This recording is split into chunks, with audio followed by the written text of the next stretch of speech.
Today we have a story time of a Gen Z kid who fakes being disabled for attention and clout. This kid literally pretends to be completely disabled from the waist down, but he gets exposed in a really funny and just awkward manner that I know you'll enjoy. So sit back, relax, subscribe if you're new, leave a like on the video to claim your free nothing, and let's jump right into the story.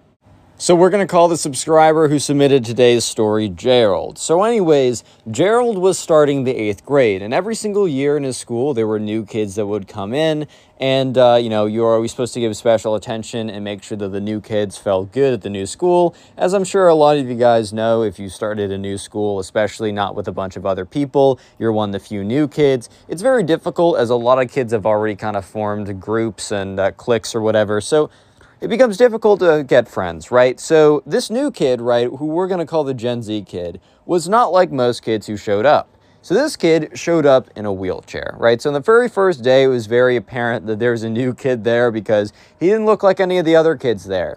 And everyone was really good about giving this guy extra special attention to make sure that he was, doing all right.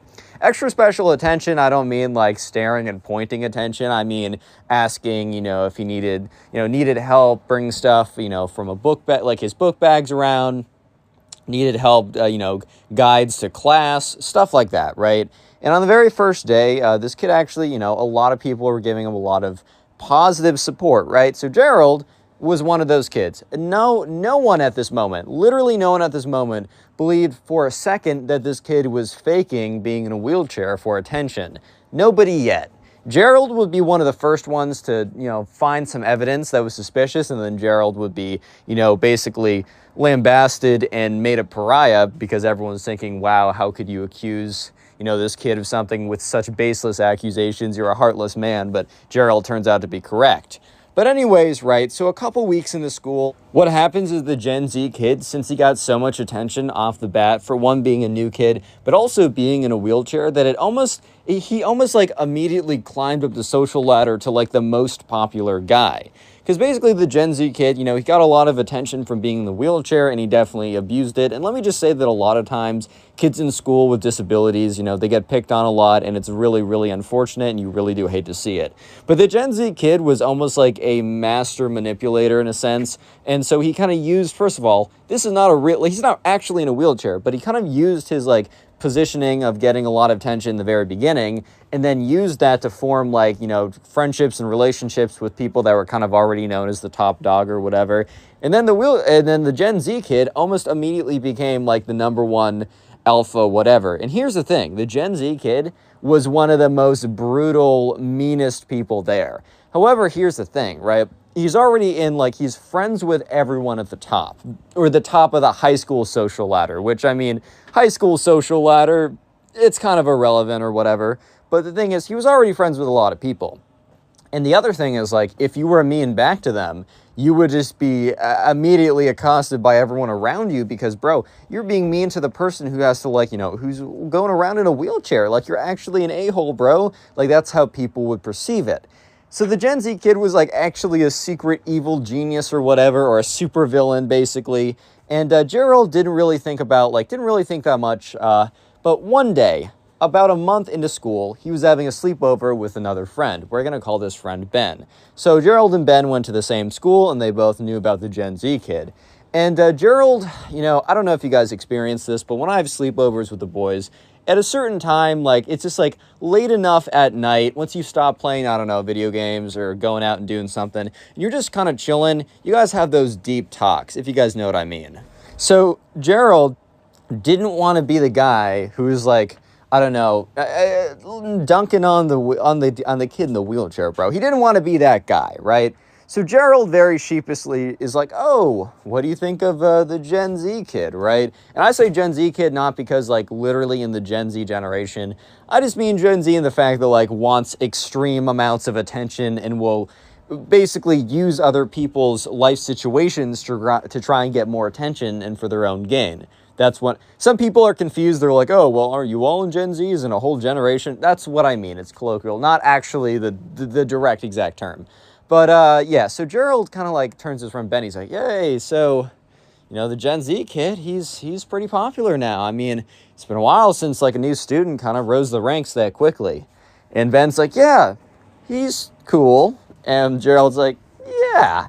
They were both very obviously trying to like skirt around the fact that they did not like this kid at all. Remember, not because of any of his disabilities or anything, or quote unquote, huge quotations, disabilities. This kid was actually taken away from people who really have those disabilities and have to live their life with it without a choice, right? But at this point, everyone believed it was real, so let's speak as if it was real.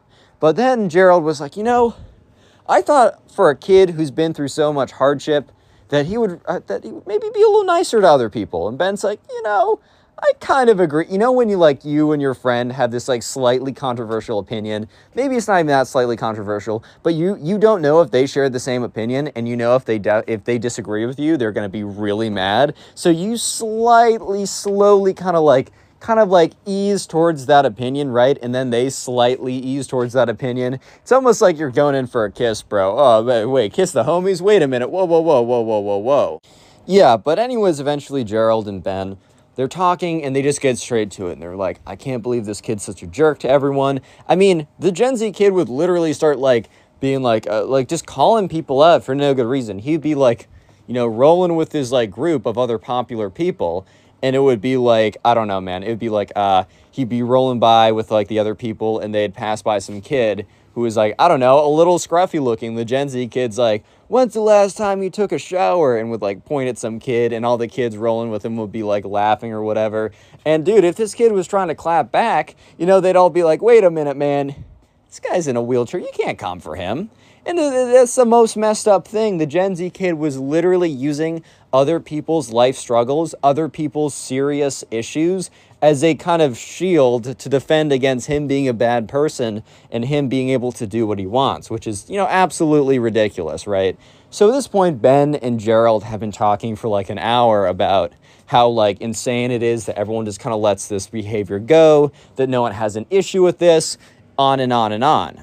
But other than that little conversation that Gerald and Ben have, it's not as if they do that much. It's also not as if they're going to share that opinion. Because the thing is, people will kind of look at them the wrong way. Yeah, this kid was a jerk, but he was also fairly popular. And also, the elephant in the room is people are going to be like, man, like, relax, like he has a tough life, like maybe he's just taking it out on people. So Gerald and Ben, while they have this opinion and they do share it together, and it was almost like a relief that he was able to share that opinion. I don't know if you guys have ever like felt like, I can't say what I'm thinking, and then you're able to like express that opinion with your best friend or with a friend. It's just such a relief, right?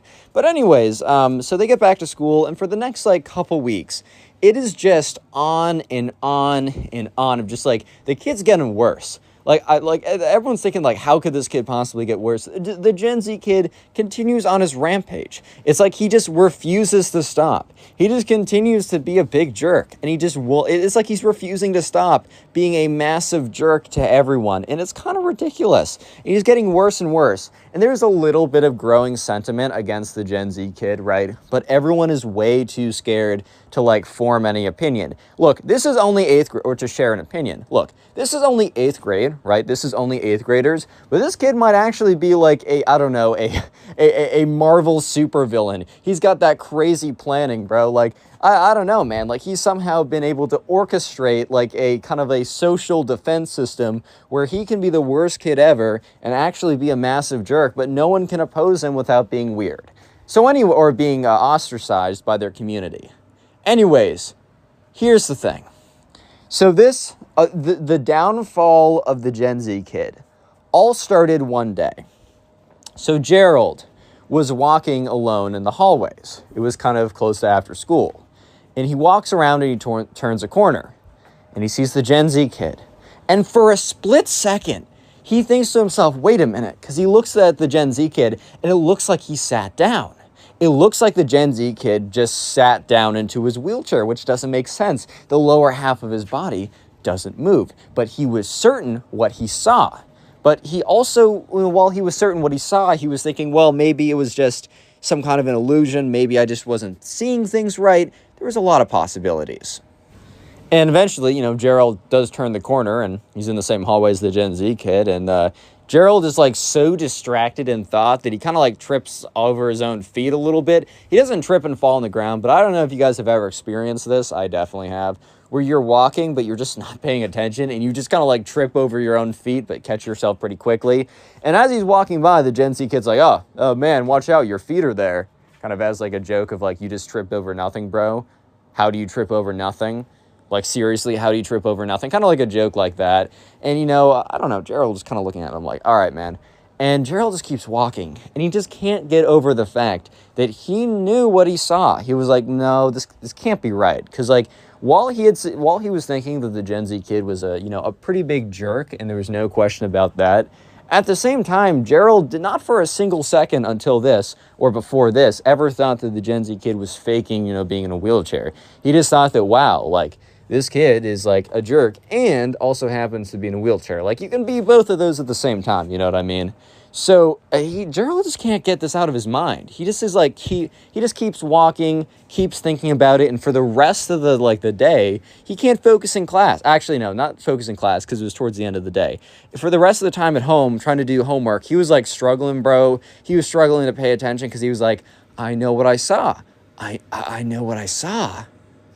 Yeah, so he gets back home, and this is where he does a little, investigating. So basically the Gen Z kid told everyone a very specific story about what happened in his life and how he got there. Basically the Gen Z kid said he got in a really bad car crash when he was 4 years old, and that, I don't know, like after that point he had to be in a wheelchair, and the bottom, like his bottom half didn't work, right? Or it was like paralyzed or whatever. So that was the story that he told everybody. And Gerald was just like, he's like, I'm just so, like, he goes on this kid's Instagram.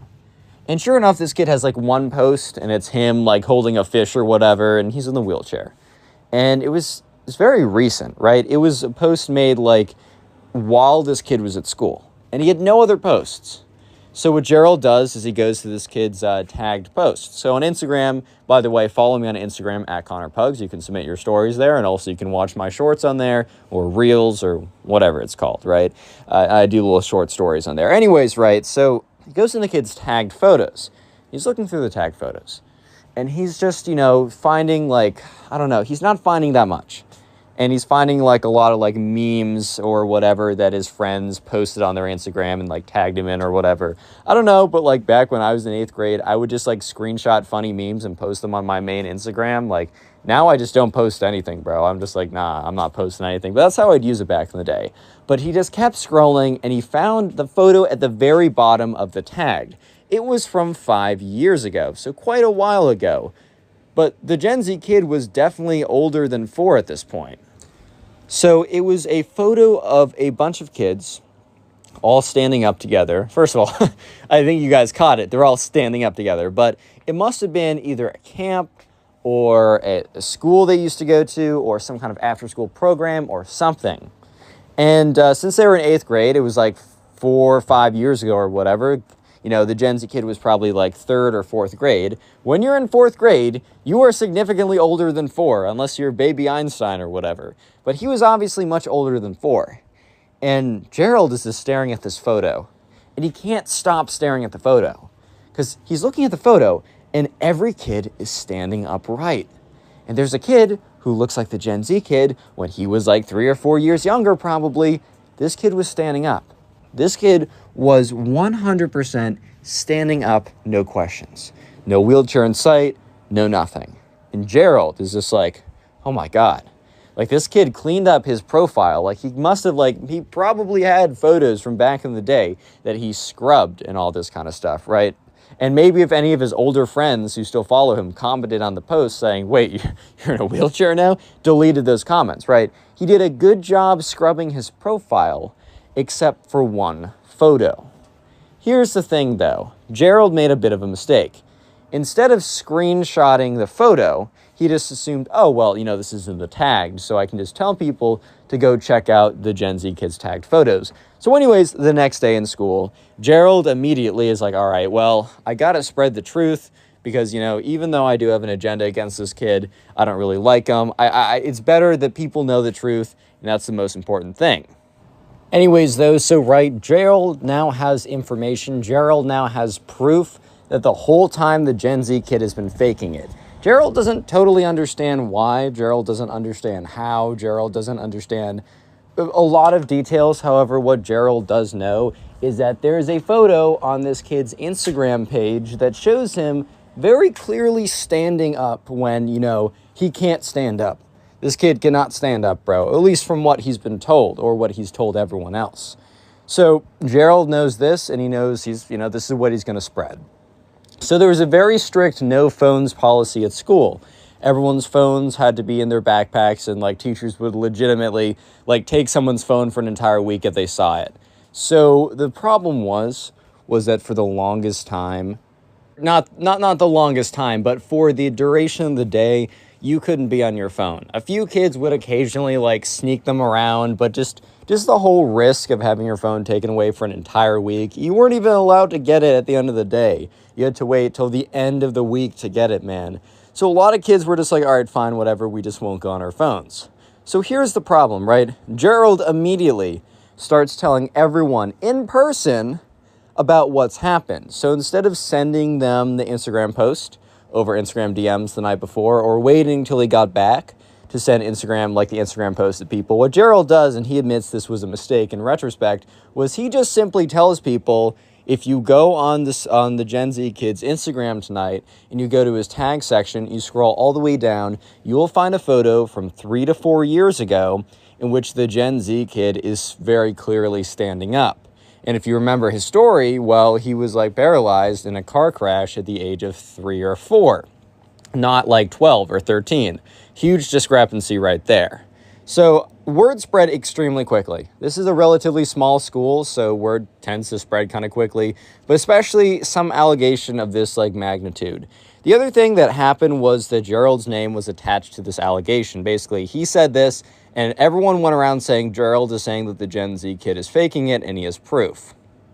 Real quick, if you made it this far into the video, comment proof down below. That'll be the secret word of the day. And while you're in the comment section, check out the pinned comment on the video. That's a link to the Spotify page in which I upload all these story times as podcasts on there, and also a link to 3 other channels I run and post daily on. So please subscribe to all 3 of those to help me out. And yeah, let's get right back to it.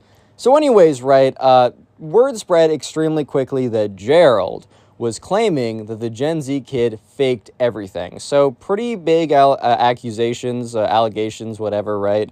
And here's the thing. So Gerald was, he told everyone, people were talking about it, and no one really had access to their phones. A lot of people wanted to, but what ended up happening was the school day eventually ended, and everybody was talking about it. And when I mean everybody was talking about this, bro. Like, everyone was talking about it. So, yeah, Gerald, he got back home, or he's getting in the car with his mom, and he goes into his backpack and he pulls out his phone. After about 5 minutes, he receives a text notification from someone in his class. Not that he's super close friends with, but I think they must have had either a grade large group chat, or maybe he needed to exchange numbers for a project they did in class. But for some reason, right, he had Gerald's personal number. And so Gerald receives a text from some guy he's kind of friends with being like, and it says something along the lines of, bro, why did you make up that stuff about the Gen Z kid? So Gerald is super confused at this point, and he responds to the text, what do you mean? And the kid says, I went to the Gen Z kid's page and I can't find the post. There's no post at all. And, Gerald's like, what? So Gerald opens up his Instagram and he goes to the post, or he goes to the Gen Z kid's account. And he goes to the tag section and he scrolls all the way down and he keeps looking. He looks all for it. He's like, oh, maybe it's not the very last one and I remembered it wrong. Maybe it's a couple posts down, but not the very last. Gerald looks through every single tagged post and it's gone. Basically, the proof of the Gen Z kid faking it is gone. And that's when Gerald realizes that what must have happened was that because word spread so quickly and that Gerald didn't attach any actual proof with his accusations, he told people to go look for it, word must have got back to the Gen Z kid. The Gen Z kid brushed it off oh, no. Then the Gen Z kid must have immediately taken the risk and gone on his phone and removed himself from the tagged post, right? Because you can go to Instagram and you can remove yourself if you're tagged in a post.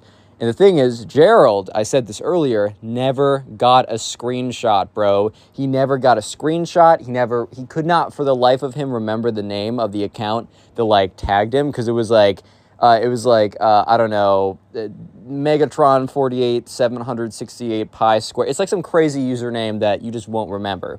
So at this point, Gerald's like, oh no. So yeah, within the next 30 minutes, Gerald probably receives 25 different messages, either on Snapchat, Instagram DMs, text message. Probably got a few faxes coming in too, basically being like, dude, that's crazy for you to like. It was either along the lines of, that's messed up for you to make that stuff up about the Gen Z kid, or something like, dude, can you send me the post? I can't find it. Or just like, wait, are you sure that you saw what you saw? Like around, it was basically a bunch of variations of those three messages. Yeah, so Gerald was like, oh, crap, bro. There's no way. Yeah, Gerald got bamboozled. The Gen Z kid, he should have realized you got to get screenshots. You got to get the receipts, man, especially on something where the guy can get rid of the receipts. And the thing is, too, if the school didn't have such strict rules about having no phones or whatever, kid probably would have just pulled out his phone, checked, and been like, yep, here's proof, right? But no, people just waited till they got back. But I guess the Gen Z kid realized that he needed to take the risk and go on his phone. And honestly, like, Gerald didn't even see this coming. I think he totally forgot about the fact that you can remove yourself from an Instagram post. So yeah, Gerald got completely frickin' bamboozled here, bro. He got absolutely owned. And let me just say that socially, he got really owned. So yeah, he received a ton of text messages that night along, I already told you the three. Basically, the either being like, how dare you do this, or the I can't find the post, or are you sure you saw it correct, bro? And yeah, so Gerald wasn't like, I don't know, the popular kid that, oh no, his reputation's ruined. The only thing he has going for him is the fact that he's quote unquote popular in high school, which, oh yeah, that means so much, bro, of course.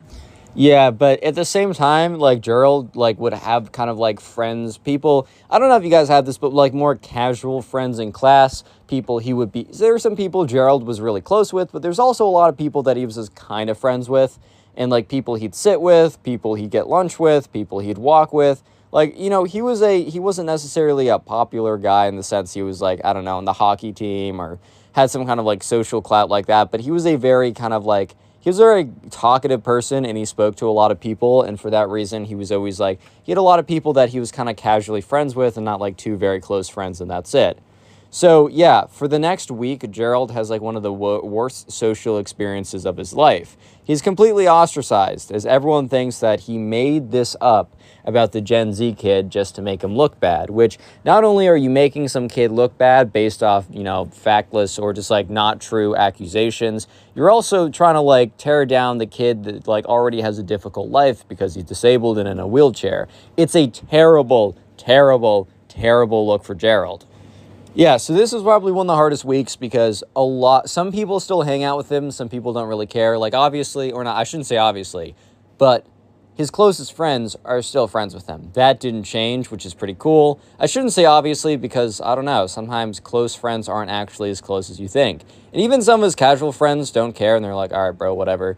But a lot of his kind of, like, casual friends, while they weren't like, you can't sit with us, a lot of them would, like, I don't know. There's a lot of, like, things people can do to kind of, imply that they don't want to hang out with you, such as you sit down somewhere and you're unassigned assigned seats, and then they decide to sit somewhere different, even though they've sat in the exact same spot for half a year. I don't know. If you normally walk with someone, they quickly walk to their next class instead of waiting for you, or they stay behind. Just a lot of, like, things that Gerald was noticing that people were definitely avoiding him, which partly he couldn't blame because he's like, dang, I don't know if I'd want to hang out with me too if, like, I believed the rumor going, or I believed what people believe. And Gerald also didn't blame people for believing what they believed. I mean, people went to the Instagram page and nothing was there. Why would they believe him? Of course, all this did end up changing when the Gen Z kid exposes himself as a fraud in front of basically everyone at the school. And Gerald gets an instant redemption when that happens. So let me just kind of jump to that situation.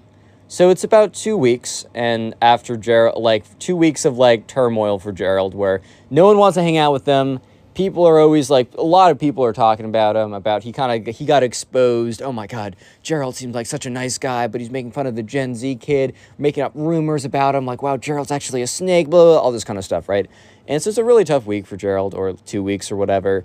And this school doesn't have any fire drills. I think they have like the most lame excuse for a fire drill you've ever seen. Like, I think the school, what they'll do is they'll like, I don't know, I think they'll put on like, they'll be like, all right, guys, if there's a fire, what do you do? And they say, walk out, or like, I don't know, walk outside. And the teacher's like, good, okay, let's get back to class. So they never really had an actual fire drill. So when the fire alarm went off during the school meeting, when everyone was there, it was almost a bit of chaos that ensued.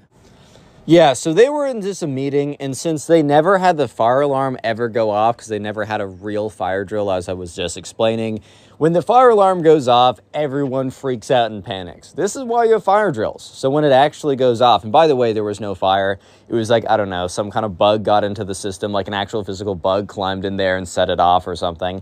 But yeah, that's why you do drills, so when it actually happens, you don't panic, freak out, all this kind of stuff, right? So anyways, right, everyone freaks out, and everyone's sitting in the auditorium. So immediately the teacher runs up to the speakers, like, everyone get up, single file out of here, go immediately to the front lawn, and people were cramming the door. It was an absolute disaster, bro. It was a blank show. It was not good right now. And I think afterwards they started implementing actual fire drill just because of how bad this was, even though it wasn't an actual fire. But anyways, everyone immediately gets up and starts running towards the door.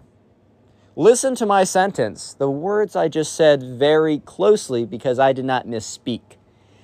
Everyone gets up and starts running towards the door. Everyone. You know who's in that meeting? The Gen Z kid.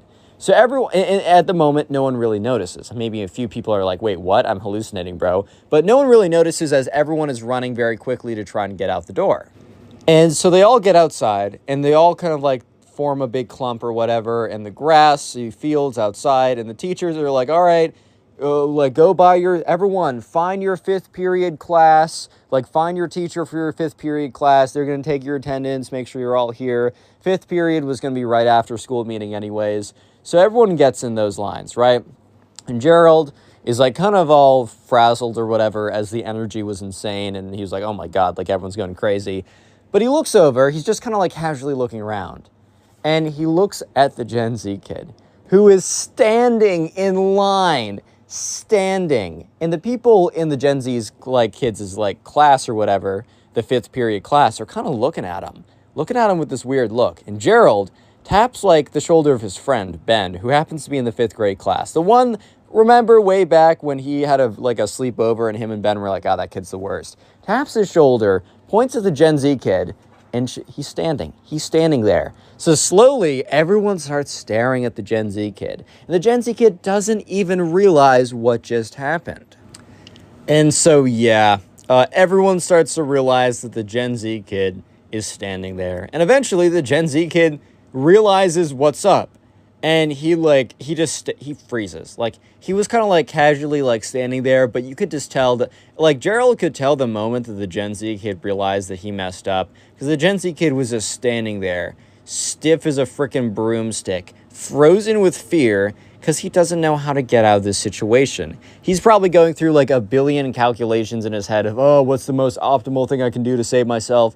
But he went through all of them and none of them worked. Zero. There's no way to explain this. He starts like turning to his classmates and be like, oh my God, guys, I don't know how this happened, but I must have been cured. Like, I'm feeling so much better. And they're all just looking at him, because they knew the rumors that he was faking it. And then they all were like, wow, he got accused of faking it and it's false. So everyone in the back of their mind was now kind of like open to the idea that he might be faking it, because a rumor spread about that, even though that rumor was proven to be false. So now that there was proof that all of them could see the Gen Z kid was faking it, now there was nothing the Gen Z kid would do. From that day on, the Gen Z kid did not come in with a wheelchair, because he's not actually disabled, right? He walks normally. Immediately to the very bottom of the social structure. No one wanted to hang out with him. Even the kids that nobody liked didn't want to hang out with him. No one wanted to hang out with him.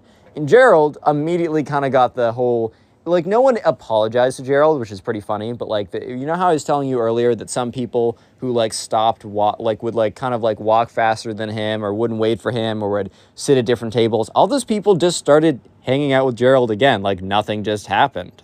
One thing I will say is Gerald will always remember the people that stuck with him through thick and thin, the people that either believed him or not, but knew his character, so decided to kind of like make a bet on him actually being a good person and not doing what people said that he did. Gerald will never forget those people. And still to this day, the Gen Z kid is super ostracized. And Gerald said that actually by the end of that year, the Gen Z kid had moved schools and was going to another school. So by the time 9th grade rolls around, he will no longer be in the school with Jared.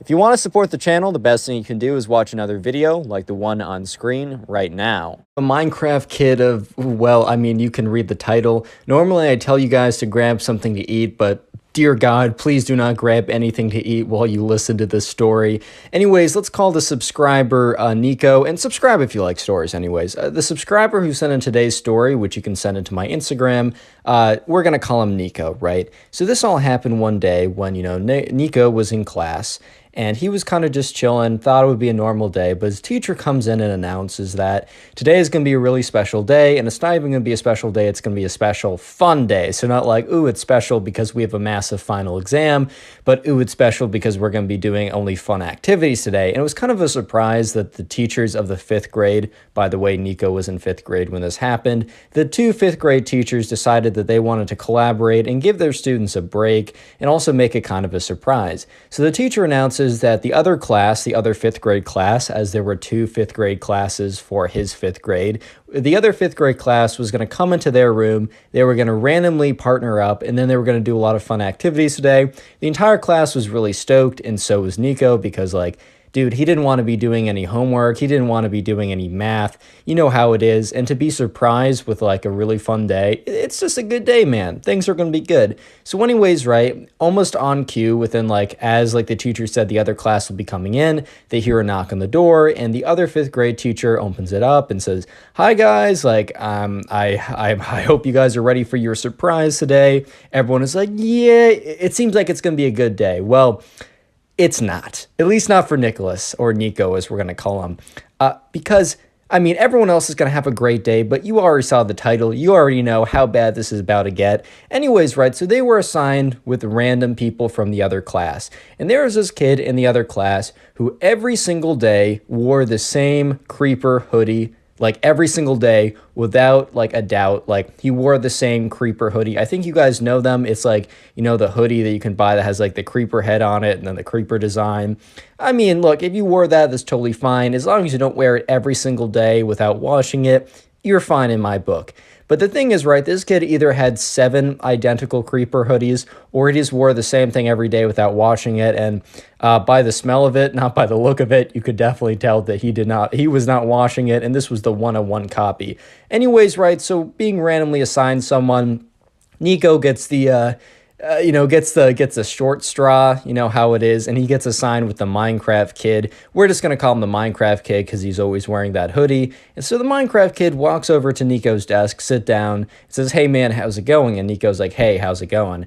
And immediately as the kid sat down, Nico had to like prepare, he had to make sure he didn't like gag, just like gag on reflex, because there was like an aura of stench. Like the odor probably had a mass that was heavier than the air around it. In fact, it was probably heavier than water. It would be sinking, the water would be floating, like it was that crazy, right? So he sits down and Nico's like, oh, how's it going, man? And the thing is, right, sometimes kids don't smell that good. I don't know, maybe you just didn't take a shower, maybe you forgot the deodorant. That's totally okay, but normally there's not an aura of stench, you know? Normally they're not so stinky that if you were like 5 feet away, you would smell them. Like, it's normally not that bad. And Nico wouldn't have really cared if the kid wasn't like the best smelling kid ever. He wouldn't really care if, like, I don't know, he lifted up his his underarms and oof, that kind of smelled kind of bad, right? But the fact was the Minecraft kid literally had like an aura of stench around him. So Nico was like, all right, I'm just going to power through today, right? It's fine. And the teacher at the front of the class said, guys, like we have some like, you know, this is like, we have like a really fun activity. And the first activity planned for you guys, it's going to be an outdoor activity and it's going to be a fun game. And the whole class is like super excited. And the thing is, right, Nico's actually kind of excited too, because he's thinking, all right, outdoors, the stench will probably dissipate or at least be less strong if it's outdoors. So this is a massive win for me. It was a massive win until the teacher announced that this special outdoor activity would be hide and seek in teams. And Nico's just thinking to himself, oh no, oh no, because he realizes, right, hide and seek means that like him and the Minecraft kid with his stench aura, or they're going to have to hide together. Like they're probably going to have to hide together in very compact, close places. And the stench aura, Nico assumes, is only going to get more and more intense and terrible the closer you get to the origin. Which, like, he was 5 feet away from the Minecraft kid and he was barely making it. So, like, imagine being, like, directly there. Nico was like, man, I gotta practice not breathing for, like, an hour at a time because that's the only way I'm surviving this. But anyways, they all head outside. And real quick, the secret word of the day, it's Minecraft. I know, it's nothing that creative, but it is what it is. So comment Minecraft down below. I'll try and heart your comment as a way to say thank you for making it this far into the video. When you guys watch my videos for a long time, it really does help out the channel. And also, if you want to binge watch these videos, make sure to let me know in the comments and I'll try and say thank you back, as it really, really does help the channel. But anyways, right, they head outside and they're preparing for their hide and seek adventure type thing. And so they go out there and the teacher's like, all right, so we're going to choose who is going to be the, you know, the one who's going to seek, and we're going to figure out like everyone else is going to go hide. Nico was praying to God that he was going to be the one, or his team of him and the Minecraft kid were going to be the seekers. Because if they were the seekers, dude, they didn't have, like, Nico didn't have to worry about being in a tight, cramped space. He just had to, like, he could be literally, like, 20 feet away trying to, like, he'd be like, oh, let's split up so we can divide and conquer, which, aka, like, I mean, it is a more effective strategy, but the real goal, the real intention is to get away from the stench aura, because you already know what it is. But no, a different team was picked, and he was like, okay, great. And the Minecraft kid is like, dude, I am so good at hide and seek. I know the best hiding spots. And, you know, Nico was like, let's just hope that these hiding spots are not really kind of like cramped. And sure enough, the Minecraft kid is leading him. He's like, dude, let's go. So they got 60 seconds, or the hiding, or the seekers had to count till 60, and they were counting pretty loud. And the Minecraft kid's like, come on, quickly, quickly. And sure enough, right, the Minecraft kid leads both Nico and him to this spot, and the spot was like, yeah, unfortunately, it was super cramped. So the spot was like behind the building and was behind this bush. And the thing was, right, the little spot behind the bush that like someone could hide in, it was really only a good hiding spot for one person, and it would have been incredibly cramped for two. The Minecraft kid's like, don't worry, man, like I can squeeze in. We totally got this. No one has ever found me in this hiding spot. And Zach is thinking to himself, wow, this is actually a really good hiding spot, because it was. However, the problem is, the better the hiding spot, right, the longer the duration that he's going to have to stay in that hiding spot. And also the longer the duration that, you know, he's going to be in that hiding spot with the Minecraft kid with his like literally like life-threatening stench aura. And he's like, okay, this is going to be the hardest challenge of my life. And the Minecraft kid hops in there. He's like, dude, come on. And Zach is like, I don't know. And the Minecraft kid grabs him by the hand and drags him in. He's like, don't worry, bro. I know this place is good. And Zach is like, whoa. And legitimately, Zach has to wait there for 15 minutes. And Zach is, he's not trying to be rude, but he's like breathing. He like pulls up his like sweatshirt and breathes into it. And that makes the air a little bit less toxic, but it's still really, really bad. And Zach is, not Zach, sorry. That was the guy in the last video. I stole my notes up from that one. Nico is struggling right now. He's just like, he's breathing in air. He's coughing it out. And the Minecraft kid's like, shh, stop coughing. You're gonna get our hiding spot. They're gonna figure it out because you're being so loud. And Nico's just thinking to himself, man, I'm just trying to survive this. I'm not asking for much, man. I'm just trying to survive. That's literally it, bro. I just want to see my parents, dude. So Nico and the Minecraft kid are just sitting there, and they sit there for legitimately like 20 minutes. And then eventually the seekers come around, and they're around in the bush. And Nico's just like, all right, I'm gonna have to sabotage this because this hiding spot is just too good. So Nico like forces out a fake sneeze, and the Minecraft kid is like, no! And the seekers eventually come over and find them. The Minecraft kid's like, bro, couldn't you hold it in? And Nico's like, sorry, man, I had to sneeze. Like, I couldn't hold it in, right? So then Nico and the Minecraft kid also become seekers because it was kind of like the zombie tag where if like one person got tagged by the zombie, they would also become like someone who is it as well. It was like a massive swarm of zombies like that. It was the same thing with this game where if you got tagged, you also became a seeker as well. And the Minecraft kid was just ruthlessly just going around just like finding people as like, got you, which I mean, that's how you play the game. I can't really complain like that. But eventually everyone gets found and the teachers are like, all right, guys, I hope you had fun with that. We're going to head inside for one last activity before the day is over. And so they head inside and they head back to the tables. And the teachers are like, all right, we're just going to have a nice little like kind of like arts and craft type thing. And they show these big bins with all these art supplies and whatever, right? They're like, all right, man, come up and make whatever you want to make and just have a good time talking to your new partner, or not your new partner, but your new friend. It's not a new partner. Nico would have been so happy if he got a new partner at this time. And but no, it's the same guy. So, you know, the Minecraft kid and Nico, they go up, they grab some supplies, and they sit back at the table. And Nico's getting more and more used to the smell. And he's like, you know what, man, I'm going to make it through the next couple hours. And while they're sitting there making whatever they're making, the Minecraft kid is like, all right, man, let's get to know each other a little bit better. Tell me some fun facts about you. So Nico's like, okay, I don't really know, but I guess like I got a dog. I like to go on hikes. I walk my dog every morning. And when I do that, I listen to music. That's what I do personally. But back to the story. I don't know. I really, I enjoy playing Fortnite with my friends. What about you, man? And the Minecraft kid was like, well, I obviously am kind of a fan of Minecraft, as you can tell by my hoodie. By the way, nothing's wrong with liking Minecraft, bro. I love Minecraft. It's probably one of my favorite games of all time. It's the background gameplay I use for almost every video, and it has a lot of nostalgia. When I say Minecraft kid, I think you know what I mean. I don't mean someone who just plays Minecraft. But anyways, right, and he goes on to say, I also have these beliefs. And I don't know, people get really mad at me and they hate me for my beliefs, and it really makes me sad. And Nico, not really knowing what this guy was talking about, probably thinking that, I don't know, maybe he was religious and people were hating on him for that, which isn't okay. Nico was like, oh man, like, what's the problem? Like, what's these beliefs? I promise you, like, as long as they don't hurt anyone else, I'm all for you. I'll support you no matter what. Like, what are people hating on you for? And Nico, or the Minecraft kid, is like, well, I really believe in being natural. I think that we should kind of return, like, there's a lot in our modern day society that, we're straying too far away from like what we were supposed to be. He said, may that be from processed foods or stuff like that. And that's like kind of legit. Like, there is a lot of the food we eat is actually kind of poisonous because it is so far away from what we're supposed to be eating. That's pretty legit. But then he goes on to say, and like, my mom is such a hater because the truth is, I want to hear some facts.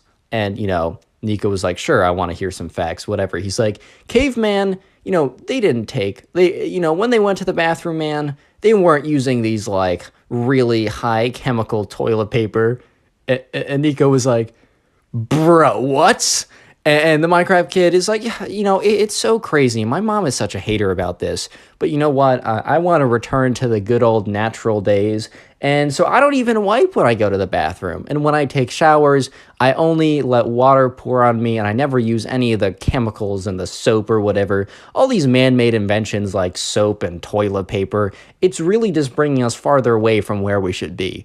And Nico was like, well, I can't say I'm necessarily shocked, but oh my god, what? And then the Minecraft kid turns to Nico. He's like, Nico, what do you think about this? Returning to the natural element.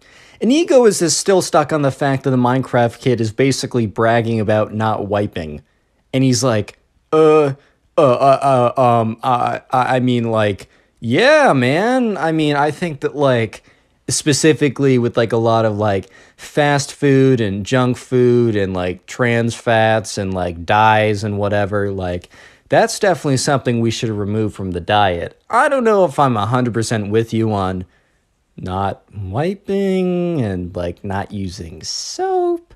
But I definitely am with you with the whole like, I don't know, artificial stuff in the food. And the Minecraft kid is like, well, I don't really care about the food as much. I mean, whatever. I bet the caveman ate dirt or whatever, and that can't be good for you either. I'm just more concerned with all the chemicals and artificial stuff in toilet paper and soap. And Nico's not trying to be rude, but he's like, man, I don't know how bad toilet paper is for you.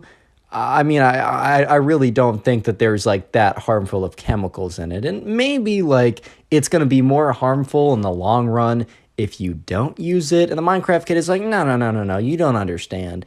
I wouldn't really expect you to understand, as I've done a lot of research myself. Bro, just a little note from me. Whenever someone says they've done their own research, no, just stop listening to them. Just stop listening to them. But he's like, I've done some research myself, and I really think what I'm doing is going to be the healthiest for me. And that ended the day. But Nico was just so startled by what he heard that he actually contacted one of his friends who was in the other fifth grade class. Nico really was wishing that he was going to be partnered with his other friend in the fifth grade class, but it didn't work for him like that. And he said, hey, man, that kid with the creeper hoodie? And the dude's like, yes, I saw you got partnered with them. You smelt it too. And Nico's like, yeah, do you know why? And the kid's like, yeah, because he doesn't wipe, lol. And Nico's like, bro, what? He tells everyone that? And the other kid in, like, Nico's friend in the other class is like, yeah, bro, he's bragged to everyone about it. Like, legit, everyone here knows. I should have given you a heads up. I just wasn't able to. I'm sorry about that. And Nico's like, wow, like, I spent a day with them. You got to spend, like, the entire year with them. You're a trooper. And he's like, dude, I know. I once got partnered with them. I had to go to the bathroom to, the insides of his stomach came out on the outsides is what I'm trying to say from the smell. And anyways, Nico was like, you know what? I'm so excited to go back tomorrow because we're going to have a normal day of school. And Nico never thought he'd ever utter those words. Click on the video on screen right now. I know you'll enjoy it. Just click it. Do it.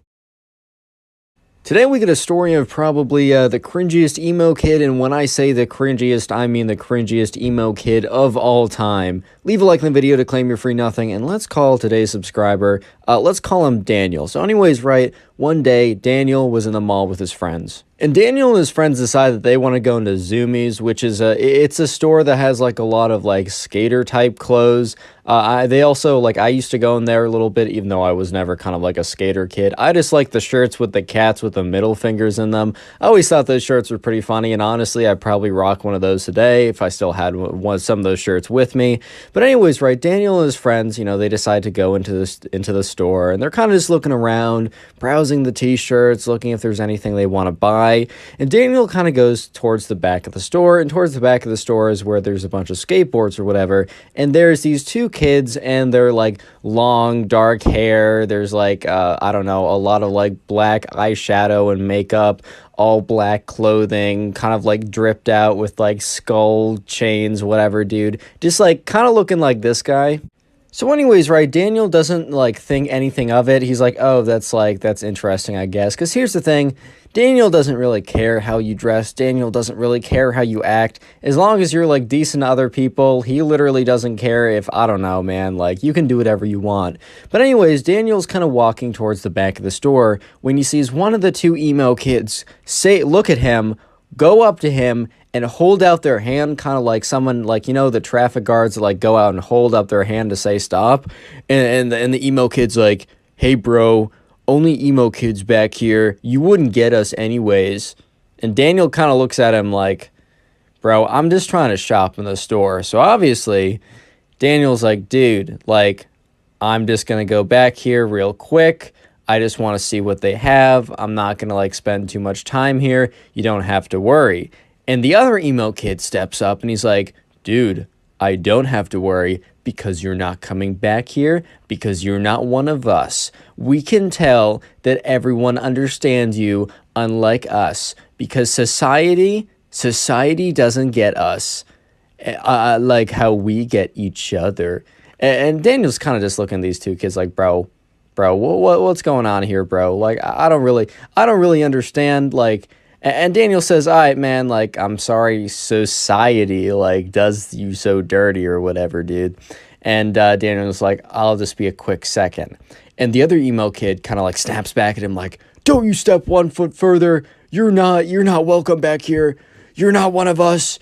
You're not an emo kid. I don't know if he literally said emo kid. I don't know if they refer to themselves like that, but he's like, you don't get us, man. Only people like us, societal rejects, the people that nobody understands and how deep it is and how hard it is, can be back here, and you're definitely a normie, bro. I can just tell. You step 1 foot back here, and, I'm going to send you back to, and he takes like a second to think of something. He's like, Pain Town with my knuckle sandwich. And Daniel's looking at him like, bro, 2006 called and they want their entire aesthetic back. But whatever, dude. So Daniel's like, all right. And then Daniel completely ignores what he says and takes 1 step forward because he's trying to go to the back of the store to see what they have. He's probably not even going to buy anything. He's definitely not going to linger back there with those kids there. He doesn't want to hang out with them. Dude, trust me, Daniel does not want to be there as much as they don't want him there. He's just going to go in quickly, but he's also not going to not go to the back of the store because these these kind of like edgy edgelord kids are like, dude, society doesn't understand us. Leave us alone, bro. Like, nah, dude, he's still gonna go there. And like, honestly, like, I don't know if I would have done the same because I'm very not confrontational, but I would have been pretty annoyed. So sure enough, right, Daniel takes 1 step to the back of the room. And the thing is, Daniel didn't even take 1 step like aggressively towards the emo kid. He literally took it past the emo kid. He was taking a step in the direction of like the back of the store, not towards the emo kid.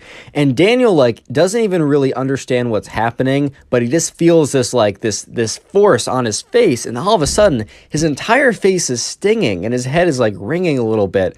And then all of a sudden, right, he kind of comes to and realize that the emo kid just punched him in the face. And Daniel looks at him, he's like, dude, what did you you just punch me, bro? And he's like, dude, I said only societal rejects allowed back here.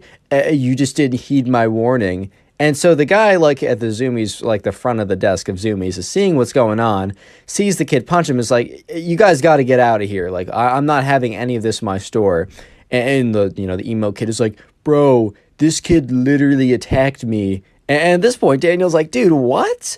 Dude, I was just trying to go to the back of the store. You say all this cringe stuff, and then you punch me in the face. And then when we're told to leave, you said that I attacked you? And the emo kid's like, bro, look, he's lying. Look at the way that he's so angry. He's getting so angry because he's lying, dude. And he's talking to the guy at the front desk. He's like, don't kick me out and my friend. Kick this guy. This guy's causing up a huge storm. And the guy at the front desk is like, I really don't care. I need all of you guys out of the store immediately.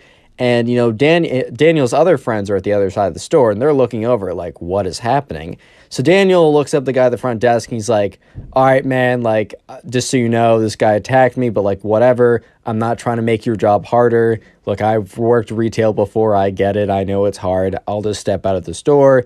And the 2 emo kids were like, life is so unfair. Society strikes once again. And they like slowly lumber out of the store. But dude, you might be thinking that the cringe is over here. No. That's where you're mistaken. Comment emo down below if you'd like a heart on your comment. Emo is going to be the secret word of the day. And while you're down there, follow my Instagram. It's in the description. That's where you can send in the stories. Turn on notifications, join the Discord server. And anyways, right, Daniel and his friend and the emo kid and the 2 emo kids all walking out of the store. And the emo kid is like, bro, I was like, where am I going to go now? Zoomies was the only place that accepted us. And Daniel's like, dude, you should have thought of that before you punched me in the face.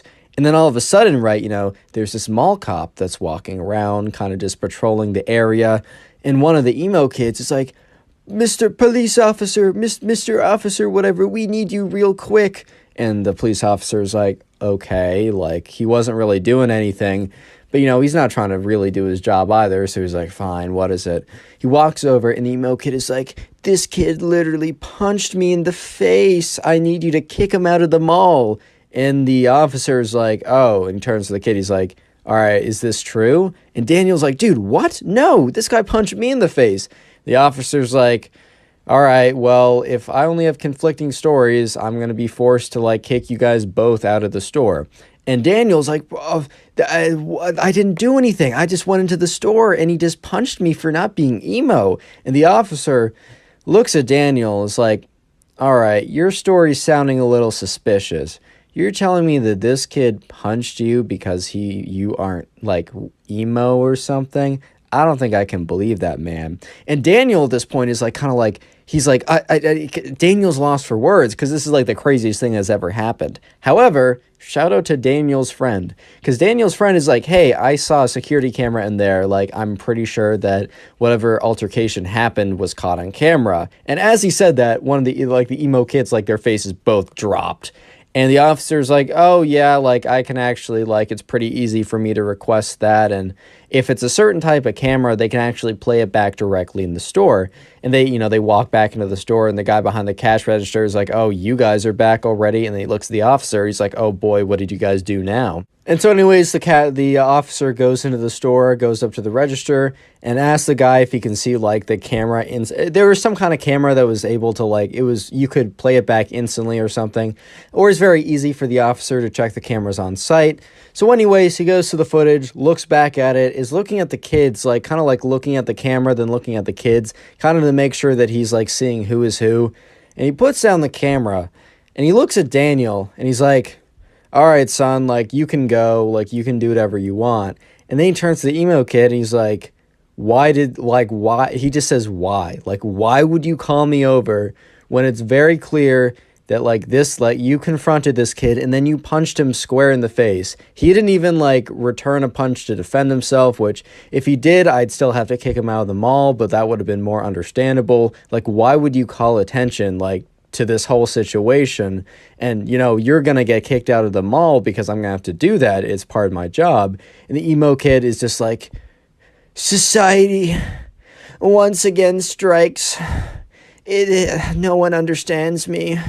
And the two emo kids are like, "Ugh, society." And the police officer looks at the emo kids and is like, "Guys, this is not society doing you wrong. You literally punched some guy in the face and then told a police officer that, like, or a mall cop that he punched you. And then when you caught on your lies and got caught, like, attacking someone, you're shocked that you got kicked out. Are you serious?"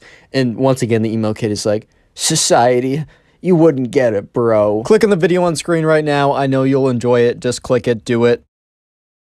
How's it going, everyone? I hope you're having a good day. Today we got some crazy emo kid stories that I know for a fact you will enjoy. So sit back, relax, subscribe to the channel if you're new, and let's call the first subscriber who submitted this story Hank. By the way, all these episodes are on Spotify, and they normally come out a couple hours early on Spotify, so make sure to check that out. First link in the description. Anyways, back to the story. So we're going to call the first subscriber who submitted the story Hank. And anyways, this all happened when Hank was shopping at the mall. So Hank used to always go to the mall to shop with his friends. It was just a fun place to hang out. They didn't really have a lot of other places that they could go in the town that they lived in, so the mall was probably their best bet. And sure enough, one of these days, one of Hank's friends wanted to shop at this place called Hot Topic. If you don't know, Hot Topic's a place where they have a lot of t-shirts and other kind of apparel that is very, I don't know, like fast fashion-y, brand-centric. Like, it's very much like, you'll have a lot of different brands, or kind of like, you'll find a lot of band t-shirts, a lot of kind of like, okay, so a lot of different stuff's at Hot Topic, but one kind of theme of clothing that you'll see at Hot Topic is emo style clothing, if that makes sense. So, like, really black clothing, edgy clothing, stuff like that. And just so you know, like, I have nothing against it if you dress like that. I think it's a cool enough style. I think you're fine even if you identify as like, "Oh, I'm emo in the way I dress or act or whatever." I don't really care. Live your life. However, as long as you don't act like the kids in these videos, especially this one, you're chill with me. But anyways, Hank just was like, "Okay, man, like, you want to go to Hot Topic, that's fine." Hank hadn't really been in that much, so he didn't really know what to expect. So Hank was walking into, the Hot Topic, and he was looking around, and there's a whole host of people, and Hank's friend was like, "All right, man, like, I'm going to go to the back of the room. I know what I want. I'm going to go in their skateboard section. You can kind of just wander around here. I'll be out when I'm done." So Hank was totally fine with this, and Hank kind of like was wandering around, and he walked over to one of the t-shirt aisles, or one of the t-shirt rack aisles, and that's when he accidentally bumped into this kid. And this kid turns around, And just to paint the picture, this kid has super long black hair. He's got like black mascara on, black lipstick. He's got black painted nails. He's got a spiky collar. He's got like a black band t-shirt. He's got like long black jeans and then those like big black stomper boots. I don't know if you know what I know, like if you know what I mean, but like those big, kind of like those big rubber black boots that are pretty popular right now. And he turns around and he's like, dude, what the heck, bro? And Hank's just like, all right, my fault. Like, I didn't mean to bump into you like that. I was just looking around and wasn't paying attention. And the emo kid's like, dude, you're shut up, bro. Hank's kind of just looking at him like, I don't really know what you mean. Like, I didn't do anything. Like, are you good? And the emo kid's like, bro, like, I don't need to hear that sass from you, bro. Like, I really just don't need to hear that. And Hank says once again, like, dude, I don't know what you're saying. Like, I'm sorry. I'll just go the other way. And Hank kind of turns around to de-escalate because he doesn't feel like, escalating anything. It's just not a good idea to get into fights like that. And that's when the emo kid's like, yeah, you would run. You're dressed like one of those jocks anyways. Which, like, Hank kind of turned around because he didn't know what that even means. First of all, I mean, isn't jock a positive thing? Like, I get that there's a bit of a negative connotation of like, oh, you're a dumb jock or something. But I would have thought that like jock would have meant like, oh, you're an athlete, which isn't that a good thing? Like, I'm kind of confused right now. Is that not a good thing? And Hank, kind of turns back. And he's like, dude, like, why? Like, why are you like making a problem with me? I don't have a problem with you. You're kind of the one that's making this into something, because Hank really did believe like I'm not the one doing anything. It's like 100% this guy who's making it something, And the kid's just like, well, like you're just looking like a dumb jock. Oh, isn't that right, guys? And he turns around and there's two other emo kids, and they look very similar to the main emo kid, but they kind of just, they're dressed slightly different, but really. I mean, it's funny how, like, I saw this on South Park, but it's funny how, like, nonconformists all dress the same.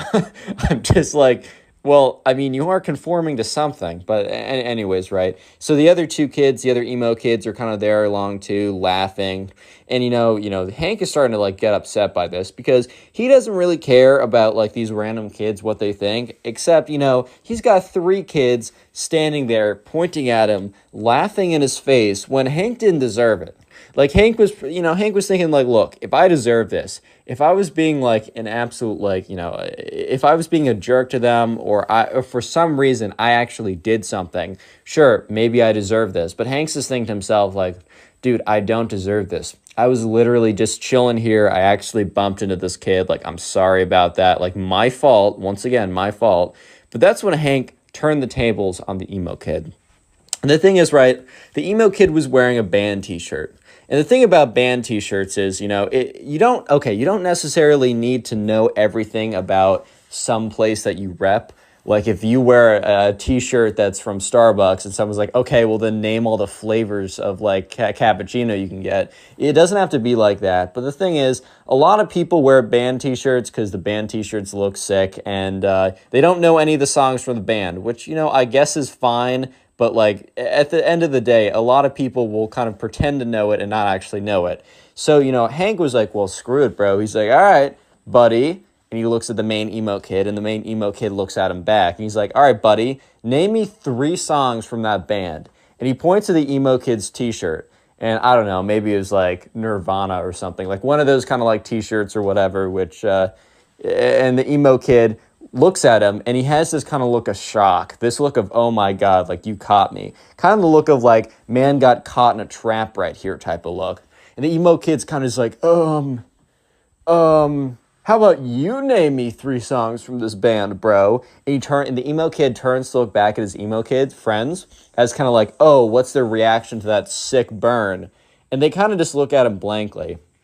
I think the emo kid was kind of expecting he would turn around, he'd look back to his friends, and he'd be like, oh yeah, wasn't that a crazy burn? I totally got them. But his friends look back at him kind of just like, dude, like, I don't know how to break it to you, but you didn't get him. So the emo kid turns back around. He's like, I don't need to tell, like, I don't need to do anything you say, bro. I'm not going to conform to your standards. And then the two emo kids were like, yeah, that's right on, bro. You're so right. And they like dap him up.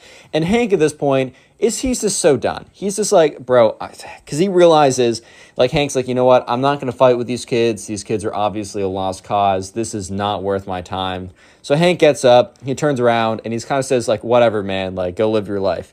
Hank turns around, starts to walk away, and that's when he feels a tug on his pants. And he turns around, and he sees the emo kid failing to pull down his pants.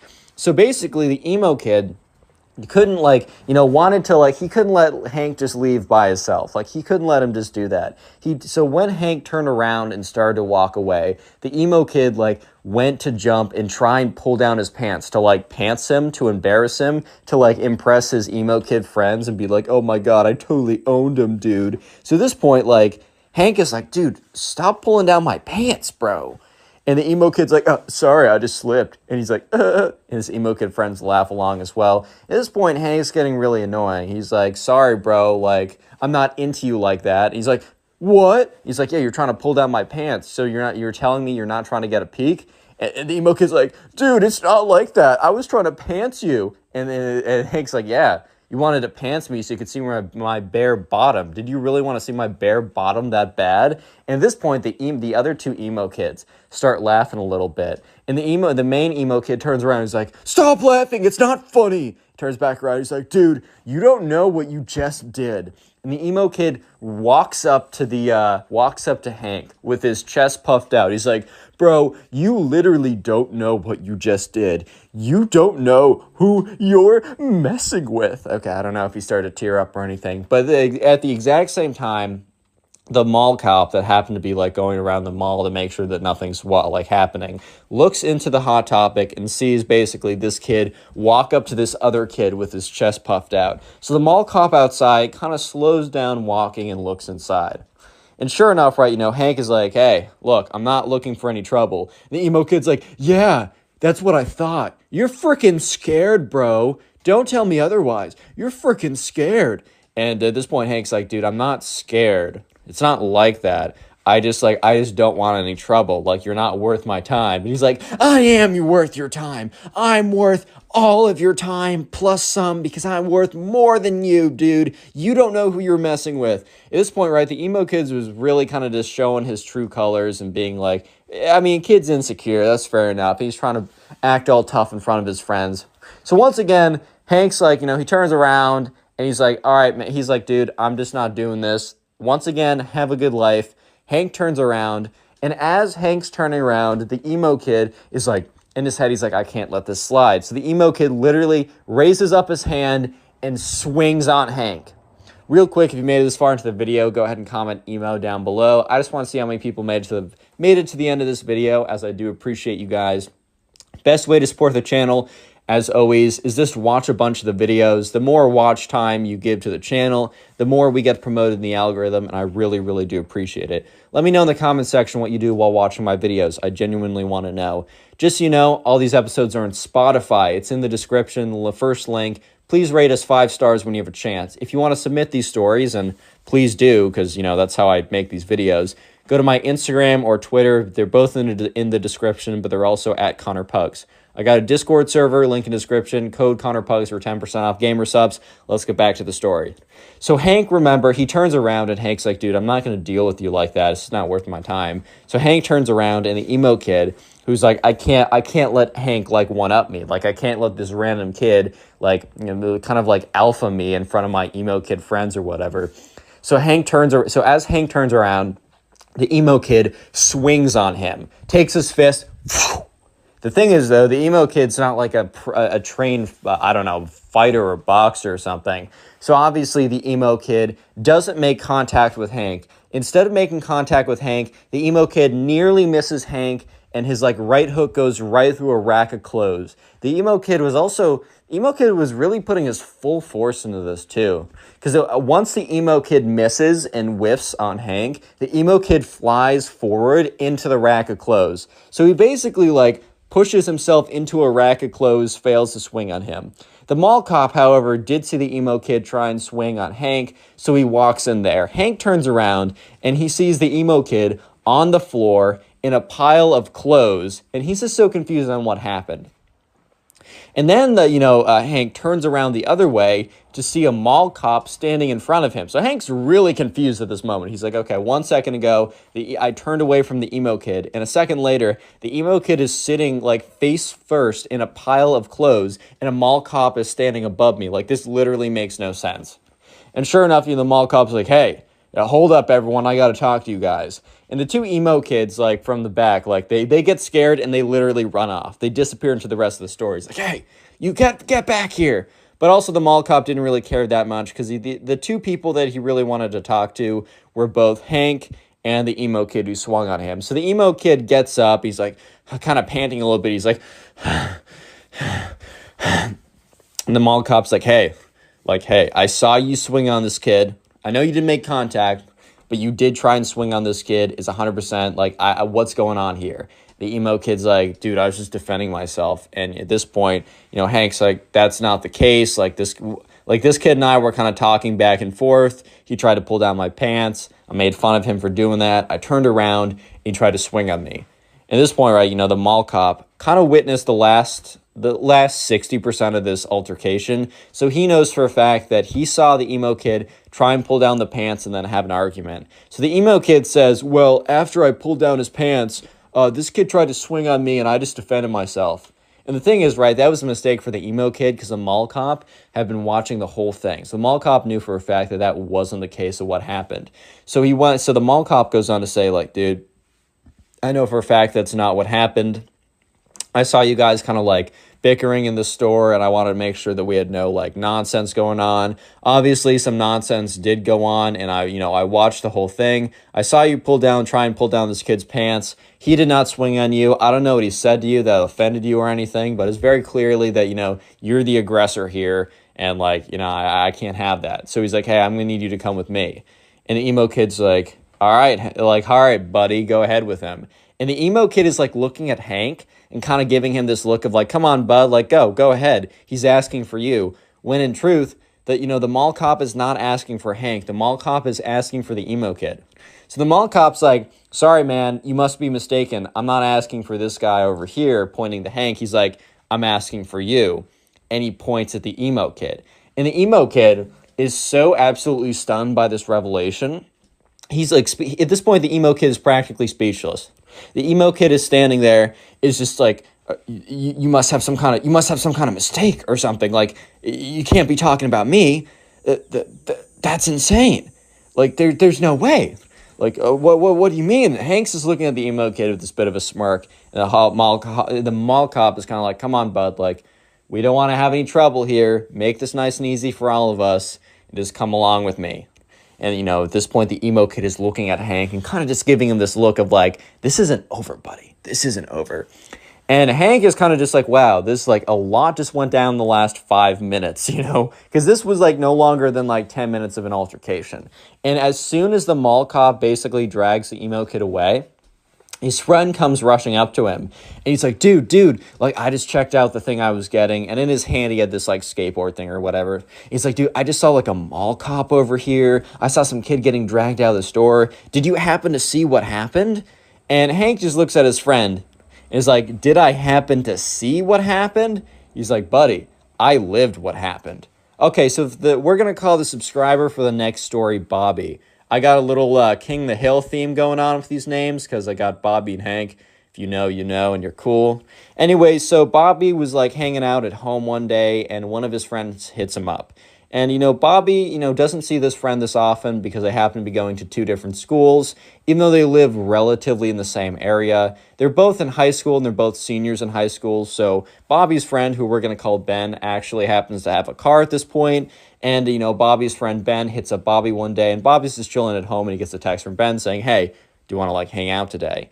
And Bobby was feeling kind of lazy, so he's like, maybe, like, what do you want to do? His friend's like, dude, I want to go to the skate park. And Bobby, in his head, he's like, I don't know if I want to go. Like, this is, I don't know. I don't know, man. I really don't know. And Bobby should have stayed home that day based on what was about to go down, but he didn't. because he wanted to see his friend Ben, and he was like, wait, what else am I going to do today? Watch Netflix? I know for a fact by the end of the day, if I'm just sitting here watching Netflix, I'm not going to be a happy camper. So sure enough, Bobby texts him back. He's like, yeah, man, like, I don't got a ride, but if you can pick me up 100%. So sure enough, this friend, I don't know, an hour later, pulls up to Bobby's house and says, hey, man, get in. And, Bobby shows up to the window. He's like, hey, what's up, Ben? Haven't seen you in forever. Just so you know, I don't have a skateboard, just so you're aware. And Ben's like, dude, I got two in the back. Don't worry about that. I got you. So sure enough, Ben hops into the car with Bobby. And, they drive, or Bobby hops into the car with Ben. They drive over to the skate park, which is like 15 minutes away from where Bobby lives. And they get out, and, Bobby used to skate a little bit back in the day with his friend. It's been a while, so he's not going to do any tricks or anything like that, but he's just getting along, he's just getting on the board. He's kind of riding around a bit, just getting a little bit of exercise. And mostly he's out there just to hang out with Ben, because he hasn't seen Ben in a second, and they used to be really tight. So sure enough, Bobby and Ben are just chilling at the skate park. They're having a good time. They're kind of just living their life. And that's when a very specific looking group, of these emo kids. They pop out of nowhere, basically, and they just appear at the end of the skate park. So this skate park is pretty big. It's not like a massive one. It's not like where you'd have a professional skater event or something. But it's a pretty big skate park. Like, the city definitely put some, like, a good amount of bread into making this. So sure enough, they're looking over and they see this group of kids. And this group of kids has, like, a ringleader that's, like, standing in front of the other two. And he's kind of dressed like they're all dressed like kind of like the other emo kids in the last Storytime. So I'm not going to go ahead and describe them. They're dressed a little bit differently, but it's all kind of the same, if you know what I mean. So sure enough, the kids are just standing at the end of the park. And it's really awkward because, like, Bobby goes over to Ben. He's like, dude, like, see those kids? And Ben's like, yeah, I just been staring at them.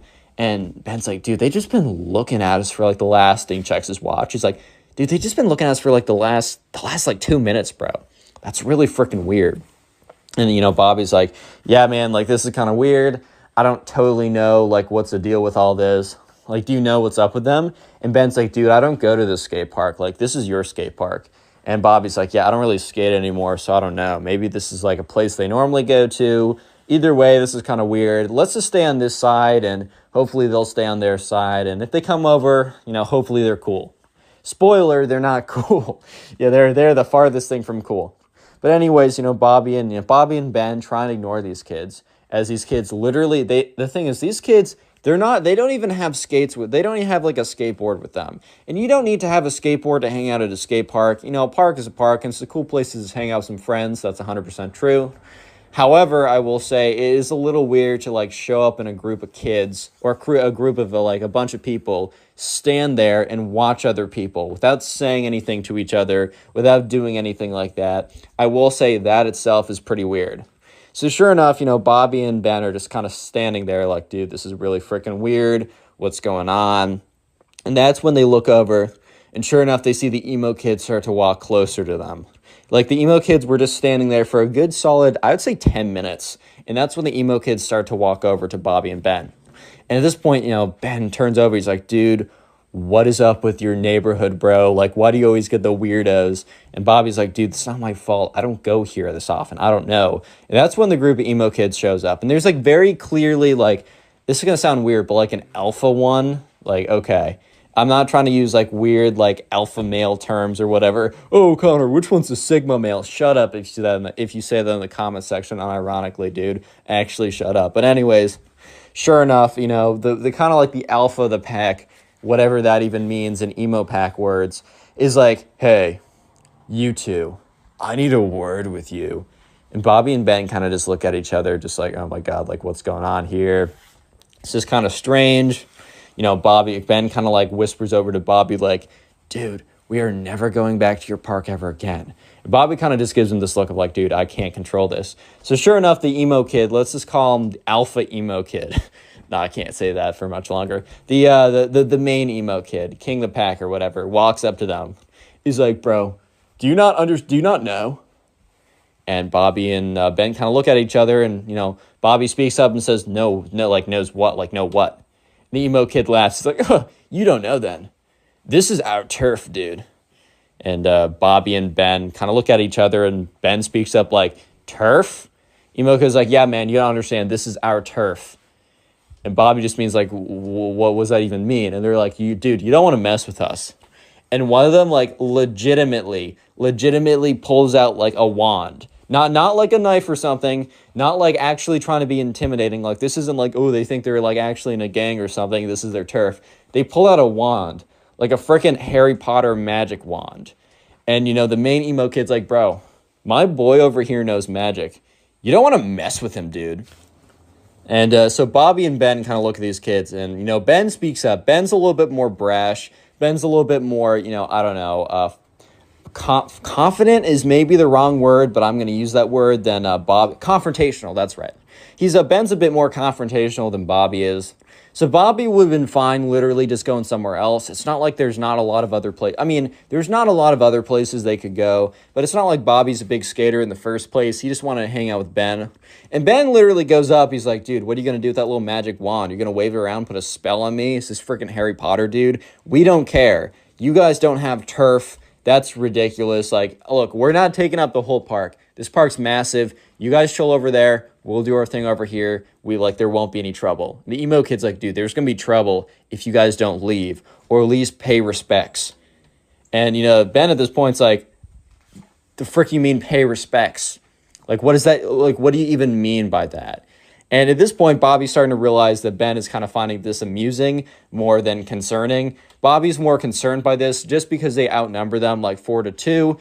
And these emo kids definitely like aren't hitting the gym every day. But at the same time, like 4-2, it doesn't matter like how big you are. Like you're not taking them one-on-one. So like Bobby didn't want anything like that. Even if it's that emo kid smoke, he didn't want it in the first place. So sure enough, Bobby kind of looks at Ben and kind of gives him a look of like, hey, like, come on now. And Ben is like, no, I'm going with this. And Ben's like, all right, man, you know what? Put a spell on us, bro. Like, if you honestly, like, you know what? We're going to take the punishment. Put a spell on us. And the main emo kid looks at them and is like, dude, you don't want our smoke like that. You don't want us to, like, drop a spell on you like that, bro. You don't know our power. You don't totally get it. And Bobby is just looking at them. And Bobby's, like, kind of, like, completely freaked out at this point. Not that they're going to actually put a spell on him and, I don't know, curse him or something. Bobby's just so freaked out by everything going on that he just doesn't want anything to do with it. So Bobby is like, I don't know, man. How about we just like, we stay here and you go over there? And the emo kid's like, I'm not talking to you, little boy. Which like Bobby was like so taken aback by this. And Ben was like, you don't call my friend that. Come on, if you're such a big guy, little boy. And at this point, Ben says little boy back to them. If you're not such a big guy, little boy, put a spell on us. And he points to the guy in the back. And there's like a little emo kid in the back with like a little magic wand or something. The main emo kid says, you know what? Gentlemen, I don't want you guys to be seriously hurt. So I'm going to give you one more chance to leave the premises. Or my friend will put a spell on you. And you will be cursed so badly that you will not make it out of this park alive. We have magical powers that you simply don't understand. And Ben is looking at them. And Bobby is looking at them. And the emo kids are looking back. At this point, it's a classic. It's one of those classic Texas standoffs, like who's gonna shoot first. But instead of shooting, it's either staying there or shooting your magic spells through your wand or whatever. And Ben was like, "All right, no, we're staying here. Put a spell on us. Do it." And the emo kid is like, "Fine, you have sealed your fate." And all of them walk away. At this point, Bobby and Ben look at each other. Bobby's like, dude, those kids are weird. Like, I have no idea what's going on. Ben is like, really is your neighborhood spawning out the most NPCs in the world, dude? Like, this is crazy. And, Bobby and Ben were probably going to go back and forth a little bit about how weird these kids were, but they were unfortunately interrupted by chanting. So they look over and they see the emo kids, like, holding hands, chanting, like, kind of like going in a circle, like kind of like moving in a circle, holding hands, chanting like demonic tongues. At this point, Bobby's like, bro, I'm kind of freaked out. And Ben's like, dude, this is a comedy routine. Please, like, chill out. And at this point, they do like the chanting gets louder and louder. And it's kind of weird. Like, it's really strange. It's like they definitely been rehearsing this. And Bobby admits to me that for a split second, he was thinking like, dude, what if these kids actually have magic powers? Spoiler, they don't. They're just weird, right? And by the end of the chant, one of the kids comes over. The main one grabs the wand, starts swinging it around, and starts walking over to them. He's like, one last chance, boys. I'm giving you one last chance to literally survive. I'm giving you one more chance unless you want to, if you want to leave here and see your parents again. And Bobby was just in his head like, dude, this kid's legitly weird. And Ben says, bring it on, dude. I want to see the worst you have. And Bobby was like, he admits, he was a little bit concerned just because, I don't know, just like the confidence these emo kids had was kind of startling. And the main emo kid's like, fine. Takes up his wand. He starts saying a bunch of random gibberish and waving his wand in a circular motion, pointing it at Bobby, right? Or at Ben, not Bobby. And Ben, kind of looks at Bobby and gives him a wink. And Bobby knows that, Ben's about to be up to some mischief. And the kid is like, ha-da-da-da, ha-da-da-da, ha-boo! Or it does what is very clearly the final motion. And Ben literally opens his eyes super wide, clutches his heart, and drops to the ground and doesn't move. Bobby is a little bit freaked out, but he also remembers that Ben just gave him a big wink. And you hear all the emo kids, some of them are in the back oh my God, it actually worked. The spell actually worked. And the main emo kid has this look on his face, the most scared look you've ever seen. The main emo kid was terrified because for for a good 30 seconds, the main emo kid actually thought that he just killed this kid from his magic spell or whatever. So sure enough, the emo kid drops his wand, rushes up to Ben and is like, no, the spell, it was too powerful. I should have held back. And Bobby's just looking at him. And the emo kids, the other ones, are standing talking to each other. And they're frantically talking to each other. They're really concerned about this. They're like, dude, do we call the cops? Do we bury the body? What do we do? What if our parents find out? All this kind of nonsense, right? And that's when you hear giggling. It started as giggling, but then it just evolved into laughter. And that's when Ben flips over and you can see that he's just been laughing. He couldn't hold it in any longer.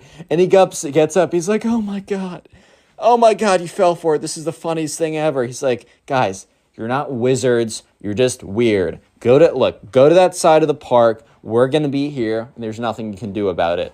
And that's when I think the emo kids kind of realized that, they weren't going to scare them out of there, and they definitely were not going to fight them out of there either. So sure enough, the emo kids they don't even say anything. These kids they're kind of done with trying to scare Bobby and Ben out of there. So they pick up their stuff, they get up, and they leave. And Bobby and Ben, they go back to doing their whatever they were doing before. But it really was just never the same after that, because for the rest of the day, Ben would just continuously make emo kid jokes and Bobby would laugh and make them back. So in fact, the rest of the day was better than ever before. And this happened a long time ago. This happened 4 or 5 years ago. And Bobby and Ben actually reunited about a year ago. And literally the only thing they did during their when they reunited was retold this story and made jokes about it the entire time. And this is probably, if you want to continue supporting the channel, please click watch on the video on screen right Thank you. now. Bye. I know you'll enjoy it. Just click it, do it. How's it going, everyone? Today we have a story of one of the cringiest emo kids of all time. So sit back, relax, subscribe to the channel if you're new. We're calling today's subscriber who submitted the story Brent. So this all happened when Brent was at soccer camp. And so Brent went to the soccer camp every single year. And it just happened that this year he encountered the emo kid at soccer camp. So anyways, this was just another summer of Brent going to soccer camp. His mom dropped him off, and once again, he was pretty excited to go. Unfortunately, some of the friends he made from the year before, they didn't show up this time, so he was very proactive about finding people, meeting new people, and trying to make some new friends. So anyways, in the very beginning of soccer camp, they had kind of a get to know other people type deal. And all of a sudden, right, Brent sees this girl, and she was at kind of the girls' soccer camp. So it was kind of split up boys' soccer camp and girls' soccer camp. However, it was all under the same umbrella of the soccer camp program. So they would eat lunch together, do non-soccer activities, but the morning soccer practices were kind of split up by gender like that. And so anyways, right away, Brent saw this girl, Emily, and he immediately kind of fell in love with her. Not actually, but was like, OMG, she's cute. I'm going to try and hit. No, I'm just kidding. He's I don't know. He's He's gone to soccer camp. He's not trying to hit, bro. That's crazy. But anyways, right, so she's going to be an important character later on, but for the meantime, we don't need to think about her because someone much more important comes into the picture. So while Brent is thinking about like, oh my God, look at that girl over there. I got to start talking to her. That's crazy. He accidentally bumps into this guy and turns around. This guy is like, I don't know, a little bit bigger than him, a little bit heavier than him, just like kind of a bigger guy. And he's got this like long black hair that's swooshed over. He's wearing like the standard soccer cleats, but otherwise it's like this black band heavy metal t-shirt. He's got like black painted nails. He's got like a spiky wristband on or whatever. And he turns around, he's like, yo, what did you bump into me, bro? And Brent's like, oh, my fault, like, didn't mean to do that. He's like, you don't think that I'm an alpha? Is that what you think? Brent's like, what? He's like, I'm an alpha male, just in case you weren't aware, which I know that you subconsciously were, because, all betas instantly know when there's an alpha present. And Andrew was the guy from like 7 stories ago. Brent was like, what? He's like, bro, do you not know what beta males and alpha males are? Well, basically, beta males are like you and lame, and alpha males are strong, powerful, and dominant in the pack. And with that, like, the emo kid does a big, like, swipe of his big, long, black hair, so, like, his bangs would no longer cover his eyes. It immediately fell back in front of his face. He's like, yeah, just so you know, kid, get out of my way. And the emo kid, like, shuffles away. And this was Brent's first interaction with the emo kid. So he's like, okay, that's cool, man. Like, okay, see you around, buddy. Bye-bye. So anyways, let's fast forward a little bit. After soccer practice in the morning, Brent was actually one of the better kids there. He was pretty good at soccer. They had lunch, and in the afternoon, they had activities such as like this, like, I don't know, like tag, capture the flag, all kind of like random camp activities. And today was capture the flag, and Brent happened to be on the same team as Emily. So immediately he goes over there. He's like, hey, how's it going? Like, my name is Brent. Emily's like, hey, like, my name's Emily. Nice to meet you. And Brent and Emily immediately hit it off. They're having a good time. They're talking with each other. They're enjoying each other's company. You simply love to see it. And like from very far away, Brent catches the eye of the emo kid who's on the other team and is just staring him down for some reason. Brent doesn't really think much of it, and then, like, he goes back to talking to Emily.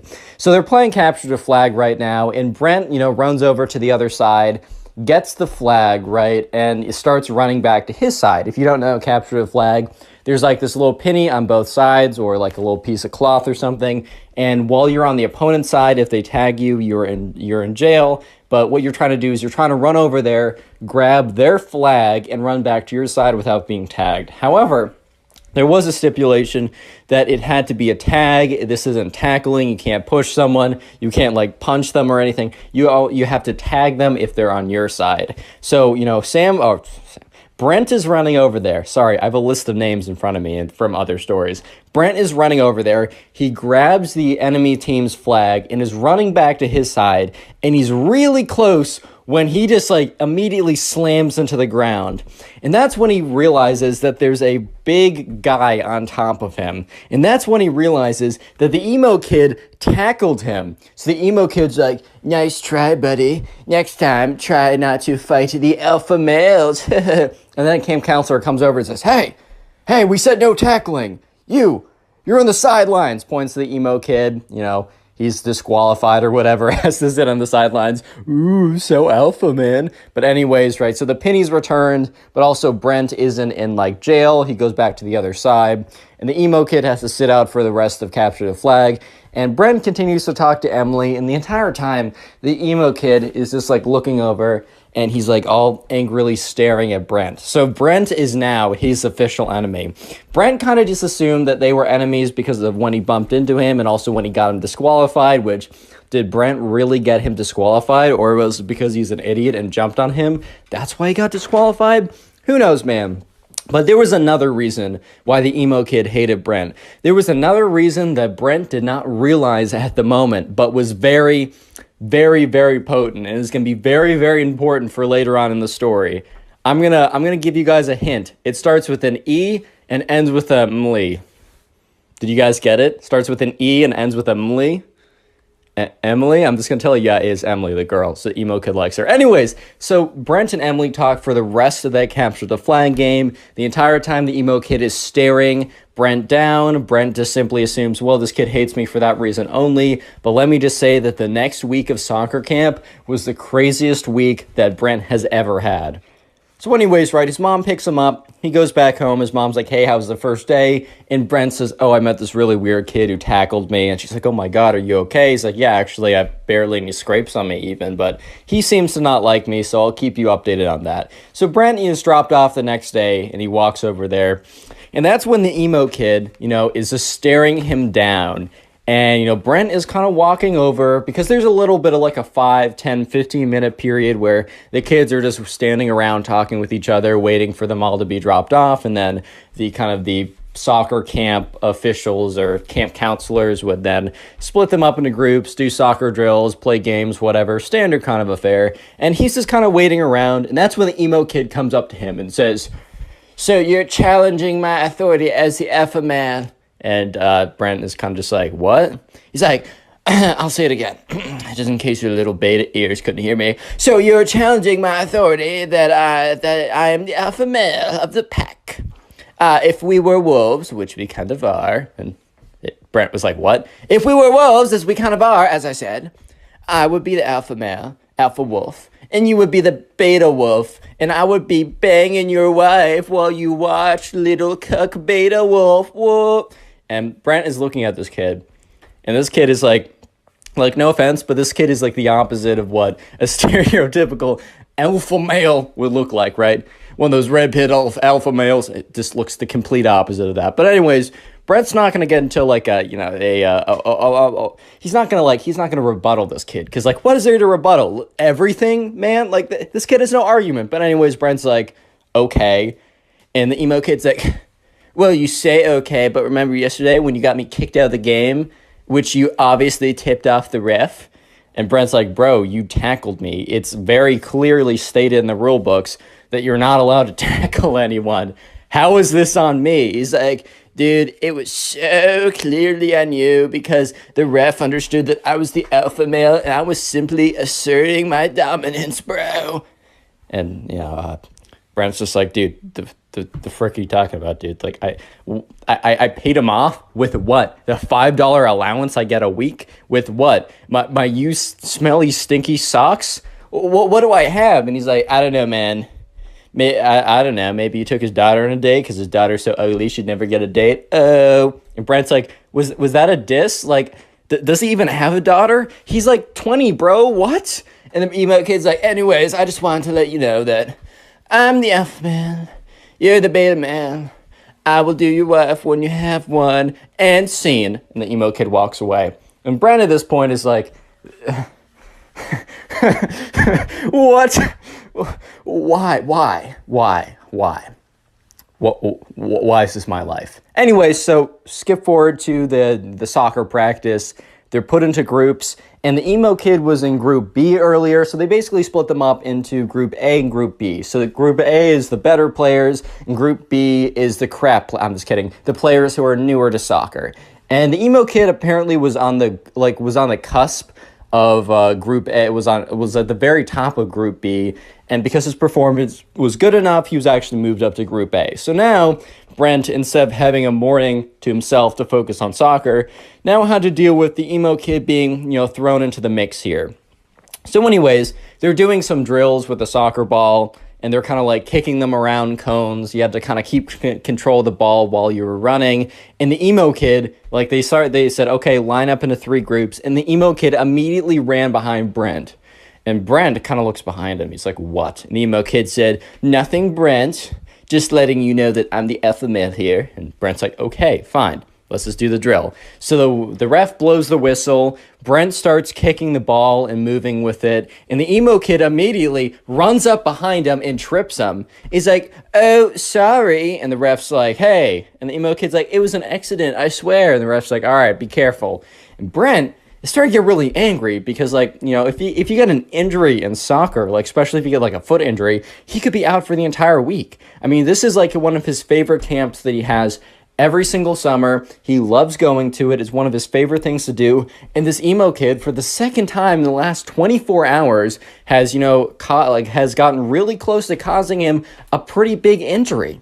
Like, I mean, he could have jumped, like, he jumped on him yesterday. He ran behind him, knocking him over. What if he twisted an ankle? What if he, fractured something in his leg? Like, it's not that hard, especially when you got a big old kid jumping on top of you every 5 minutes. It's difficult. It's not that difficult, man.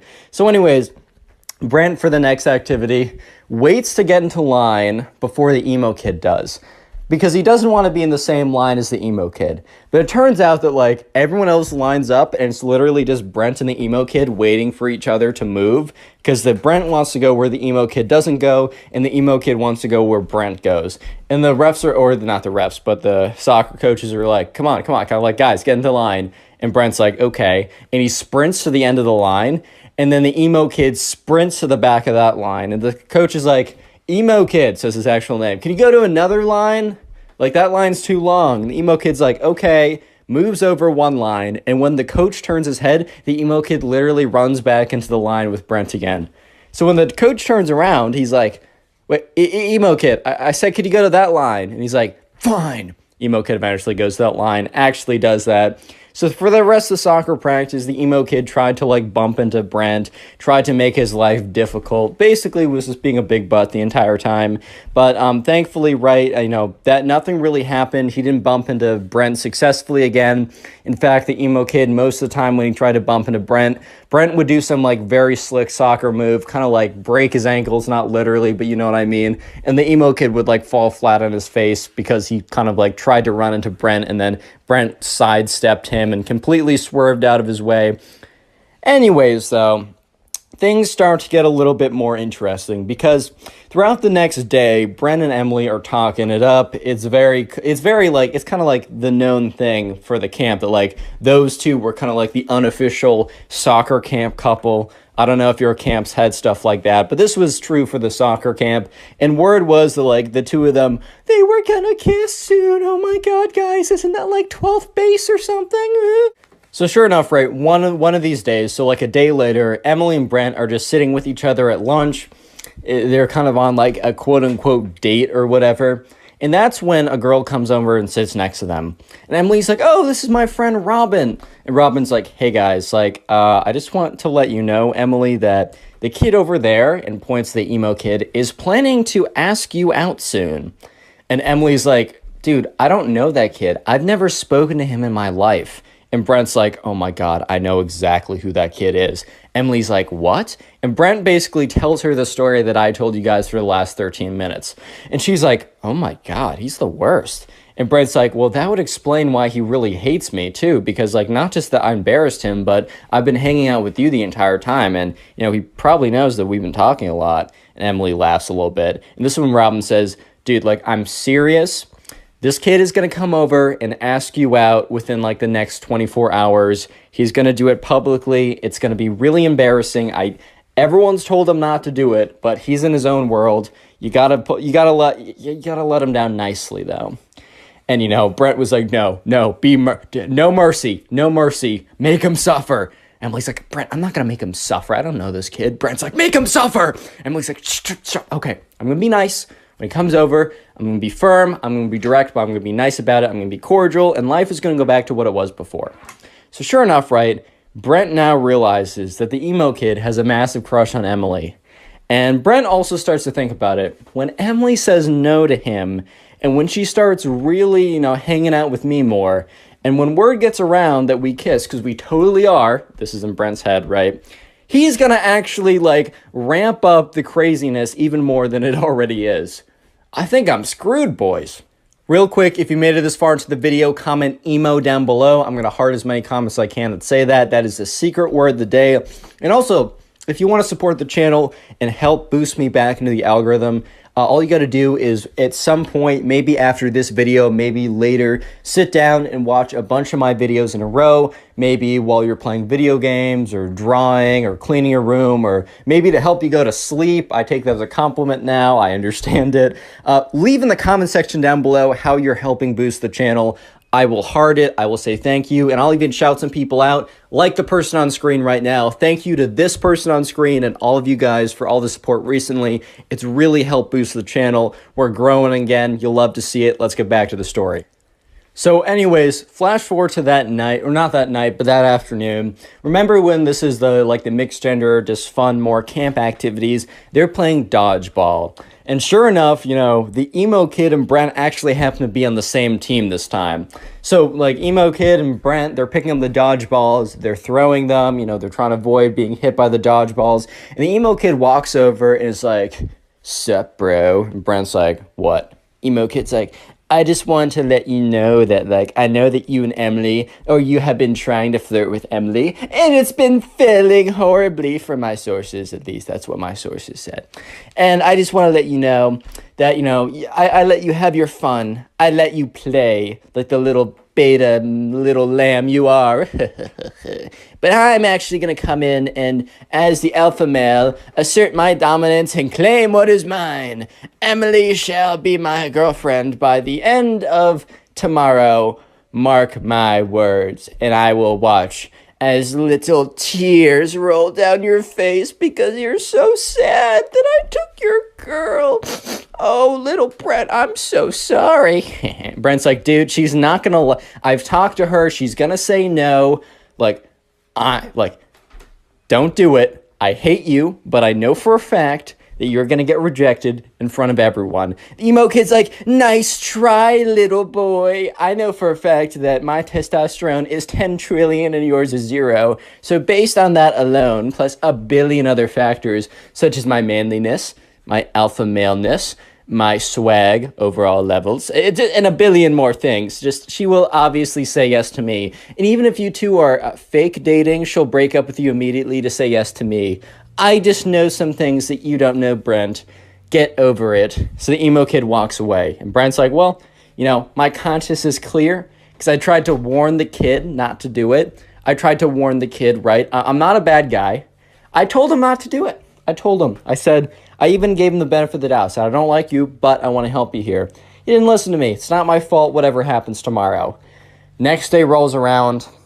At soccer practice, the emo kid for the entire morning is like, Brent, better spend the last moments with Emily as you can because she's about to be my girlfriend. Oh, and Brent's like, "Dude, shut up, dude." He's like, "Oh my God, am I getting to you, man? Am I getting to you, man? Oh man, it was so easy to break your thin, weak beta skin. Oh my God, my words are hurting you so much. I'm gonna lick up your little salty tears. They're so tasty and so good." And Brent's like, "Shut up, bro. You're gonna get embarrassed. I can't wait for the moment. She better go hard." Anyways, flash forward to lunch. The moment. So anyways, Brent is sitting with Emily, and Emily's like, "Dude, the emo kid, I can't see him anywhere." And Brent's like, "Dude, he's going to ask you out. It's happening. Get over it. It's going to happen any second." She's like, he's going to do it the next day, which means probably now in front of everyone. And, Brent's like, that's what he said he would do. And Brent was like, "Oh my God, don't turn around," because Brent was looking, and the emo kid was walking over. And what was he walking over with? He was walking over with a boom box. You already know where this is going. And Brent's like, "You know what? Brace yourself. Try and have an out-of-body experience right now so you don't have to deal with what's about to happen. This is about to be bad, Emily. I'm so sorry." And Emily's like, "Oh my God, oh my God." And that's when you start to hear music. It's the emo kid's personal band. So it's like this heavy metal rock band. So just imagine some heavy metal rock going in the background. And the lyrics are, "Emily, yeah, Emily, why do you hang with losers like Brent? Emily, please love me. Yeah." And it's just kind of more stuff like that in the background. And the emo kid is rocking out by himself with an air guitar while this is all going on. It is the worst moment of Brent's life because the secondhand embarrassment is so strong, he's basically getting firsthand embarrassment from the whole thing. Everyone has stopped eating and turned around, including including the camp counselors. They're just watching this kid bounce around with an air guitar with his like super long black bangs flying around all around the place as this boombox plays one of the crappiest songs they've ever heard, terribly mixed, the worst lyrics, basically saying that Brent sucks and that she should be in love with him, and he's bouncing around, and then after 5 whole excruciating minutes, and everyone at this point is laughing and trying to hold themselves together, after 5 whole long excruciating minutes of the worst music ever and some like really bad air guitar and bouncing around, the song stops and the emo kid says, "Emily, it is clear who you shall choose. What is your verdict?" And Emily's like, "I'm sorry, I don't know you. I'm not going out with you." Emo kid's like, "That's hilarious. What's your actual verdict?" Emily's like, "Dude, I don't know you." He's like, "Dude, that's hilarious. What's your actual verdict?" And Brent's like, "All right, man, that's enough. Let's concede while we're behind." The emo kid looks at Brent and says, "This isn't over, man." And he walks away with his boombox. And Brent's like, "Why did he say that to me? I didn't dump him." And Emily's like, "Dude, that was worse than I could have ever imagined." And right, so Robin, the friend who warned them, came over again and said, "Look, I should have warned you about that. I didn't think it was real. I didn't even think that was actually going to happen. I was told earlier this morning and I laughed. I'm so sorry. I should take anything that you hear about this kid seriously from this point on because, oh my God." And Emily's like, "Wait. Oh no, we still have an activity tonight, this afternoon." And Brent's like, "Oh my God, he said this isn't over." And sure enough, it was far from over. So they get to the activity that afternoon. So it was probably the worst possible activity that it could have been because it was small groups of charades. They kind of ran out. They had something else planned, but since it started to rain, they had to go inside. So they're like, "All right, we're going to break you off into small groups of 3. And we're going to have you play charades with each other." And at this point, they're like, "Okay, what are the odds?" Brent's like, "What are the odds that I'm put with?" And the person says, "Brent, Emily, and emo kid." And Brent's like, "You got to be joking, man. You got to be joking." Apparently, right, Robin tells him this, later on, once the camp is over. Apparently, because she was talking with one of the camp counselors about everything that went down. The camp counselor said that, once, it started to rain, the emo kid went up to them and asked what they were doing. Camp counselor said, "Oh, we're doing small groups of charades." And the emo kid requested that his 2 best friends and him were put together in a group. So it wasn't just random, it was the emo kid. But Brent didn't know that at the time. So Brent looks at Emily, and Emily looks at Brent. And they're both basically just like, "Oh boy." And then they both look at the emo kid, who has a massive smile on his face. So all 3 of them go away to a corner. And the emo kid's like, "Emily, I might have came on too strong." And she's like, "Well, that's an understatement." But he's like, "I will show you the truth. Brent, I challenge you to an alpha battle." Brent's just like, "What's an alpha battle?" "Ha! You're such a beta for not knowing what an alpha battle is, beta."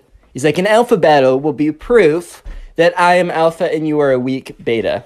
And then Emily will choose me." And Emily's like, "I'm not." And he's like, "Wait, your heart will tell you otherwise after the alpha battle." Emily's like, "Okay, I'm still not going to." She's like, "God, stop, silence, woman."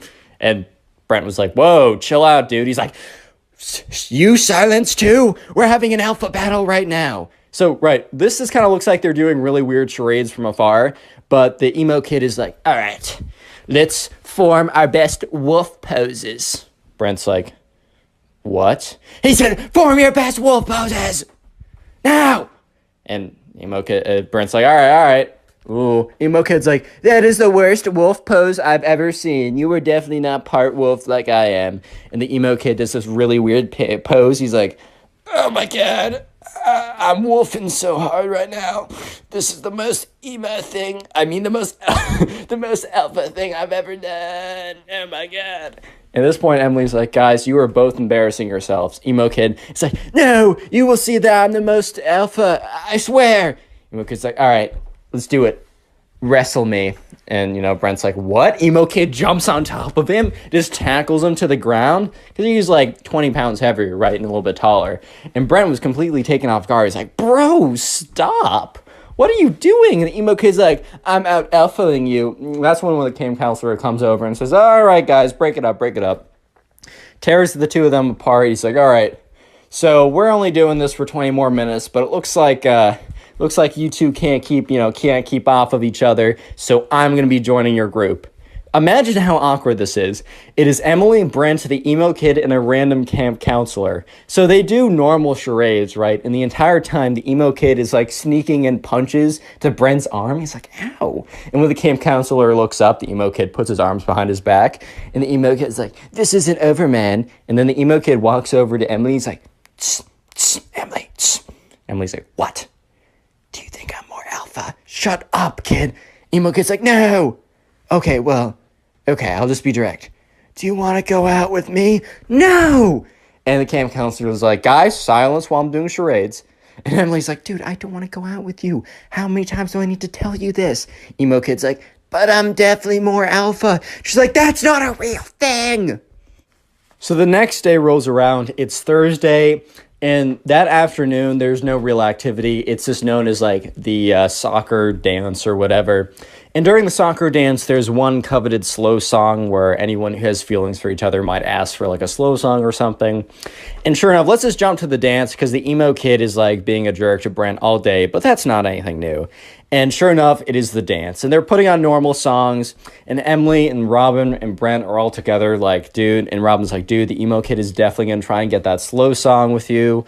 Like, Brent, you got to swoop in right away. Because at this point, Brent and Emily were, like, unofficially a thing. They're only at camp for a week, so they're not going to make, like, a long-term relationship. Let's have kids, baby. Okay, you know what I mean. But sure enough, the slow song comes on. And Brent's like, oh my God. And Emily's like, quickly. And you can see the emo kid sprinting from the other side of the room. So Emily and Brent quickly like get together in the slow song, kind of like whatever. And Emily's standing there and she feels Brent being ripped off of him. And the emo kid grabs Brent, rips him off Emily and tackles him on the ground. And this is what the camp counselors are like, oh, okay, foul play. They go in, they grab the emo kid and they like run it, like they take him off. They're like, all right, buddy, this is like your third strike and you are out. So they call up the parents of the emo kid. They say, your son can't come tomorrow. He's like fighting this one kid again and again and he won't stop. And so sure enough, the emo kid was picked up, taken away, and Brent and Emily finished off with a slow song together. The next day rolls around. It is Friday. It is only a half day where basically the parents come and watch a little like soccer presentation that all the kids have done. And by the end of it, right, most people are packing up. Brent and Emily are gone. And you remember the friend Robin from the beginning? One of the camp counselors and Robin were like friends or whatever, or like friendly. And the camp counselor's like, do you happen to know about that like emo looking kid? Like, do you happen to know what was up with him? And Robin's like, do I have a story? Click on the video on screen right now. You? I know you'll enjoy it. Just click it. Do it. Leave a like on this video and I'll actually give you nothing at all. No, but what's up, guys? Welcome back to a brand new story. And just imagine you're chilling with your girlfriend. Life is awesome. You stare into her eyes lovingly. And then all of a sudden, this emo kid walks in and says that you must fight him to the death to decide who gets your girlfriend. And at that moment, you seriously just sit there and question your life choices. That is the story I'll be telling today. So sit back, relax, subscribe if you're new, and let's just jump right into this story. So we're going to call a subscriber who submitted the story James. So anyways, there was a kid in James's class who we're going to call the emo kid. He kept to himself. He wore crazy makeup and the dark clothing and whatever. And honestly, it doesn't really matter what you wear. But he was also extremely melodramatic. Like, he would come in and he'd be like, society doesn't understand me. No one gets me. I'll never fit in. He was kind of like one of those kids that kind of just like would say this stuff and then would be like, why do I not have friends? I'm just a melodramatic freak all the time, which, I mean, I was pretty weird in middle school, so like I can't really speak. But then again, hey man. Anyways, so there's also a girl in, I don't know, I'll just call her like, we'll just call her Kate, right? It's name of my friend back home. So anyways, James and the emo kid, unfortunately, had to cross paths because they both had a thing for this girl. And this Friday, right? So this story all starts like this weekend, or not this weekend, we'll say starts on Monday. And this Friday, remember, not actually this Friday, I mean this Friday in the story, was going to be the school dance. And the whole thing was like whoever got the slow dance with this girl was basically gonna like if you so the thing at James's school is if you slow danced with a girl, you were basically dating her at this point. You guys were practically in love at that point. So it was a pretty big deal who was going to get the slow dance. And it was the emo kid versus James. And this became very public knowledge. Like the emo kid was telling everyone that he was going to 100% get the slow dance. And people kind of knew James because James was more popular. He wasn't like, I don't know, some like really annoying popular person. He was just like a cool guy that everyone liked.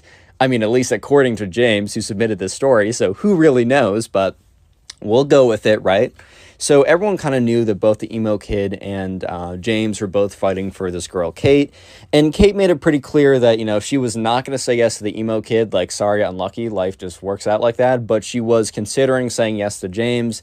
She was kind of just keeping... the truth was that she was going to say yes to James if he asked. However, she just wanted to keep him kind of like on his toes and questioning or whatever, right? So, yeah, throughout that whole week, the emo kid and James, they didn't really, like, they weren't, like, in a fight with each other, but it was kind of like, they were kind of like rivals in a sense, even though they never had any direct confrontation. And let's just skip ahead to that Friday. It was the day of the school dance.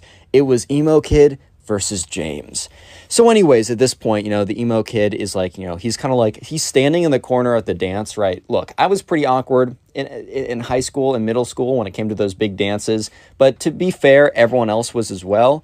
But the emo kid was kind of taking it to a whole different level. He literally was like slouched in the corner of the room. His like long black hair kind of like down. Almost like, you know, that scene from The Ring with that like the girl who comes out of the TV. He was kind of looking like that chick for a second. So he was definitely not helping himself out in this situation. And at this point, James and his boys were kind of standing like together, whatever. They were dancing to, I don't know. I don't freaking know what they play at high school dances. Maybe some Whip Nene by Silento. Yeah, I don't know, man. It's a middle school dance, bro. I don't know how this works. But anyways, they're kind of waiting for the slow song to come on. Maybe some, I don't know, some like song by Adele or something like that. Like dude, I always try and like say lines from songs during these stories and I just blank every single time. But anyways, yeah, so they're all kind of waiting around there, and it was, eventually, the slow dance song came on. And remember, you might be thinking, oh man, who cares? It's just like a slow song. No. What you have to understand is the slow song meant everything to these kids. Like, the slow song, basically, if you had a slow song with some girl, because remember, they were in middle school, this was like 7th, 8th grade, so probably the farthest you ever went with a girl was, like, slow dancing, or maybe holding her hand, if you were, like, crazy, because, you know, if you hold a girl's hand for too long, there is a chance you get her pregnant. So definitely not misinformation from the Connor Pugs channel. But anyways, slow dance was a really big deal. And all of a sudden, the song comes on. And the thing was, right, the emo kid was too busy kind of like sulking about society in the corner of the room to react quick enough. So James was like, all right, bro, like that guy's playing himself. I'm going to go in. So James very quickly goes in. And boom, he gets there, goes up. He's like, hey, like, Kate, like, can I have this dance? And she very happily says yes. Because she said, like, oh, I don't know if I'll say yes. She knew. She was bluffing the whole time. And James kind of felt pretty confident about it. And even though she said, I don't know, he was pretty confident because her friends were like, yeah, dude, she's totally bluffing. Like, I hate to expose my friend like that, but she definitely has a thing for you. You're chilling. You're in the green. So anyways, James goes in. He feels pretty good about the whole thing. But let me just say that the emo kid eventually looks up and then he sees this. And the emo kid is not having it. So he does something pretty insane. So strap in and definitely prepare for the cringe. If you have your cringe seatbelt unbuckled, I'm actually going to fine you for your own safety. So yeah, go ahead and buckle that cringe seatbelt because there was like a DJ station and there was like a guy who was like DJing, quote unquote, and there was like a microphone. So like the DJ could say like, hey, like 20 minutes till the dance is done, or get ready for this hype song or whatever. And other than that, he was really just a Spotify playlist. He just edited the Spotify playlist, right? However, The DJ let the Spotify playlist run on autoplay or whatever, and he went to the bathroom. So the emo kid ran up to like the spot or whatever. He grabs the microphone. He stops the music. First of all, he goes up to the Spotify, clicks pause on the music, and screams into the microphone, "Wait!" And everybody turns around. Everybody turns around and they look at this kid. And they're all kind of like looking at this emo kid who's standing at the front of the room with like the microphone. He picks it up. He's like, "Kate, no!" So at this point, everyone's kind of looking at this kid like, oh my God. Because they all knew that like he wanted to have the dance with Kate, but like James obviously got it. So they were like, that's tough, man. Like life sometimes doesn't work out the way you want it to. Like that's just unfortunate how that goes. However, he goes up there and he's like, he goes in the microphone, like he says, "Wait!" And everyone turns around. The music is off. He's like, "Kate, may I have this dance?" And everyone's so confused because, first of all, he turned off the slow song in the middle of the song. And also, she was already dancing with someone. And instead of just going up to her, he makes a massive scene in front of everyone, grabbing the microphone and screaming into it, saying like, "Will you have this dance?" And the thing is, right, it's caused enough commotion that the guy, like the DJ that was hired, ran back. Because I think he was supposed to be there the whole time, but he needed to like rip a piss or something, so he needed to go. And he runs back over. He's like, "Give that back to me." He like snatches it out of the emo kid's hand. He's like, sorry for the interruption, guys." Turns the music back on, like starts like, not cursing out this kid, he's a middle schooler, but being like, "Dude, what do you think you're doing? You can't just like come up here and take this stuff. Like, if you do this again, I'm going to tell your teachers and you'll be in big trouble." Or, I don't know how much trouble a hired DJ can get you in, but, the emo kid returns to his corner and literally just sits down, just slumps into the corner of the room, which James felt kind of bad. He felt a little bit bad because, like, James has definitely been in that position. I say that very kind of liberally because James has not actually been in a position where he grabs the microphone at the school dance, stops the music, and asks the girl out unsuccessfully. He hasn't specifically been there, but he's definitely been in a situation where it just hasn't gone his way. So he feels bad, man. Feels bad, man. You hate to see it. But, anyways, James, like, continued on with the slow... he's not going to stop his life because this kid has an unlucky moment. Like, that's tough. So, while I will say there was kind of an awkward moment because while, like, James was, like, slow dancing with Kate, he kind of, like, turns around, like, they kind of, like, turn around so James is facing the emo kid, and he just looks up, and the emo kid is staring at him with, like, the creepiest, most stalkerish, most scariest stare he's ever seen, because the emo kid is slumped over, like, the girl from The Ring, right, and is just, like, staring right at him. His, like, long black hair, like, covering most of his face besides his eyes, and he's like slumped over too, like kind of like crouching over like an old guy with a cane or something, but without a cane. And James is like, "Hey, do you mind if we turn like 45 degrees this way or 90 degrees this way?" Thank you, that's much better. So he doesn't have to see him anymore. Or actually, let's do a whole 180. He didn't ask for a 180 because he didn't want like Kate to be making eye contact with him either. But yeah, so that was a bit of a tough situation. However, you might be thinking, well, at this point, reasonably, the emo kid must have realized that this just wasn't his day, and he must have just, like, given up, which he's already embarrassed himself. Like, he probably gave up after this point. And while that would be pretty fair for you to believe, that was unfortunately that was just not what happened, because the emo kid would continue. Let me just say that the emo kid thought that if he had a sword fight with James, that he would be able to win the honor of his lady. I'm not even kidding you. Real quick, if you made it this far into the video, comment emo down below. That'll be the secret word of the day. I will try and heart as many of those comments as I possibly can. And also, if you want to support the channel, the best possible thing you can do is just watch this video throughout the entirety of this video, and then afterwards, if you could watch some of my old videos, that helps more than you can ever imagine. And please go in the comment section and tell me how many of my old videos you've watched today or this week. I'll heart it and say thank you because it helps me out more than you can ever imagine. Anyways, let's get back to the story, because the emo kid is not done. In fact, he is far from being done. So what happened after the school dance? Like over the weekend, James actually met up with Kate. They went to like go get dinner together, and that's when they officially started dating, whatever that means in 8th grade, which means, oh my God, they're going to sit together at lunch. Oh my God, dude, that's crazy, right? But anyway, so James officially starts dating this girl. Word gets around really quickly, and eventually the emo kid, I'm pretty sure at this point the emo kid would have known, but by his next actions, it's not super clear. So that Monday is the first kind of like lunch day that Kate and what's his name, James, are going to be having their first real at school lunch date, which is a pretty big deal for the eighth graders there. Obviously, it's not that big of a deal in general, but hey, man, let them have their fun. And so, yeah, he sits down, like he finds Kate, they sit down, and they're at a table by themselves. And like people are looking over and talking and be like, ooh, someone's dating, whatever, right? And however, James, Kate is facing away from the door, but James is facing the door. And James sees the door open up and he sees the emo kid walk in. And James is like, this is tough. Because James feels bad. He legitimately feels bad because, I mean, if the roles were reversed, he would feel bad like seeing the girl that he really liked a week ago sitting with the guy who was low-key his like enemy rival on a date. Like that would be tough to see. And James started to feel a little bit worried when the emo kid starts to approach him, right? Starts to approach him.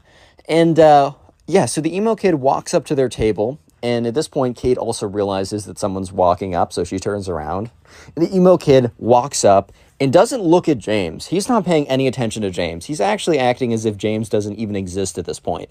The emo kid turns to the girl, Kate, I forgot her name for a second, says, Kate, I've been wanting to ask this for a while, but since we've become so close in the last couple weeks, which they have never spoken before, but that is beyond the point. At this point, that is beyond the point. He's like, I was wondering if you would like to go on a date with me, if you would like to start dating.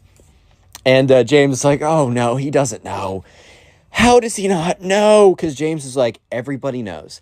Everybody told everybody, but I guess everybody didn't tell the emo kid. Of course they didn't. And Kate at this point is like, oh, well, I'm very flattered. And the emo kid's like, well, if you're flattered, then you should say yes, correct? And at this point, she's like, well, you see, it's actually not great timing because I'm actually currently in a relationship. And the emo kid's like, what? How? With who?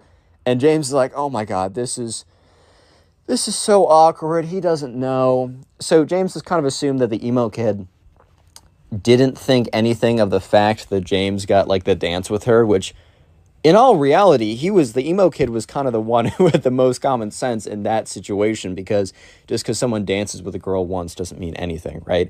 But at this middle school, if you got the slow dance, you were basically in. You were locked in at this point, is what I'm trying to say.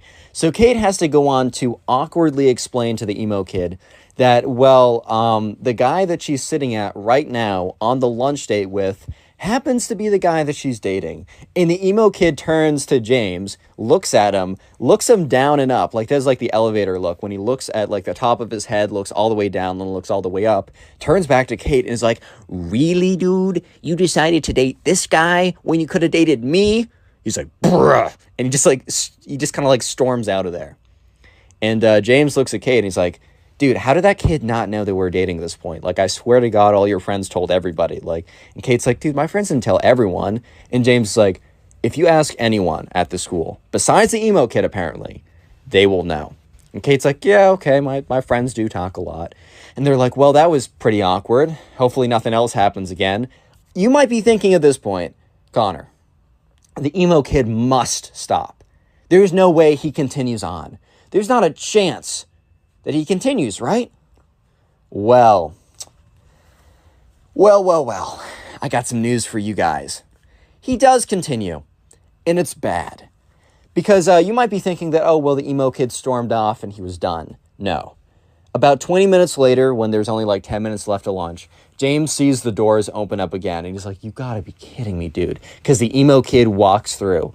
But this time, he is like stomping towards James super angrily. He runs up to the table practically, looks at James, looks him in the eye, and says, it's not over between us. It is far from over between us. And is like taking his little finger and like pointing at James. And James is like, okay, nice. Like, I like, we do not care. Like, I don't know what else to say at this point. Like, okay, cool, nice. Like, okay, what do you want me to say? And the emo kid after that is like, you better watch yourself. It's about to get bad. And he like storms out of there. And, at this point, James is like, okay, well, I guess that answers my question.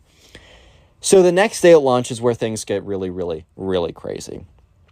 So he's sitting there with Kate on his second date. James is enjoying himself. He's having a good time with Kate. They're enjoying each other's presence. They're doing well. I mean, they're kind of clicking, so things might continue on, right?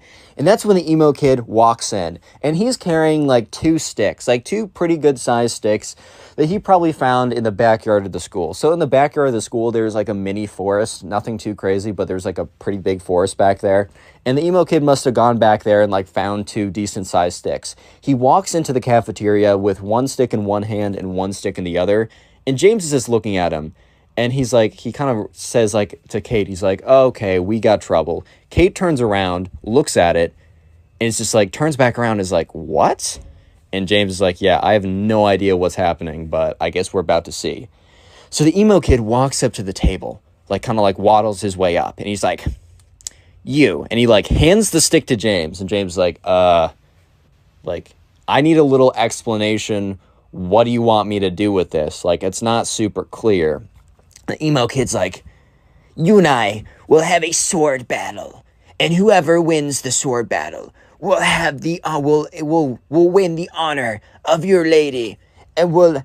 At this point, like Kate's like, what? And James is like, dude, what are you saying? He's like, fight me to the death. The winner gets your girl. And James is like, no.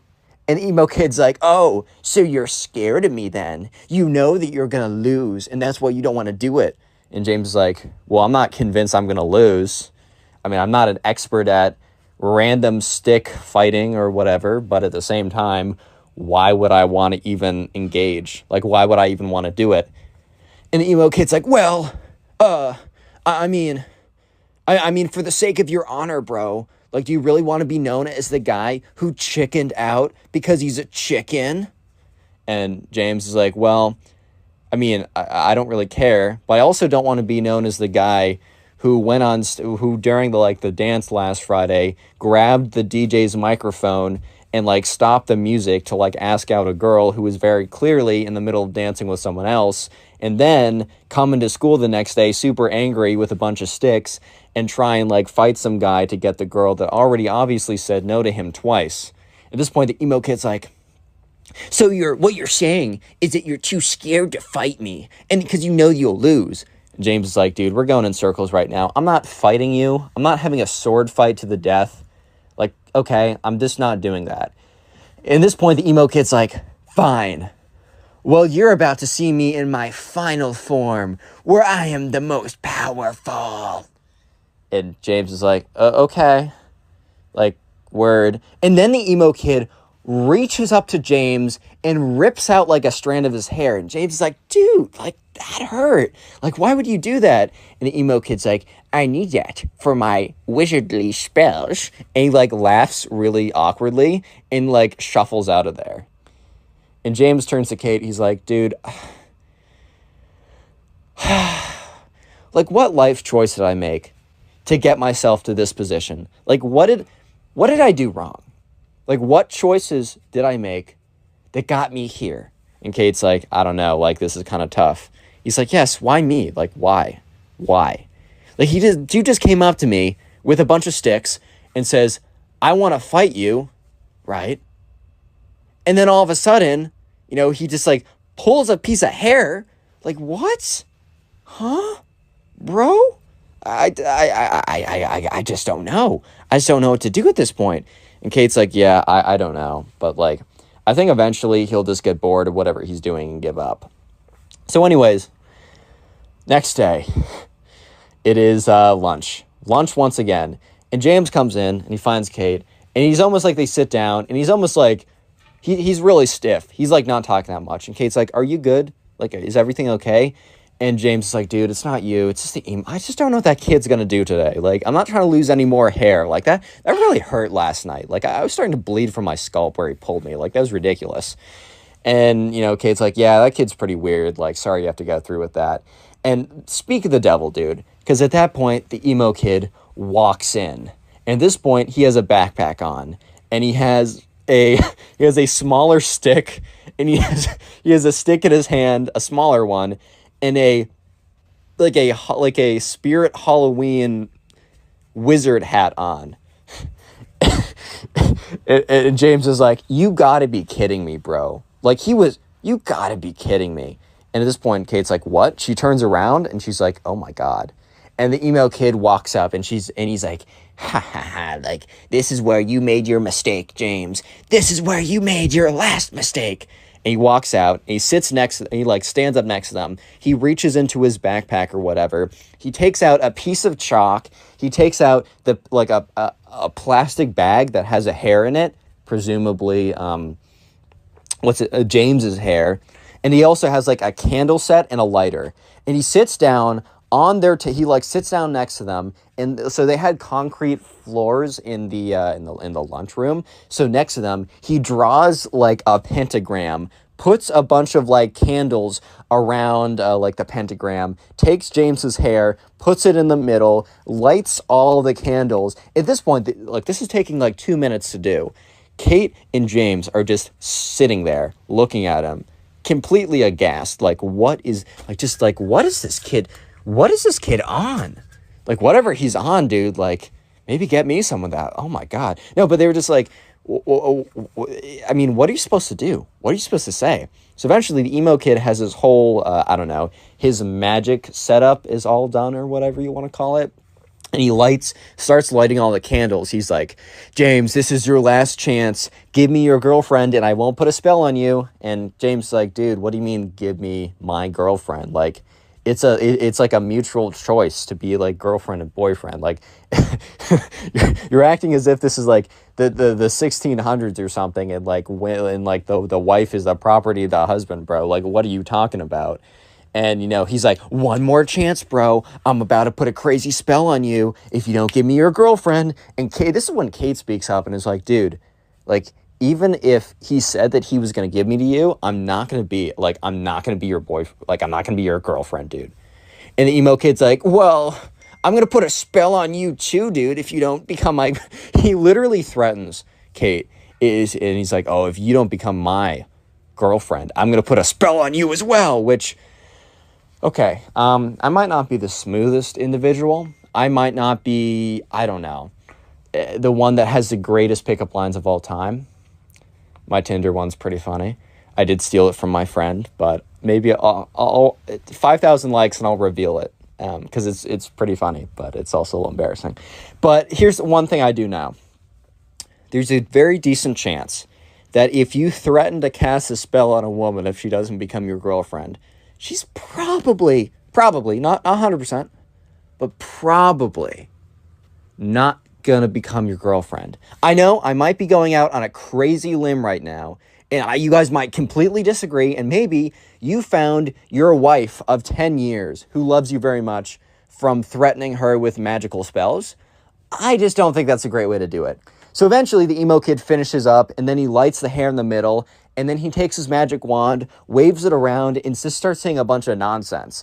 And at this point, half the entire cafeteria is just like looking. They've almost like circled around it like it was a school fight or something. They've circled around it and they're just like, what the frick, bro? Like, oh my God, like what's going on right now?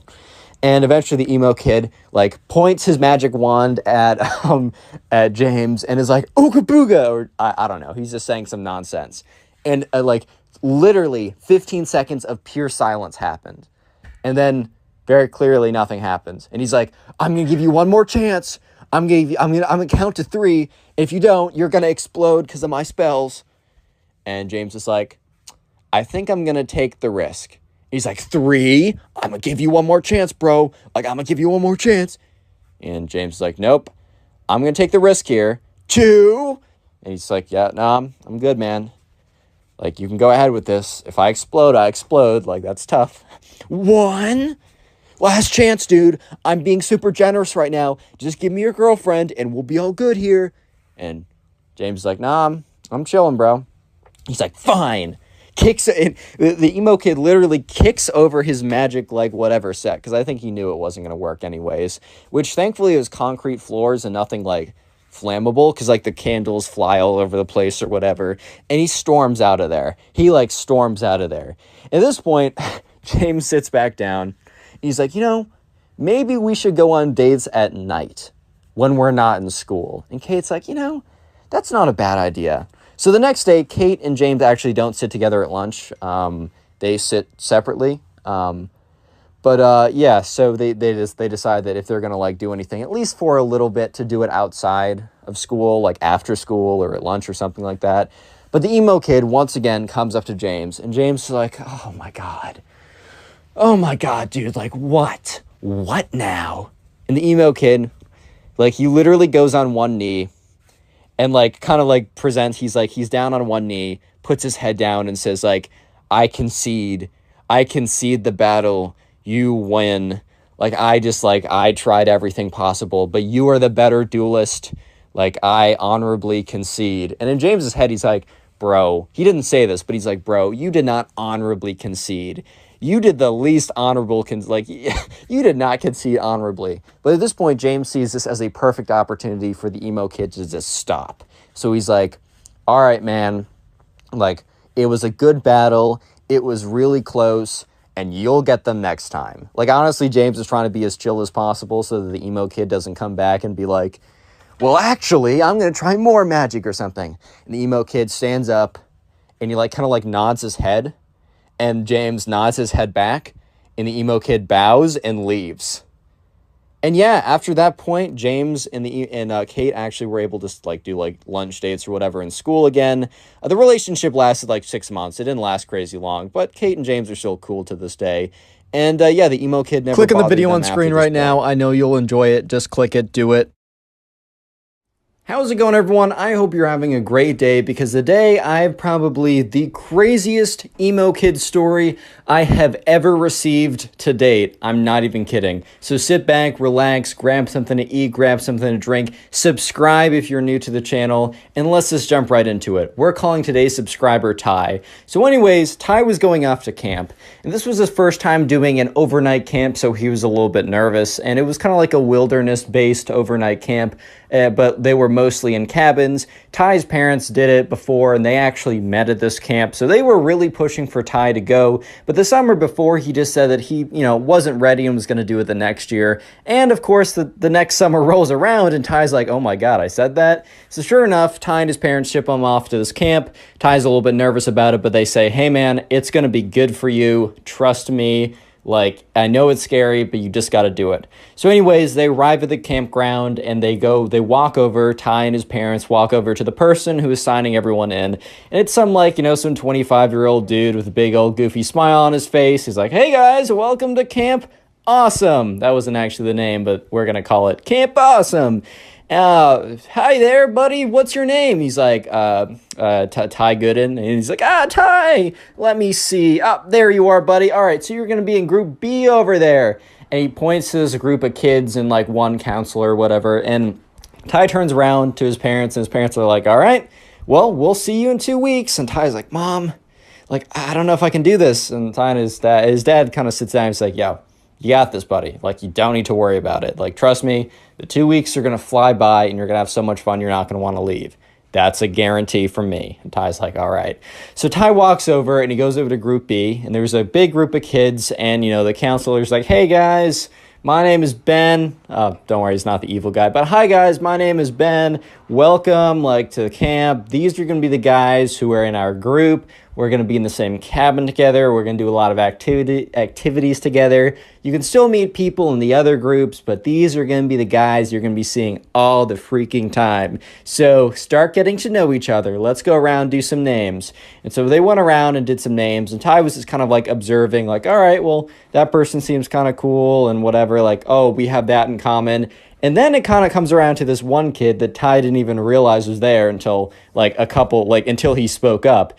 And this kid had these long black swooshed hair, right? He wore all black. He had these rock band t-shirts, these big black boots. He had this spiky bracelet necklace type thing. And by the way, if you kind of dress emo, that's totally chill. I don't really care. As long as you don't act like this kid, you're cool in my book. I say this every single time.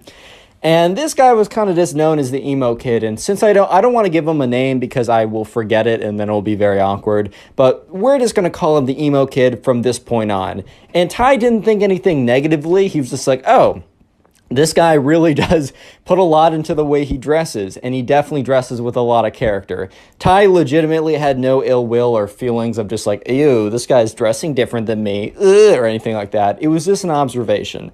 And so later on, they go to dinner together as a group, and then afterwards they have like the welcome to camp ritual, whatever. They all sit around a big campfire, and they're inaugurated in the class of 2015 or whatever. I don't know. This took place a little while ago. But anyways, right, it's finally time for them to go back to their cabins to figure out which bunks they want, etc., like that. So anyways, right, they get back there, and they're just the counselor dude who is their group B counselor, right, who's also sleeping in the cabins with them. He's like, well, just to make sure that no one feels left out, we've already assigned bunks to everyone. So he said, all right, Ty, you're in bunk A. He says, so-and-so, you're in bunk B. So-and-so, you're in bunk D. And then in bunk D, which they're in kind of like quads of 4, or they're in kind of like groups of 2, but they're bunk beds, so it's 4. So in Ty's group of 4, the 4th one was the emo kid. So the 4 of them walk over. They go in their bunks. The camp counselor says, yo, if you really want, you can talk to your bunkie about being top or bottom. Doesn't really matter. Lol. Doesn't really matter. And so sure enough, Ty and his bunk they didn't really care. Ty was on the bottom. He didn't really care. But anyways, flip over to the emo kid. And the emo kid is with this guy. And we're going to call this guy Benjamin. It's a throwaway name. But Benjamin was his bunk. And, the Benjamin is like, hey, do you mind if I have the top? And the emo kid is like, no, I must have the top. I must keep watch at night. And everyone just kind of went silent in that group of 3. They're like, or group of 4. They're kind of like, and Benjamin's like, all right, man, that's fine. Bottom bunk's cool with me. He's like, good. You have made a good choice, because I will watch over us at night. I have spoken. And everyone's like, okay. A lot of character in this guy. Funny guy. Anyways, things seem pretty normal until, it's time for them to go to bed. So anyways, they go and they brush their teeth, and then they get into bed, and the camp counselor guy comes around and is like, all right, group B, section A, or whatever you want me to call you guys. Let's call you the A squad. Yeah, we're going to have a lot of fun in the next 2 weeks. Just make sure no leaving the camp or no leaving the cabin overnight. Make sure that, you follow any rules that, we ask you to. Be nice and, fair to everyone, and just, have fun. Anyways, good night, guys.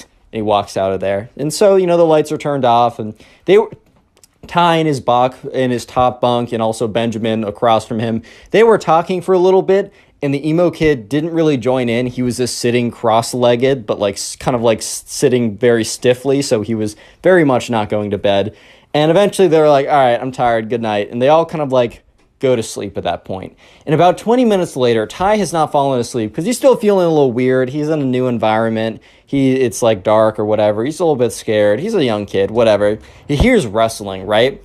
And that's when he hears steps, right? And he realizes that the steps are coming from across from him, and it's coming from the top bunk across from him, meaning the emo kid, is starting to walk down the bunks. He's like, all right, well, there's nothing too weird with that. And that's when he hears, because there's a door next to their cabin, so there's multiple exits from the cabin. He hears the door open, and he watches as the emo kid walks out. So Ty at this point is like, what? So he kind of gets up, and the person above him is completely asleep. But Benjamin, the kid from the side of him, is still awake, and he's like, yo, Benjamin. He's like, yo, what's up? He said, emo kid. I maybe said his actual name, but we're calling him emo kid. He's like, emo kid, he just walked out the door. Benjamin's like, you can't do that. And, Ty's like, dude, but he did. So anyways, they both get up, and they both look out the window, but they're trying to do it stealthily so that they're not caught, right? And they see the emo kid literally just standing there looking into the moon.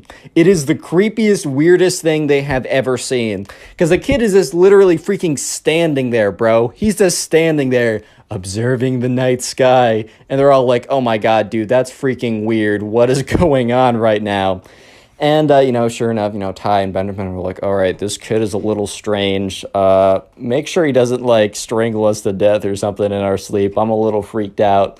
And that's when the emo kid, out of nowhere, does a 180-degree turn and turns right looking at the window. Ty and Benjamin quickly jump down there, like, oh my God, do you see us? Do you see us? Do you see us?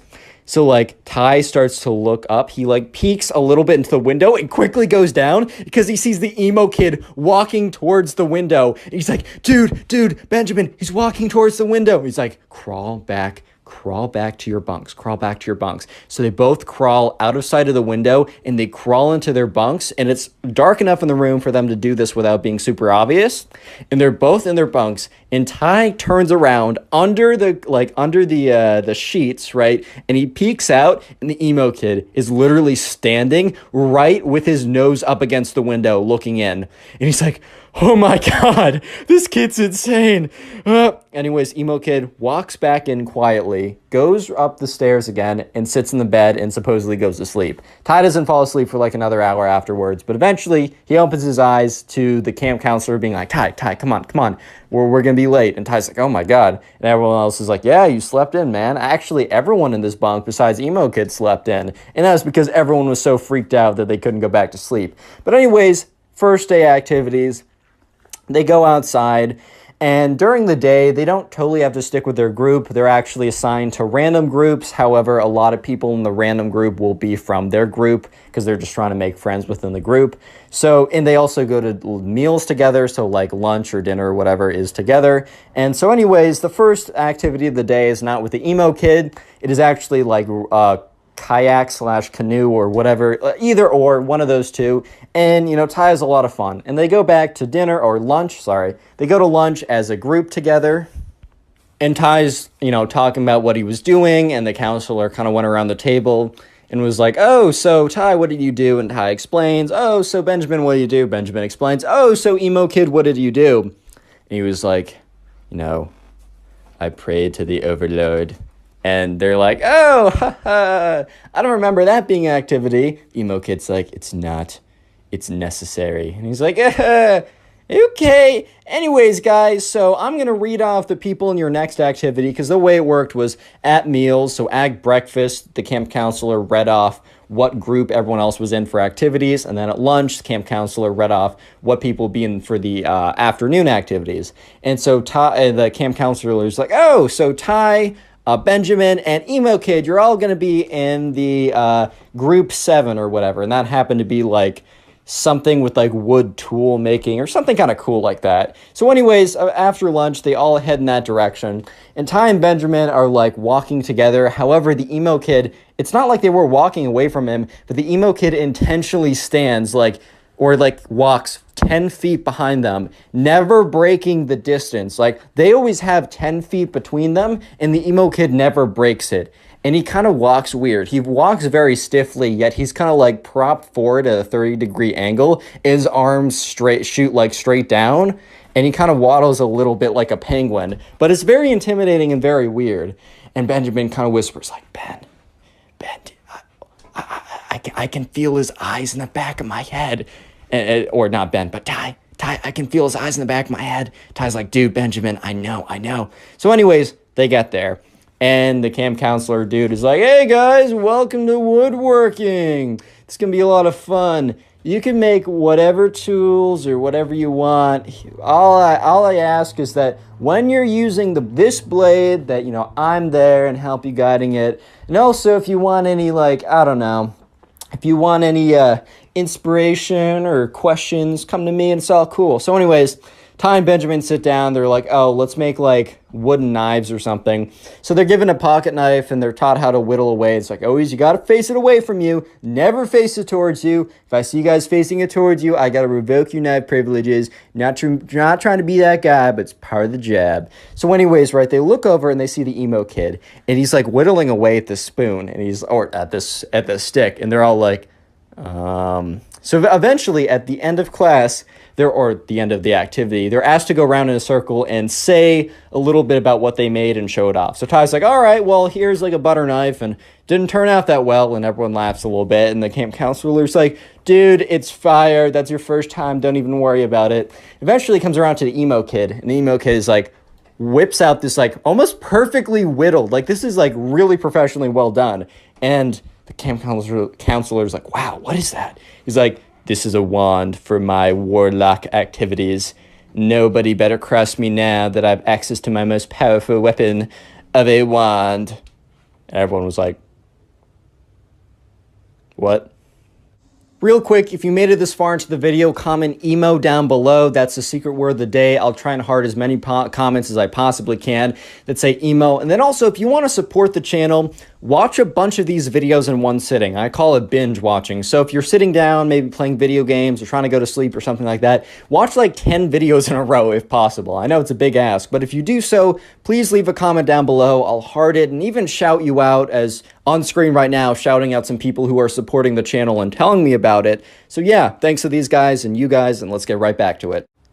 So fast forward a couple days into the week, and every single day, the emo kid's been doing weird things. So right now is a Wednesday. For context, they got there on a Sunday night. So this Wednesday night, Benjamin's kind of becoming like the side character for Ty. Like he's becoming like pretty close friends. And Ty and Benjamin are kind of like talking about the emo kid and being like kind of tracking the weird things he's been doing. But tonight is one of the weirdest things he's done. So once again, Ty and Benjamin have been noticing that the emo kid has been going outside every single time, like 15 minutes after they go to sleep. So Ty and Benjamin, they both get in bed, and when the lights are turned off, they wait about 15 minutes, and sure enough, the emo kid gets out of bed and walks down the steps. And he walks outside, and he walks to kind of this like big forest clearing. So Ty and Benjamin, they both walk over, and they both look up, and they look out of the window. And they're looking out, and they see the emo kid, and normally he just stands there blankly, but this time was different. He was getting to work. They saw the stick that he made in the like the wand craft whatever class, or the woodsmanship class, and he takes the end of it that isn't pointy, where you do the spell, and he puts it into the dirt, because he's standing in a pretty big dirt clearing, and he starts drawing this circle, this very big circle. And Ty looks over at Benjamin and is like, dude, what on earth is going on? Like, what is this kid doing? And Benjamin's like, dude, I have no idea. And they look at it, and he's drawn a complete perfect circle around him. And then he steps out of it. And then he starts making lines within the circle. He goes from the top of it, down, up, down, across, up. He's made a perfect upside down pentagram. And if you don't know, that's basically like a sign of like ship or the something. So at this point, right, Ty and his friend are freaking out. They're like, oh my god, he's trying to like summon something. And sure enough, the emo kid starts like waving his wand around in these weird directions and starts like spinning around in a circle and making these like weird movements. And if TikTok was around, I bet Ty would have been like, bro, is he trying to do a TikTok dance or something? But anyways, Ty and Benjamin are watching as the emo kid, after making the upside down pentagram, just starts waving it around and starts speaking, like, because the window was cracked open a little bit, and they start hearing like some weird okay, maybe it wasn't as goofy as that, but he was kind of talking these like weird tongues or whatever. And that's when they heard the light flick on. Not in their room, because they would have seen that. They heard the light flick on in the middle cabin. The middle part of the cabin. That is where the camp counselor lived. He must have heard or must have felt like some kind of disturbance or something, because they see the emo kid grab his wand and sprint out of there, and sprint so quickly he goes to the back room. And that's when like Ty and Benjamin are like, oh my god, he's sprinting here. So they quickly jump into bed and are, you know, when, I don't know if you guys did this, but like when you were up later than you should, and your mom is about to run into like open the room, and you just jump into your bed and then you just stay super still. That was them. Like, it doesn't matter if you're sprawled out in a weird position, you're staying as still as possible. So they jump in, they're super still, and they watch as the door opens and the emo kid runs in and runs up to like the second bunk and just sits in there. And that's when like they see, like, literally 10 seconds after the emo kid gets into his bed, they see the light flicker on. And the camp counselor, who's for cabin B or whatever, walks in and is like, hey, I saw something out there. Any of you guys go out there?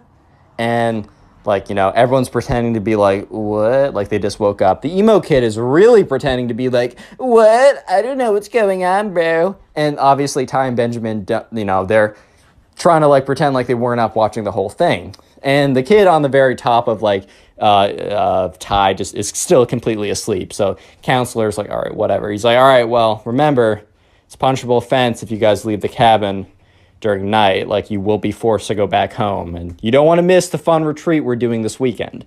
And they're all like, all right. They're like, yeah, it wasn't us. I don't know what it is. And that's when the camp counselor is like, what? And he looks outside the window, and that's when he sees it. He's like, stay here. And he goes outside, and they all watch as he walks outside, and he sees like the upside down pentagram like drawn into the circle or whatever, drawn into the dirt. And he's just looking at it. And he takes out like his iPhone 4, because it was like 2015 or whatever, and he takes a photo of it with like flash, takes another photo, steps back, takes another photo, and everyone else pretends to be asleep as they go back in. Next day rolls around, and they're walking to their first activity from breakfast. And Ty and Benjamin happen to be in the same group. And Ty's like, dude, the emo kid's insane. Like, that was ridiculous last night. And Benjamin's like, I've never been more freaked out besides the first night, bro. Like, this kid's insane. And at this point, they start talking about the camping retreat. So I mentioned this like a couple minutes ago when the camp counselor said, you guys don't want to miss the special fun camping retreat we're doing. So they stayed out in cabins. But part of the wilderness camp, whatever, at the very end of it, at the very like the last Friday night to Saturday, they hike out kind of farther out into the woods. They bring like camping equipment, and they kind of like camp out like that. So both of like Ty and Benjamin were a little bit worried, because that basically meant that they were going by group, and they were going to be out in the woods in tents by themselves with the creepy emo kid. So anyways, let's just fast forward to that day. It's Friday, and everyone is kind of packing their little bags, and the camp counselor for each group packs their like supply kit, medical supplies, radio, the food that they're going to be eating. And he's like, all right, everyone grab like groups of 2 grab a tent. And so sure enough, people pair up, and Benjamin and Ty are together, and they grab this tent, and they start walking over to the campsite. And Ty and Benjamin was like, dude, I heard that like, there's only like enough tents so that like we have to pair up with someone. And he said, I heard that it's random. I heard that we don't get to choose who we pair up with. Ty's like, dude, that's insane. We already have friends. I get in the beginning them assigning us stuff, but like we know people now. This is the last day. Like, why would we need to bunk with someone random? And Benjamin's like, dude, I don't know if that's true. That's just what I heard. So eventually they get to the campsite. Anyways, so they get to the campsite, right?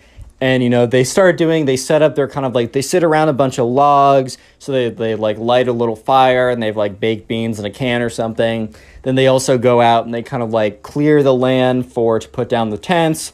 They all set up a bunch of tents in the group of 2 that they carried it over in. And Ty at this point is thinking, all right, we're good, because I'm going to be with Benjamin, because, we're in groups of 2 already. Why would they need to reassign us groups? And so once again, they were asked back to the campsite, or not the original campsite, but the little campfire they made. It's getting kind of late, and the camp counselor's like, all right, guys, time for me to assign you your bunk mates or your camp tent mates. And Ty in his head is like, no. So Benjamin and so-and-so, so-and-so and so-and-so. And when there's like that one guy you don't want to be with or something like that, and like you're being assigned in a list, and you don't hear your name, but you also don't hear his name, and the number of combinations starts getting smaller and smaller and smaller, and you start freaking out. Well, this is what was happening to Ty, until he realized that he was doomed before, the words were even said, because the camp counselor went through the entire list, but he didn't say Ty's name or the emo kid's name. And that's when the camp counselor said, Ty and the emo kid. Obviously said his real name, but you know what I mean. And Ty was just like, oh, I'm not going to make it tonight. I'm not going to survive. I better write some letters to my mom saying I love you, because I'm not making it tonight. Oh my God. And Benjamin is just staring at him and afterwards walks up to him and says, hey, if you need help, we got to come up with some kind of signal. So Ty's like, okay, I'm going to I'm just going to run out of there, and I'm going to run over to, like, no signals, no nothing. I'm running over to your campsite if anything happens. And Benjamin's like, all right, that's totally fine, man. So anyways, Ty goes up to the emo kid's like, so, looks like we're bunking. And the emo kid is like,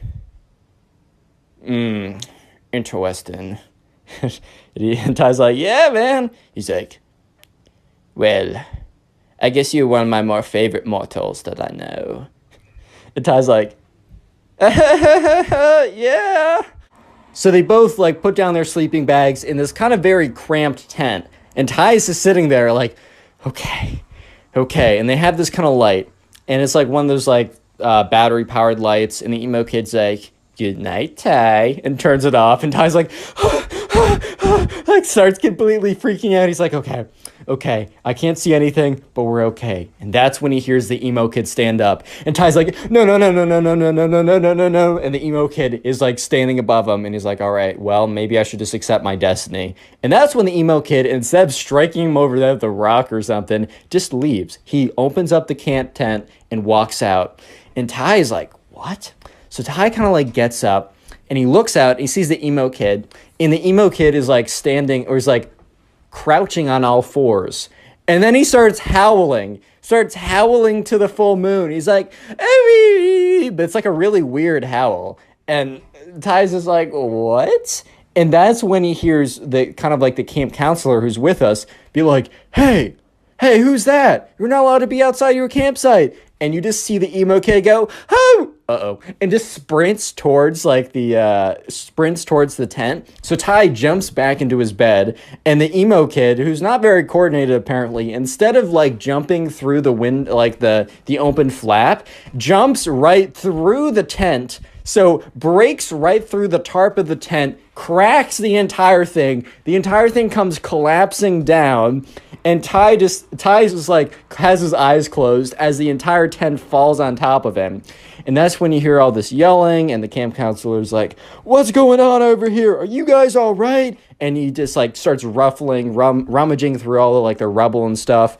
And Ty starts like getting up and he pushes the stuff off of him. The camp counselor was like, was that you out there doing those howling noises? He's like, no. And then sure enough, the emo kid is just standing there like, and he says to him like, you wouldn't understand what I was doing. And the camp counselor was like, I told you before that you can't be leaving your tent during the nighttime. Like, after I said goodbye, you were supposed to go to your tent and not leave it. You were out there. And he's like, I was performing a protection ritual. And camp counselor was like, what? I was performing a protection ritual so that everyone would be safe at night from the demons and ghosts of the underworld. Camp counselor was like, what? And at that point, right, they just realized, okay, this is a lost cause. And at this point, the worst thing was that there was nowhere for them to sleep because the camp was completely destroyed, or the tent was completely destroyed. So the camp counselor was like, fine, you two, bring your sleeping bags. You can sleep in my tent. So the three of them are kind of like crushed in there. And eventually the camp counselor is like, all right, you two are in here. I'm going to sleep outside. No shenanigans.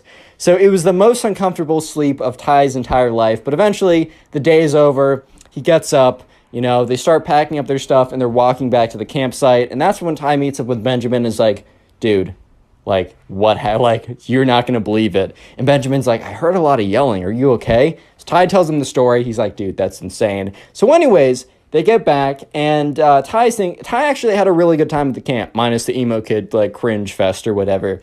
Eventually, Ty's parents come to pick him up, and Ty's mom's like, man, you gotta tell me all about it. Like, how was it? Ty's like, it was really good, but it's quite a story.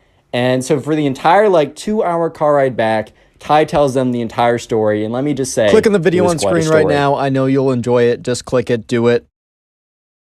How's it going, everyone? I hope you're having a great day, because today we have a story of probably one of the cringiest emo kids on planet Earth. I'm not even kidding. This is probably one of the craziest stories I've received, so sit back, relax, grab something to eat, grab something to drink, and let's call today's subscriber who submitted this story Let's call him Oliver. So this all happened back in the good old days of like 2014, 2015 when like goth, emo, all that type of stuff was like super popular. And by the way, if you dress goth or emo, I literally don't care. That's a totally fine style. As long as you aren't an emo kid like this kid, you're totally cool in my book.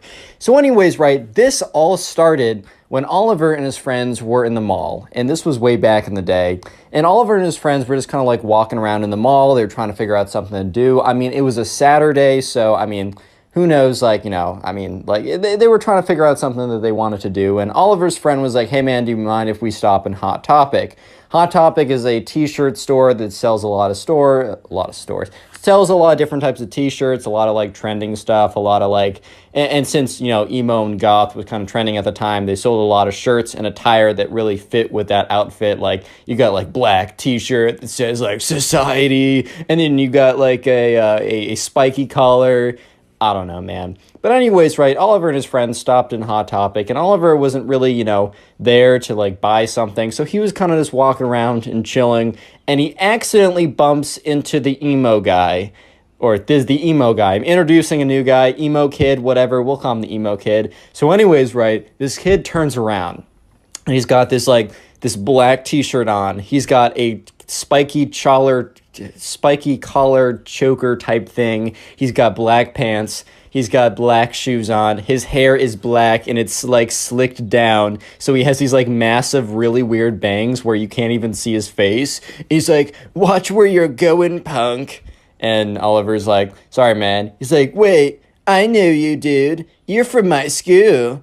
And Oliver's like, yeah, I think we're in class together. No, I've seen you around, though, because Oliver's starting to remember this one time he saw this really weirdo-looking kid who was like, man, no one gets me.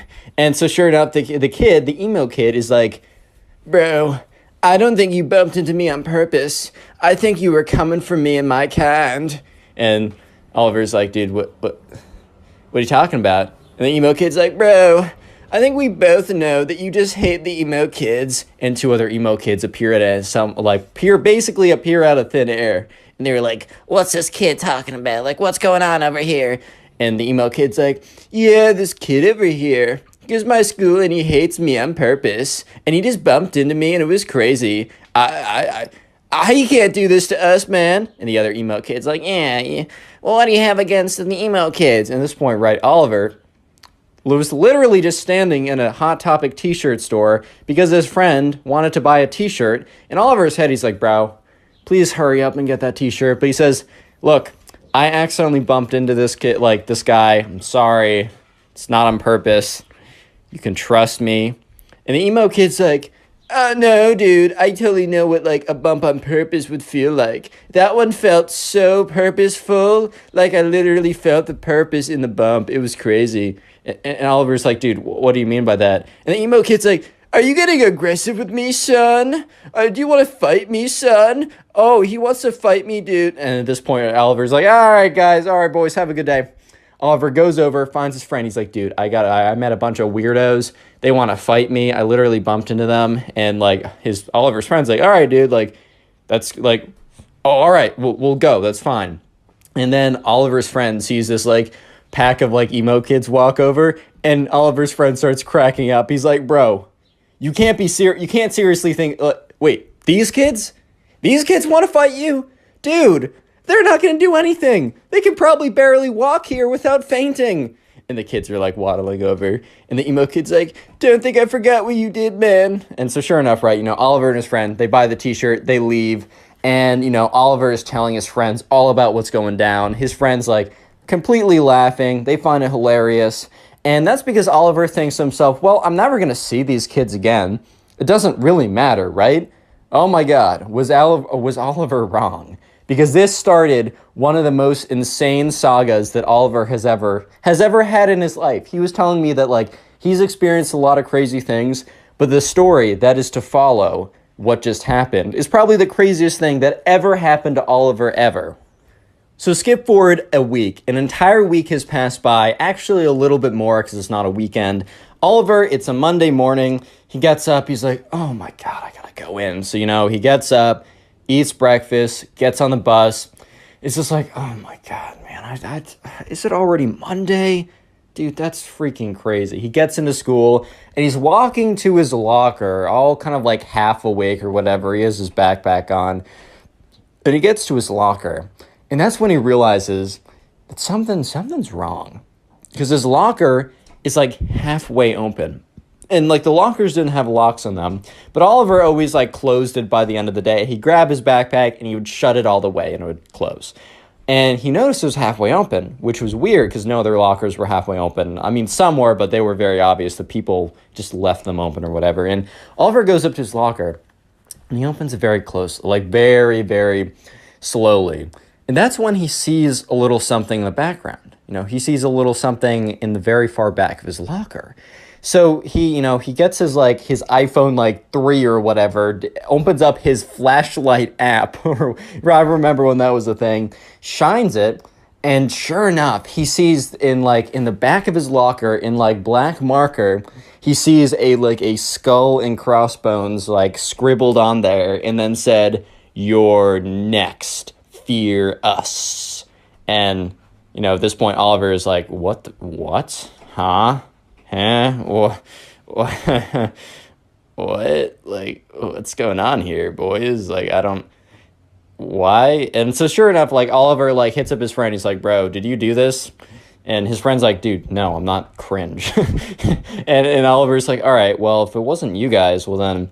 who could it, that's really weird." And remember, the whole emo experience, the emo kid thing that happened at Hot Topic over a week ago, was a pretty crazy experience, but at that time, Oliver had completely forgotten. Because don't forget that the main emo kid actually went to Oliver's school, and Oliver recognized him from being in the hallways once. So Oliver didn't even think for a second, he didn't even think of the emo kids when he was like, all right, who's probably going to be the one, who did this? Who's most likely that probably went through and was trying to mess with me or whatever. And Oliver just didn't even think of the emo kid. So give it a couple days, right? A couple days later, Oliver is kind of towards the end of school. And most people are gone. Oliver's just waiting. It's after class.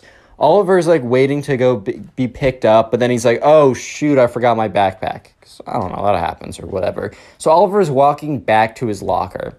And this is where it's actually a little creepy because he starts walking back to his locker and it's he looks at his locker and it's just scribbled in black pen. Nothing else, no other lockers. It says his locker has all these black X's all over them. And it's done in Sharpie or whatever, but he's like, okay, whatever, this is kind of serious because he looks around and no one else is around him. So this is kind of weird now. He's definitely feeling kind of uncomfortable at the moment. So he goes in there and he goes to grab his backpack and he sees a piece of paper sitting there. So he grabs the piece of paper, he realizes it's a letter, but he doesn't read it yet because he grabs his backpack, he gets on out of there and he goes out of the school. And now he's standing where, people are getting picked up or whatever. And this is where he feels more comfortable to actually read the letter. So he opens up the letter and it says, I'm going to try and read it in the emo kid voice. "Don't think you could have gotten away from us, man. You emo kids have not forgotten your sins, and you shall pay for them. Next time, don't mess with the popular loners ever again." And then it had this weird raven at the bottom, and apparently that was the emo guild crest or whatever, dude. I don't know. But at this point, Oliver's like, oh my God, it's the freaking emo kid that I bumped into at the Hot Topic. That's the kid behind all this or whatever. So he's like, all right, I'm just going to, next time I see him, I'm just going to tell him to leave me alone and I'm just going to scare him. He's full of nothing, right? He's full of nothing. And so sure enough, the next day rolls around and he gets on the bus. And once again, Oliver isn't even really thinking about the weird stuff going on, but he gets on the bus and he's half awake. And he's looking, you know how you walk down the bus and you can see all the people sitting in the seats? He looks in the way back and he's stops for a second because he sees something that's very that he remembers. Long black hair, bangs in the front of the face. And he's like, oh my God, wait, that's the emo kid. And all of a sudden he hears from the back of the bus, "Well, hello there, Oliver. Why don't you sit next to me?" And Oliver's like, how does he know my name? whatever. And Oliver's like, all right, well, this is going to be actually a great opportunity for me to sit down and kind of like scare this kid and tell him to like basically to piss off, right? So Oliver gets to the back of the bus and he sees the emo kid and he sits there. He's like, dude, I don't know what's up with you, but why do you keep doing weird things to my locker? And he says, and the emo kid's like, so you've noticed that the emo guild has noticed your presence and has decided that you are mortal enemy number one.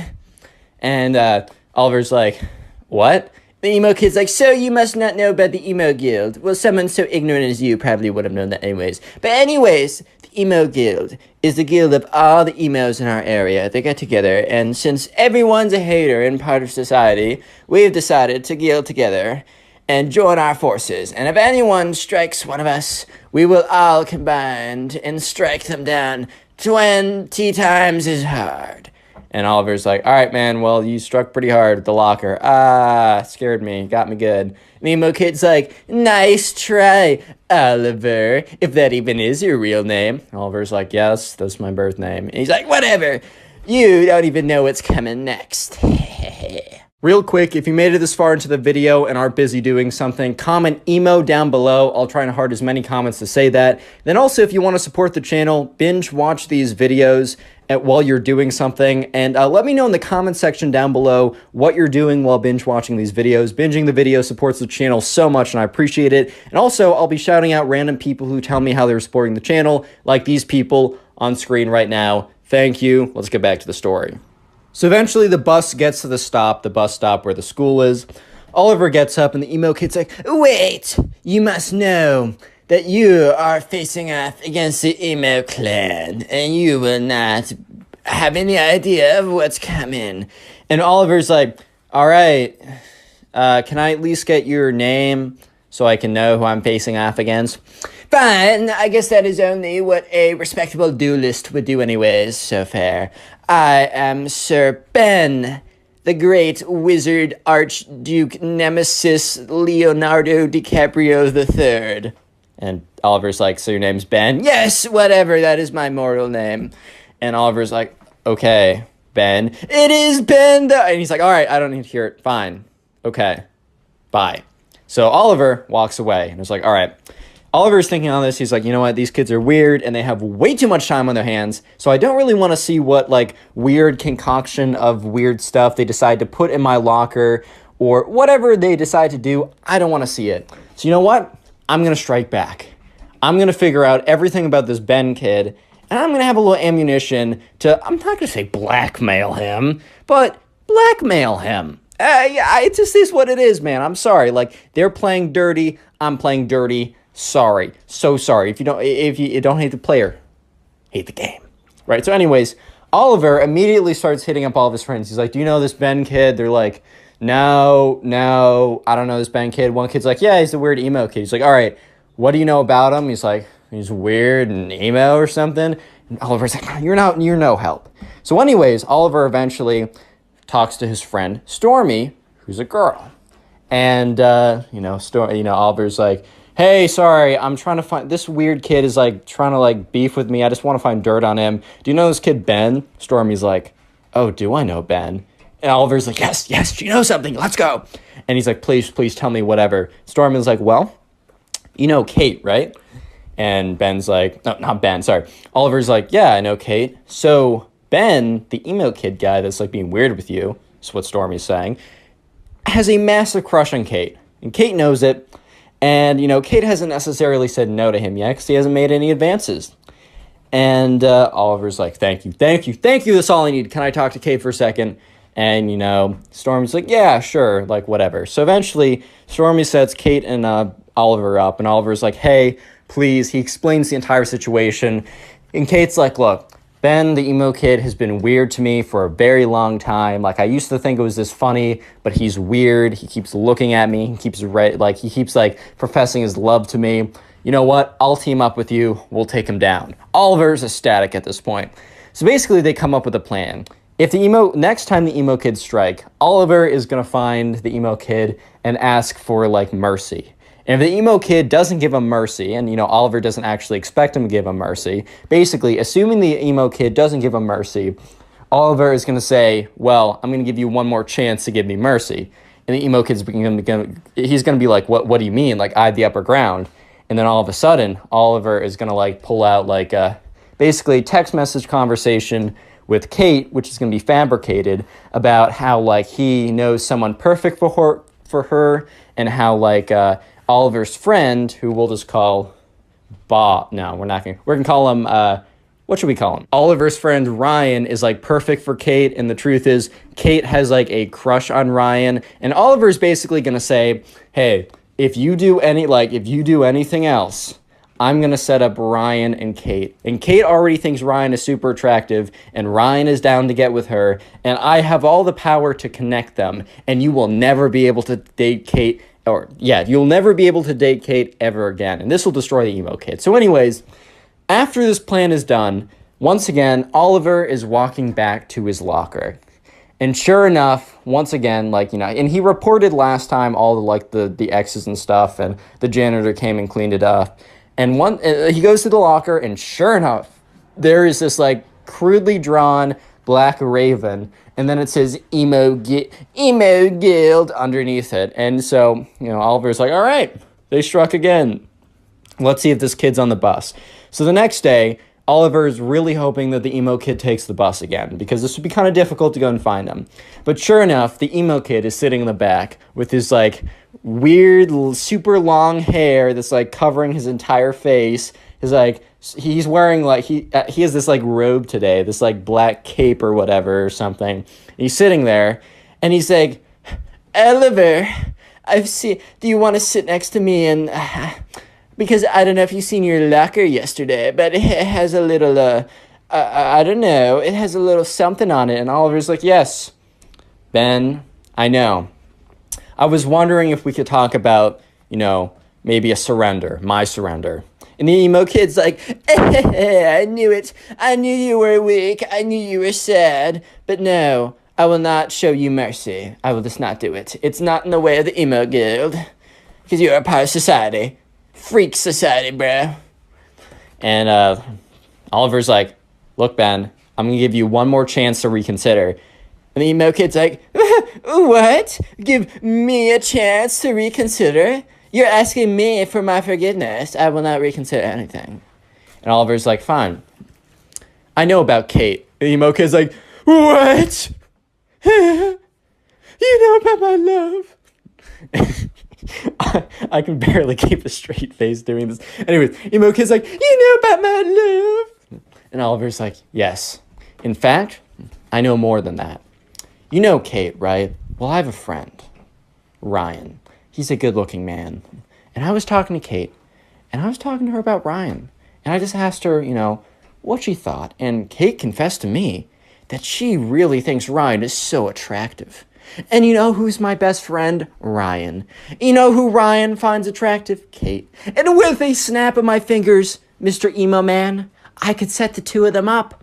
And you will never have a chance to date her for the rest of high school or middle school. Or I don't care, right? For the rest of high school.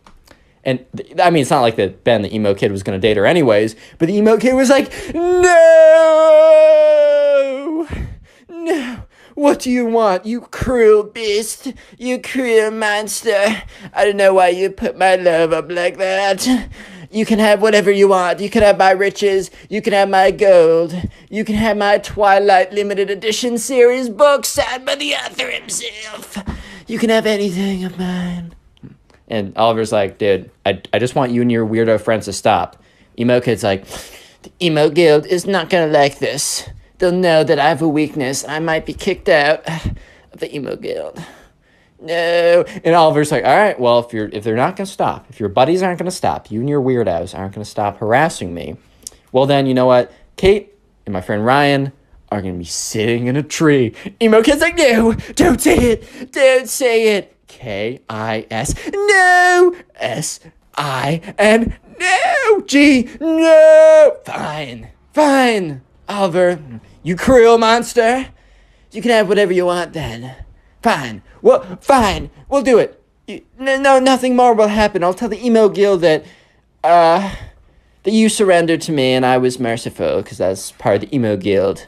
And Oliver's like, didn't you say that was the opposite? It doesn't matter, Oliver. I'm trying to work with you, idiot. And Oliver's like, okay, you know what? If this is true, Kate and Ryan, they're not going to be like that.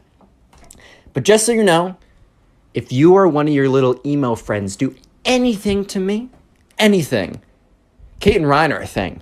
Emo kid's like, fine, you drive a hard bargain. I'll call off the attacks.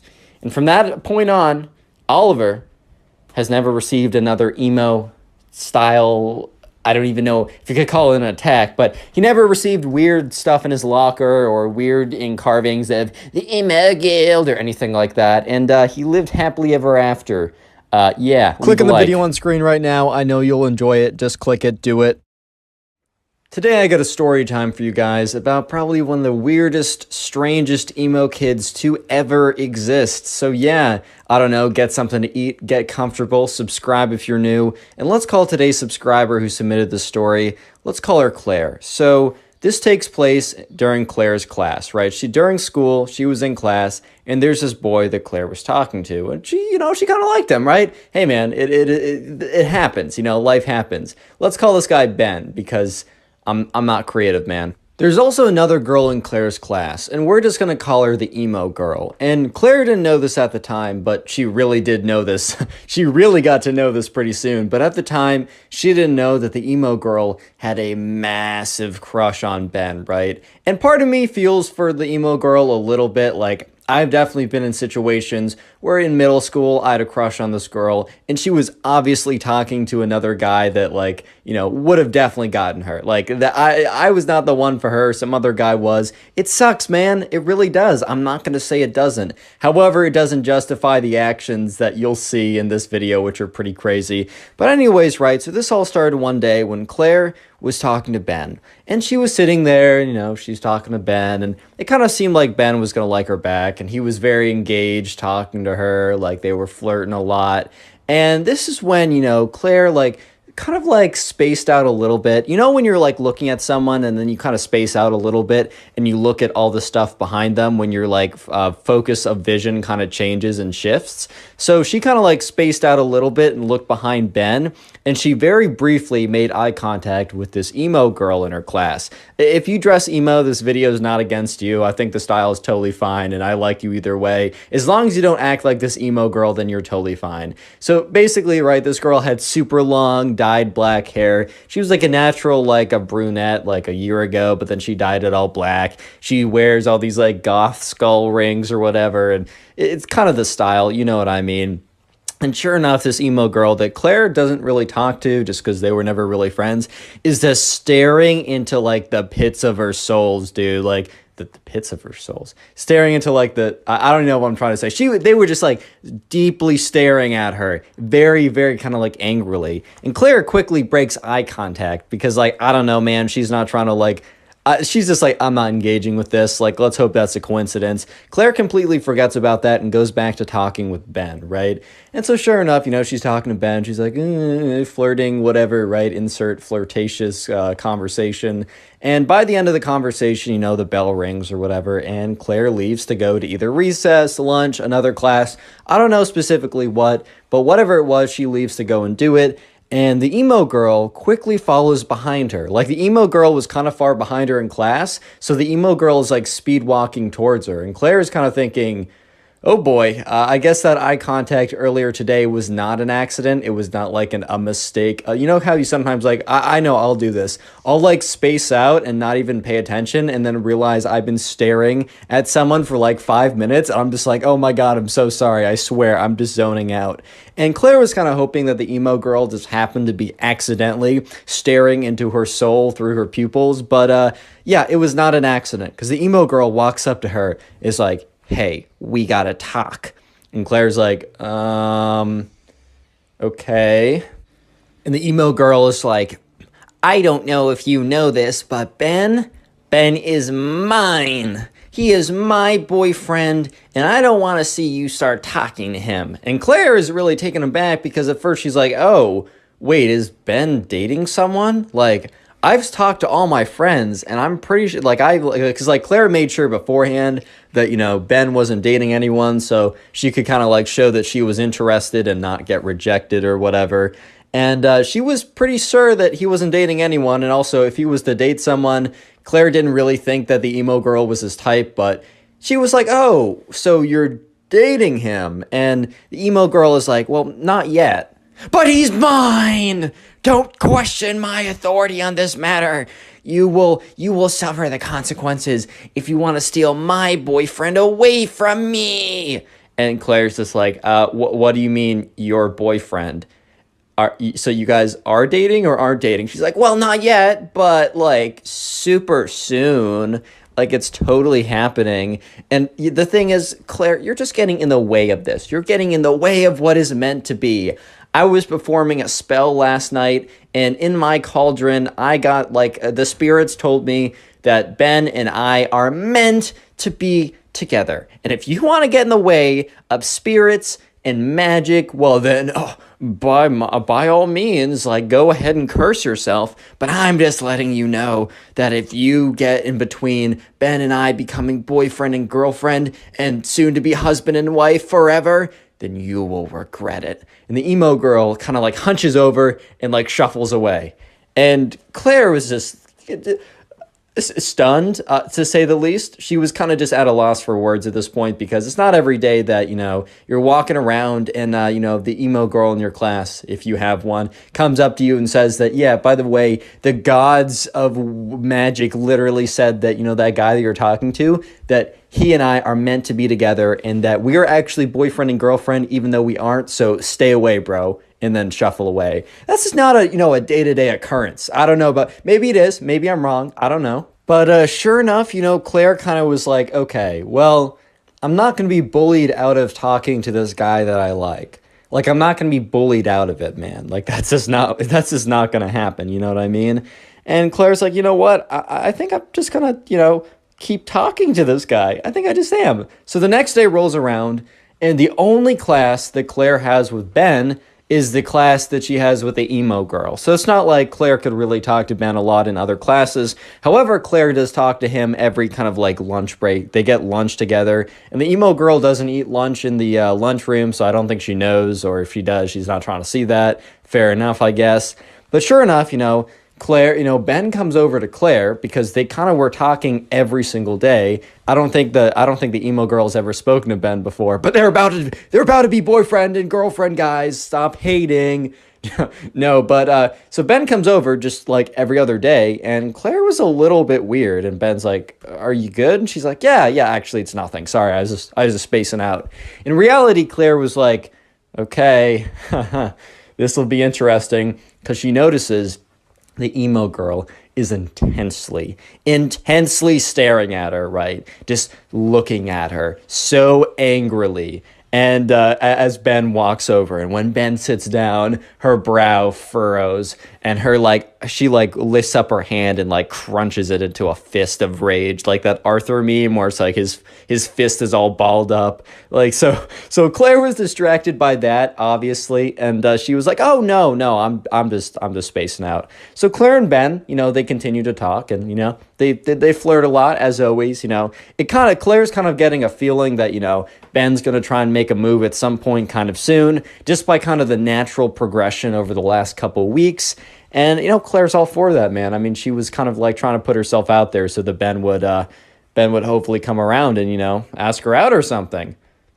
Sure enough, the bell rings again, and Claire is kind of power walks out of there. She grabs her bag quickly. She's like, "Aha, Ben, I'll see you in the next one." Because Ben and her go to totally different directions, so it's not like she can walk with Ben. And so Claire is power walking out of there because she's like, "All right, emo girl is coming for me, man." Because Claire wasn't looking at the emo girl, but she could just feel it. She had kind of the raid boss music going on. She's like, "Oh man, I gotta get out of here, dude. Final boss encroaching, man. I gotta get out of here." So she grabs her backpack, quickly puts it on her shoulder, and starts to sprint out. Not sprint out of the classroom, man. Her teacher would have been like, "Stop running, stop it, stop." But sure enough, right now, the emo girl was just as fast and just as intent to be talking to Claire. And she comes up to Claire, and she's like, "You didn't heed my warning. You didn't listen to me. And Claire goes, dude, I don't know you, but it doesn't seem like you and Ben ever talk. I don't think you're going to be boyfriend and girlfriend. You threatening me with your magic powers or whatever is not going to make me stop talking to this guy, dude. Like, can you go away? And the emo girl is like, fine, but just know that I will give you one last warning. And Claire's like, oh boy, kind of rolls her eyes or whatever. And the emo girl's like, if I see you talking with him again, it is on sight. And Claire's like, bro, what? What? Huh? And the emo girl's all like, stop laughing at me. It's not funny. It's serious. I will give you one last chance. And this is your final opportunity to cease your terrible behavior, or you, yes, you, Claire, will suffer the consequences. And Claire's just like, oh my God, you can't, you gotta be kidding me, dude. Like, there's no chance. So she's like, okay, thanks for talking to me. Is that all? And the emo girl's like, yes. One last chance. Don't forget it. Don't you forget it. One last chance. And once again, emo girl scuffles off. Little spoiler, Claire does not listen to the emo girl. And the next day in class, the emo girl does something completely crazy. But real quick, comment emo down below if you want to hearten your comment, as that is the secret word of the day, and I will try and heart your comment to say thank you. And also, if you want to support the channel, binge watch videos, or just watch a bunch of videos after this one, or in your free time when you're drawing, about to go to bed, playing video games, go watch one of the playlists. I got Emo Kid playlist, Spoil Kid playlist, and if you do, comment down below so I can personally say thank you, as it really does help. And also, profile pic army looking strong. So you thought that was it for the craziness from this emo girl, that going up and threatening that the evil gods of spells and magic and wizardry she will suffer the consequences. You thought that was bad? No. Pause, bro. You're not even close to what's about to happen, because the next day it rolls around. Okay, I keep saying that like that's something crazy. Oh no, the next day happens. Time is linear. Rah! But anyways, right? Next day rolls around. Claire goes into class. And she makes sure that she's talking to Ben. And she makes sure that the emo kid, or the emo girl specifically, is seeing this. And Claire's kind of like a little bit upset, because she's like, you know what? This girl is bossing me around. I'm not standing for it. So Claire decides that, she's just going to make a move. Like, she's going to make a move. So anyways, Claire is talking with Ben. And, she sees that the emo girl is at an angle where she can see both of them pretty clearly. And so Claire looks at the emo kid and the emo girl in the eyes. This is a little mean, I'm not going to lie. However, it is kind of justified, since the emo girl was like threatening to pull up or square up, or like it's on sight if you talk to him, or talking crazy or whatever. So this is a little bit justified, not saying it's not mean. But, Claire is kind of like, oh, Ben, like, tell me about you or whatever. And what Claire does is she puts her hand on like a Ben's leg or whatever, kind of like as an indication of like, I like you. Don't go ahead and do this. Especially like you got to ask people first. Like, you can't go around just putting your hands on people, bro. As the Connor Pugs endorsement, don't do this. But anyways, like, I mean, she already talked it, like, either way she does it.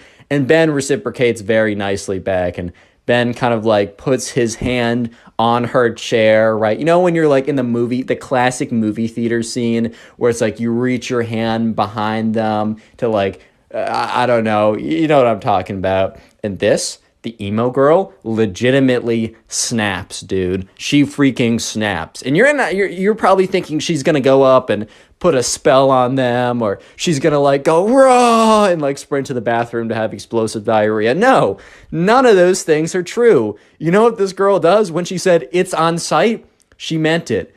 Because Claire, one moment, was like kind of relaxing in the company of her soon-to-be boyfriend, spoiler, Ben. In the next moment, she was on the ground. Do you know why? Because the emo girl freaking tackled her, dude. The emo girl got so angry at the sight of them, like, basically, they weren't holding hands, but they were, like, same level of, like, romantic intimacy as holding hands. She was so mad at that sight that the emo girl legitimately got up out of her seat, buckled her head down, sprinted like a D1 quarterback, and knocked Claire out of, like, tackled Claire basically, and was like, and started hissing. So right now, Claire's on the ground. The emo girl is on top of her. Ben is sitting there in complete shock, like, what? And everyone in the class turns around, including the teacher. Because they were supposed to be, like, reading a book or something in pairs. None of this nonsense was supposed to be going down. So the teacher is just like, what's going on over here? And the emo girl is like hissing the entire time. It's like, I told you it was on site. Stay away from my boyfriend. And Ben is just so confused. And Claire's, like, covering her face because the emo girl is, like, very faintly, but still trying to, like, claw at her. It's like, don't, like, with their big, like, kind of like in Pokemon, like, Meowth, or I forgot the cat Pokemon that, like, Team Rocket has. You know how that, like, it has scratch attack that does, like, -1 damage? That was kind of the equivalent of what, like, the emo girl was doing to Claire. So no damage was done, but it was very strange. And sure enough, Claire, at the next moment, feels the sensation of the emo girl leaving her body, like being picked up. So she opens her eyes, and she sees the emo girl is literally being dragged away by the teacher and dragged out of the classroom. And Claire gets up, and Ben looks at her with just this look of, huh? And at this point, Claire's like, Ben, I got some explaining to you. I got some explaining to do. And Claire explains everything that I just told you. Click on the video on screen right now. I know you'll enjoy it. Just click it. Do it. Today I got a story of probably one of the craziest emo kids of all time, and I've told a lot of crazy stories, so strap in, subscribe if you like stories, and let's call today's subscriber, let's call her Luna. So Luna was a tennis player and was pretty good at tennis, and over the summer, her mom sent Luna to a tennis camp, and this story starts pretty far through the tennis camp. So the tennis camp lasted about 1 week long, and on the last day, which was Friday, all the parents would come and they would watch kind of like a tennis tournament of all the kids who were playing and learning how to play and getting better during the week. There would be a big tournament. They would have, like, I don't know, a fake little trophy thing, but the main important thing was that there was a big tournament at the end of the week and all the parents came to watch.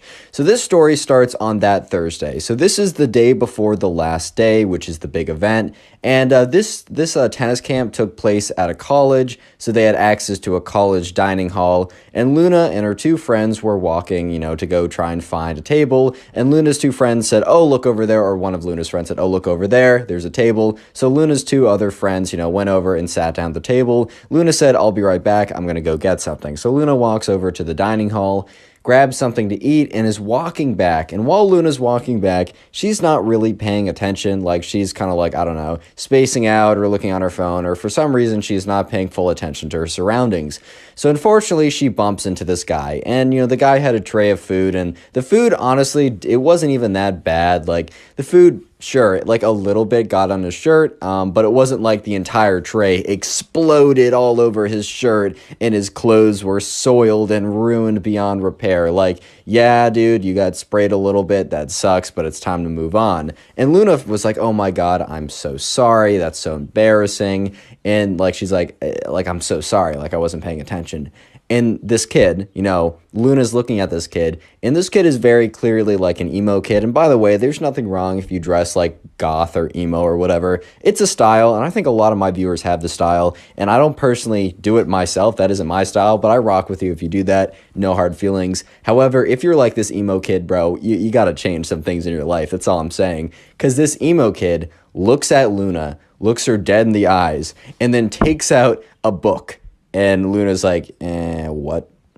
And the emo kid, so he has this book in his hand, and Luna notices that there's like ancient hieroglyphics.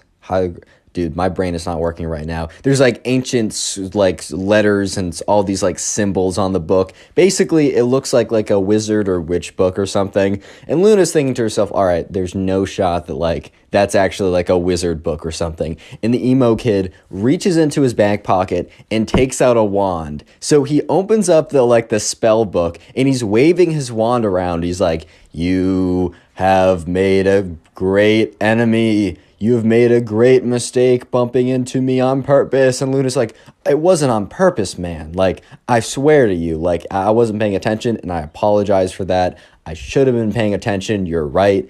Like, that's on me. However, like, come on now. It was an accident. I don't know what you're doing. I don't know what kind of nonsense doobly doop you're doing right now. But and he's like, silence, mortal. And he's like waving his wand around. He's like, hibbity bibbity bobbity boo. I put a something like super goofy, but like supposedly like, I don't know, wizard tongue or something. He's like, beepity boop, boppity bee. I'm like, okay, bro, like, let's calm down now. And he's like, there, you've been cursed. And he slams the book shut with one hand, puts the wand back in his pocket, puts the book back into his backpack, which he was carrying around. Or I guess not a backpack. I guess it was like a tennis bag with a racket in it.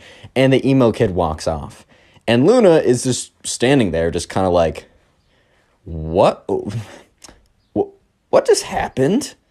Like, can we just have like a little pause and a rewind of what just happened here? Because I don't think that like I really understood what was going on, because there's not a shot that actually just happened. So Luna goes back to the table with her two friends, and her two friends are like, what took you so long? And Luna's like, well, I actually have a very interesting answer that I bet you guys were not expecting. So Luna tells them the story, and they're like, one of them was just like, oh my God, that's crazy. The other one was like, dude, like, I know that kid. Like, I was in a tennis group earlier this morning. We're practicing forehands. I know that kid. He was so weird, bro. He was all like, okay, he wasn't like the other emo kid, bro. I'm just playing around. But he was like all like in the corner, hushed away. And when the coach like said to him it was his turn, he kind of like looked up at him and flicked his long dark hair back, kind of sighed, and then like, you know, hit a forehand or something. And they're like, that kid was super weird, but I had no idea that he was like that weird. Because there's a difference between being kind of weird and putting spells on people randomly. Like, that's just two different ballparks, bro. Quick comment emo down below if you want to harden your comment. That is the secret word of the day, and I will do my best to heart as many comments as possible. I'm still getting over some complications with the wisdom teeth, and that might take a couple days. So please don't take it personally if I don't heart your comment. Do know I still really appreciate it. And also, shout out to all the people who've been binge watching my videos, like going through and watching a ton of them, either via the playlist or just through the recommended. Please let me know in the comment section when you're doing this so I can heart it and say thank you, and just know that you're supporting the channel more than you can even imagine at this point. I really appreciate it. Back to the story. It gets crazy.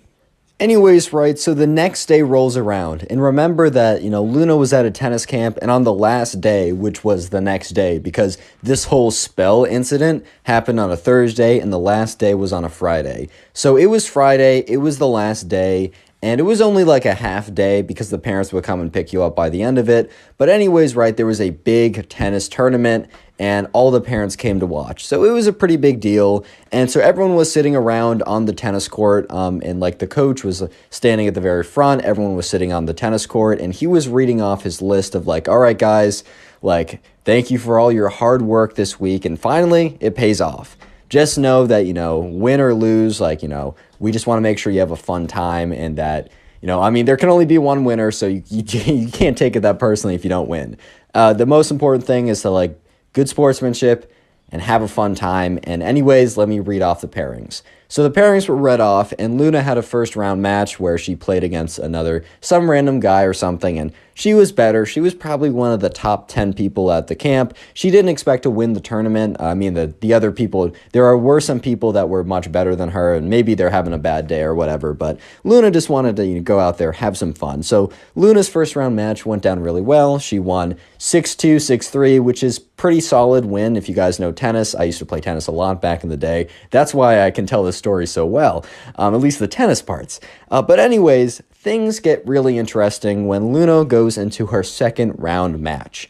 The second round match is against a familiar character that you guys may or may not remember from earlier in the story. Yes, Luna is playing the emo kid, and let me just say that Luna did not forget the emo kid, but very well the converse is true too, because the emo kid had not forgotten about Luna either. Which means, yes, Luna versus the emo kid are about to play after the emo kid put a spell on her. And Luna's just looking at her opponent like, there's no way. There's no way, man.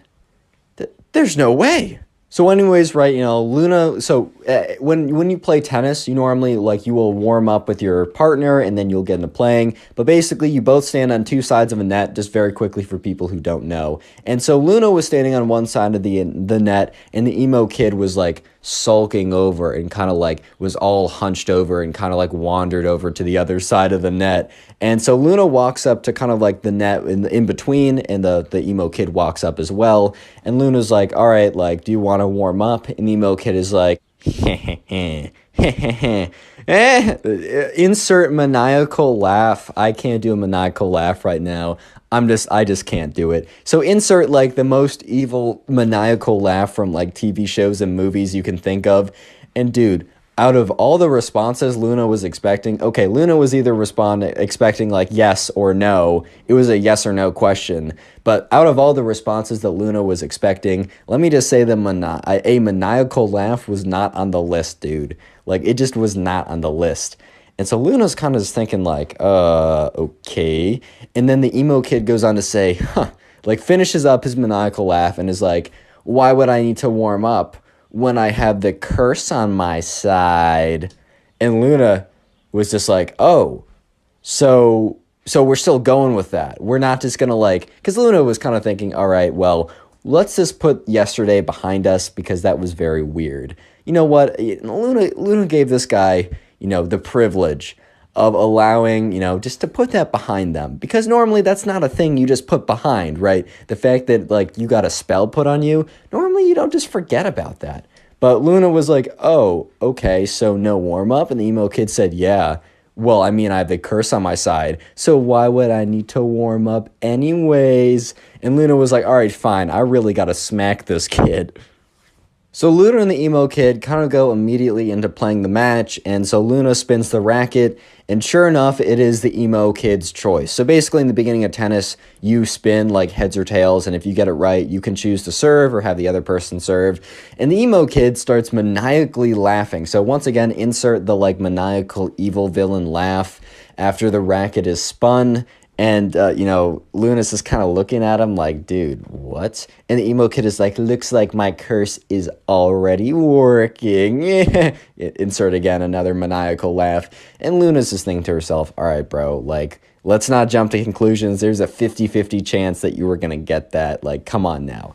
In the back of Luna's mind, she was like, well, I wonder if the curse is real, but her rational mind was able to take control and be like, all right, let's just smack this kid. I know I'm better than him. So sure enough, right, the emo kid starts serving. Basically, that's the way you start a tennis point. So the emo kid throws it up, bops it in, and the serve is not that good. Serve is the hardest part of tennis, in my opinion, but the serve is not that good. And Luna, really wanting to have a good impression to kind of quote-unquote break the curse, winds up a massive forehand, completely crunches it, and obliterates the emo kid in the first point. Like, this ball is blazing off of Luna's racket and just smack right past the emo kid. The emo kid wasn't even, like, the emo kid plus the curse were not good enough to give him the reaction time to be able to deal with it. That's how bad this whole thing was, dude. So Luna looks up at the emo kid, giving her the dirtiest look ever, because I don't think the emo kid realized that Luna was one of the top players at the tennis camp, but he now realized that, he was probably not going to win this. I think he walked in with a lot of confidence, also trying to scare her off because of, like, he remembered, oh, this is the girl I put the curse on. Odds are he would have, like, if this was a different person, he would have put a curse on them beforehand. Like, he would have walked up to the tennis net, whipped out his magic wand, and been like, blah, blah, blah, you're now cursed or something, just to mess with their head. But since he's already done that, right, he was trying to use that as leverage. But anyways, the match continues, and the emo kid is getting destroyed. So at this point, the emo kid is down about 3-0, and they're only playing one set. Basically, in tennis, you play to 6 games. Whoever gets to 6 games first but win by 2 wins, and if you get to 6-6, you play a tiebreaker. But anyways, right, Luna's up 3-0, so absolutely smoking the emo kid. And it's Luna's serve, and she serves it in, and it is very clearly a winning shot. However, it was close, right? It wasn't like, it was clearly in, but it wasn't like in by so far that, like, you'd have to be like crazy to say that it was out, right? And the emo kid was like, out. Because if you don't know, you make your own calls when you play tennis. There's no umpire unless you're really good. And this was a lower level. I think in the final match, like the final match of their big tournament, they might have like someone like officiating it. But the emo kid was like, out. And Luna kind of looked at him like, no, dude, that wasn't. But like, she can't really do anything. So they keep playing, right? And Luna continues to crush this kid, continues to crush this fool, bro. Like, and the emo kid continues to cheat. However, the emo kid is really only cheating when it's like, I don't know, kind of close. So if like Luna hits a really good shot, but it's kind of close, the emo kid will just call it out. And this is super frustrating to Luna because she's losing a lot more points than she needs to, but she's still winning. It's currently 5-1. So if Luna wins one more game, then it's over, right? She wins the match and like it's done with the emo kid. And at this point, right, I think other matches were kind of like getting on with, and like there were like more people were finishing, so parents were kind of like coming over and they were watching, and like more of the staff officials decided to watch this game just because less matches were being played because more people were winning and losing and kind of less matches were going on. So at this point, right, it was like 5-1 Luna, and there were a bunch of people watching at this point.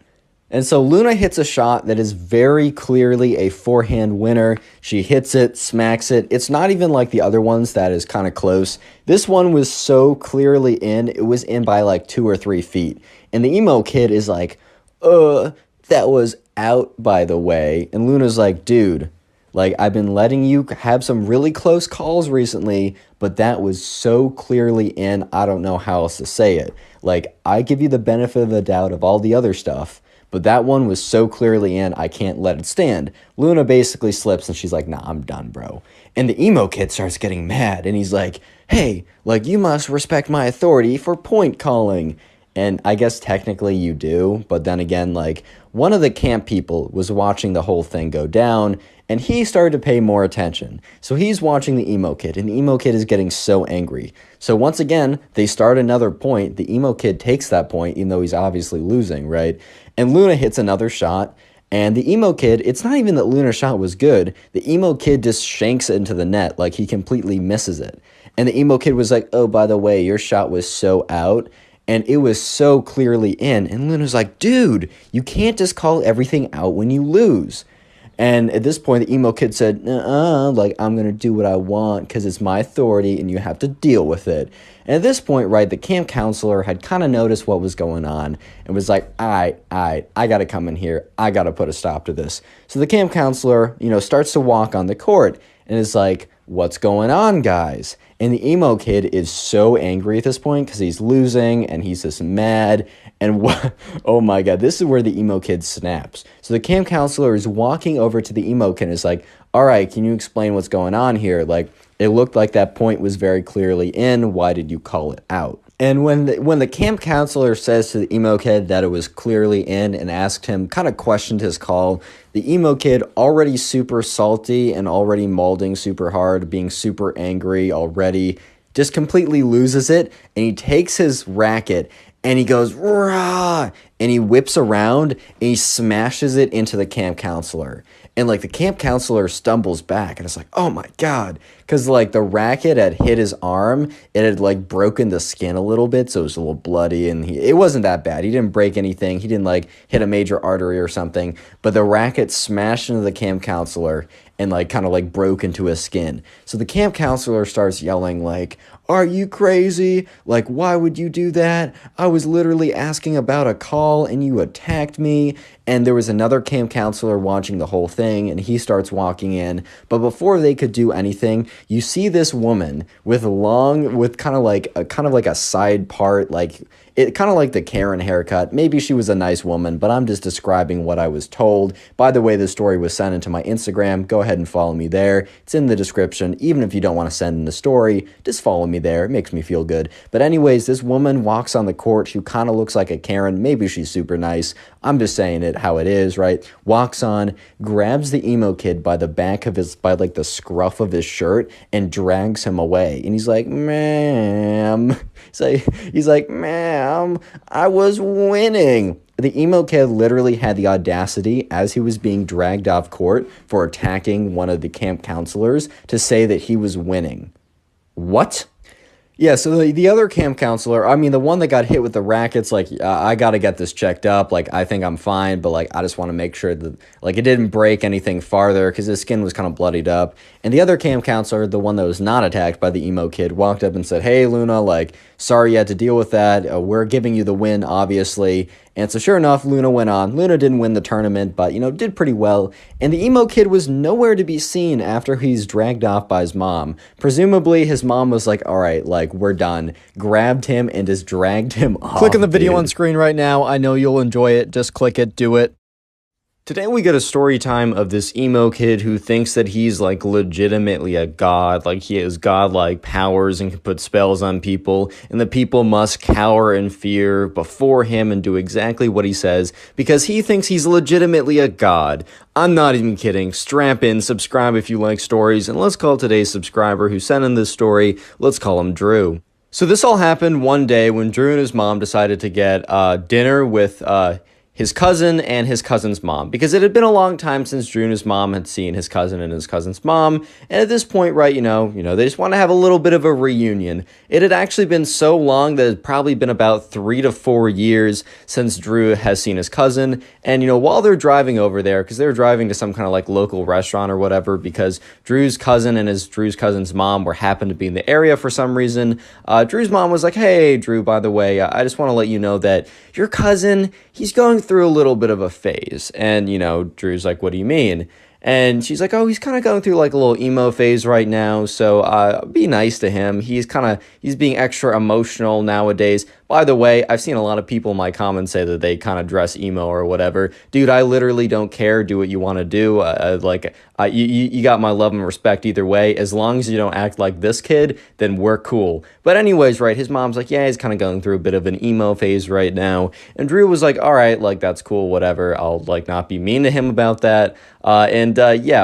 Drew's mom did not say that he was also going through his Greek god arc or whatever, dude. Like, it's the funniest thing ever. But anyways, so they sit down, and Drew and his mom are looking in, and Drew sees Drew's cousin's mom, and she's like, "Oh my god, how's it going?" Wait, Drew's cousin's mom would be Drew's mom's sister. Okay, that's much easier. So Drew's mom sees her sister, and it's like, "Oh my god, it's been so long. How's it going?" They run up and they like hug each other. At this point, right, Drew is kind of curious to see what his cousin is looking like, and sure enough, right, he looks over, and Drew's cousin is like full, like super long, dark black hair, has like a black hoodie from Hot Topic, has like black socks, and has like a spiky chain thing, dog collar thing, and has like long, like black painted nails, and has in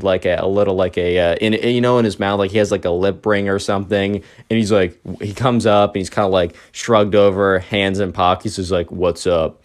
And Drew's like, "Hey, man, how's it going?" Last time, like, he was in his Minecraft arc, so completely different, man. So Drew was a little taken aback. But anyways, they all decide to go and sit down, and they're just talking about stuff. And it seems super normal at first, but here's the first interaction that Drew kind of realized was the beginning of, wow, this is going to be a lot weirder than I ever expected.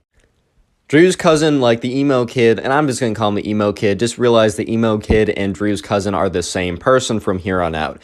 So anyways, right, the emo kid is sitting there, and the first kind of really weird thing he says is he refers to Drew, right, as a mere mortal. Like, it was like a totally normal conversation, and I think like the emo kid was like, looks at Drew and says, "How's a mere mortal like you faring in like school?"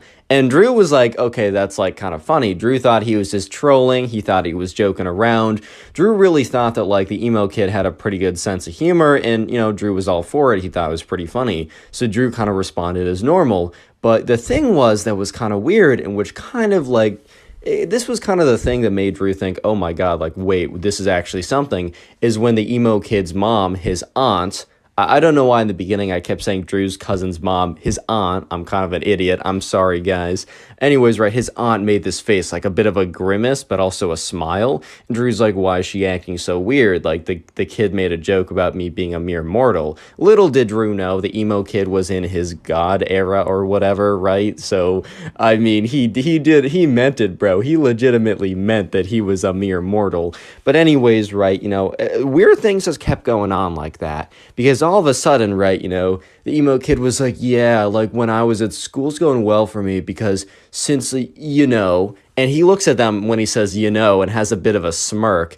And Drew in his head is like, yeah, I don't know, but he doesn't question any further. The emo kid's like, yeah, because, all my friends, they're bowing down because, they don't want to, they don't want to deal with my wrath, which I totally understand. And Drew's kind of just like in his head, like, all right, like I can't tell if this is a joke or not. If it's a joke, this bit of satire is pretty funny. But if it's not a joke, oh my God, like this is not going to be, this is super weird. But anyways, right, and he looks at Drew's cousin, or the emo kid's cousin's mom again, and she's grimacing again. And Drew in his head is like, wait a minute, something's off here. So the emo kid is like, I gotta go to the bathroom. He stands up and he like Sonic dashes away, or just like does the Sonic dash away, and like, the thing is, right, Drew didn't notice this before, but he has, like, a black cloak. Like, the dude has a Superman cape, but it's, like, all black and, like, emo and whatever. And Drew's just like, okay, this guy's he's a bit of an oddball, but at least he's a good guy. That turned out to be very incorrect. But anyways, right, Drew is just like, all right, man went to the bathroom. Like, I guess it's just going to be my mom, my aunt, and I talking. And the aunt, her face was like a forced smile for the entire conversation until Drew left and her face completely dropped. And she's like, guys, I'm so sorry. Like, I got to let you know something. And they were all just like, what are you talking about? And she was like, guys, like, I don't know how to explain this, but I guess the best way I can explain this is that, your cousin, and looks at Drew, is like, Drew, your cousin, he's in his God arc right now. And Drew's like, huh? What is a God arc? He's like, huh? Well, what do you mean a God arc? Like, what does that even mean, bro? And she's like, yeah, so basically, he thinks that he's a legitimate god and that his friends bow down because they know that he can smite them and put spells on him. And, he's been in his emo phase for a while, but it's evolved into an emo god phase. And Drew's just, like, looking at her like, wait, is the emo kid and my aunt, are they both on the same comedy bit? Is this like a sketch or something and he left to make it seem more believable? Because if that's the case, bravo, they're getting 5-star rating from me. But if this is legit, and it's seeming like it's legit, oh my God, I'm actually gonna like flip out, dude. This is the craziest thing ever. And then his aunt goes on to say, and he's very fragile emotionally or whatever, so if you guys can just please play along if he like makes a mention that he's a god. Please don't burst his bubble. I know it's a lot to ask and it's super weird, but please just do it for me. He's gonna get through this phase and be normal soon. I hope. She has a long pause and then says, I hope. And Drew's mom kind of cringes a little bit. She's like, oh my God. Like, thank God Drew is not like this and not in his God arc. Drew's mom wouldn't care if Drew was like emo or something. But if he was an emo God phase, like, she would be like, bruh, like, my son, why? Why do I live? Just to suffer. And that's when Drew sees the emo kid / his cousin return from the bathroom. And you guys might be thinking, oh, he's not too bad, right? In his little god arc, because all he's saying is like his friends are immortals or whatever. No, it is about to get 1,000 times worse. It's something about the bathroom just turned him into like super evil vengeance god mode. Like, it is about to get so bad. So strap in and prepare yourself. Real quick, comment emo down below if you want a heart on your comment. I'm going to try and heart as many of those comments as I possibly can because emo is the secret word of the day. And by the way, the channel's actually been doing really well because you guys have been binge watching the videos. And I tell you, best way to support the channel is to watch a bunch of my videos in a row and then comment about it. And you guys have been going like really above and beyond. Like, here's just some people on screen who've been like legitimately watching like a ton of videos and like legitimately watching me and letting me know. Just so you guys know, this is the best way to support me and it's actually really shown and it's crazy. And I just want to say thank you. So let me know if you're binge watching these videos in the comments. I'll try and heart them. I'll try and respond or something. And just know I really do appreciate it. And yeah, thank you for the watch time. The channel's going kaboom, and it's all because of you guys. Anyways, back to the story. So the emo kid comes back, and he sits down, and when he sits down, he wraps his cape around him like he's Dracula or whatever. And, Drew's mom / the emo kid's, or Drew's aunt / the emo kid's mom, right, is like, hi, Drew, welcome back. And Drew, I don't know what happened to him in the bathroom, but he's like, he responds, he turns his head, he looks at his mom and he says, "Silence, mortal! Do not speak to a god like me!" And all of a sudden, everyone at the table goes silent, and even the table next to them goes silent, and they were in the middle of a conversation. Like, everyone, like, in the 5 mile, like, vicinity, or 5 foot vicinity was, like, paused and was just like, what did I just hear? And, the emo kid's mom gets, like, very, like, nervous. And she's very thankful that, like, she was able to tell, Drew and his mom, like, what's going on. But she was like, "Oh, my liege, I am so sorry. Please forgive me." And the emo kid is like, "Fine, I'll consider it. Your punishment will be less than because of your repents. Repents, is that the word? Yes, because you're slightly forgiven, but your punishment will still happen." And he, like, whips up his cape again and, like, hides his face behind it. It's like, meh, meh, meh, meh, meh, meh. At this point, Red Drew's like, "Oh my god, my cousin's gone off the deep end, bro. What?" So anyways, right, the emo kid's mom starts having a conversation with Drew's mom, kind of just trying to, like, move past that super awkward moment of like her son saying, "Silence, mortal, you will be punished," like something just very strange like that. And she just tries to have a normal conversation, and she was doing pretty successfully as the emo kid was, like, evilly staring at them, like through his black mascara, looking at them. And I don't know, like, Drew, like, looked at his cousin, and, like, briefly, very briefly, Drew looked at his cousin, and the emo kid looks at him, makes eye contact, and goes, "Hiss!" And Drew's just thinking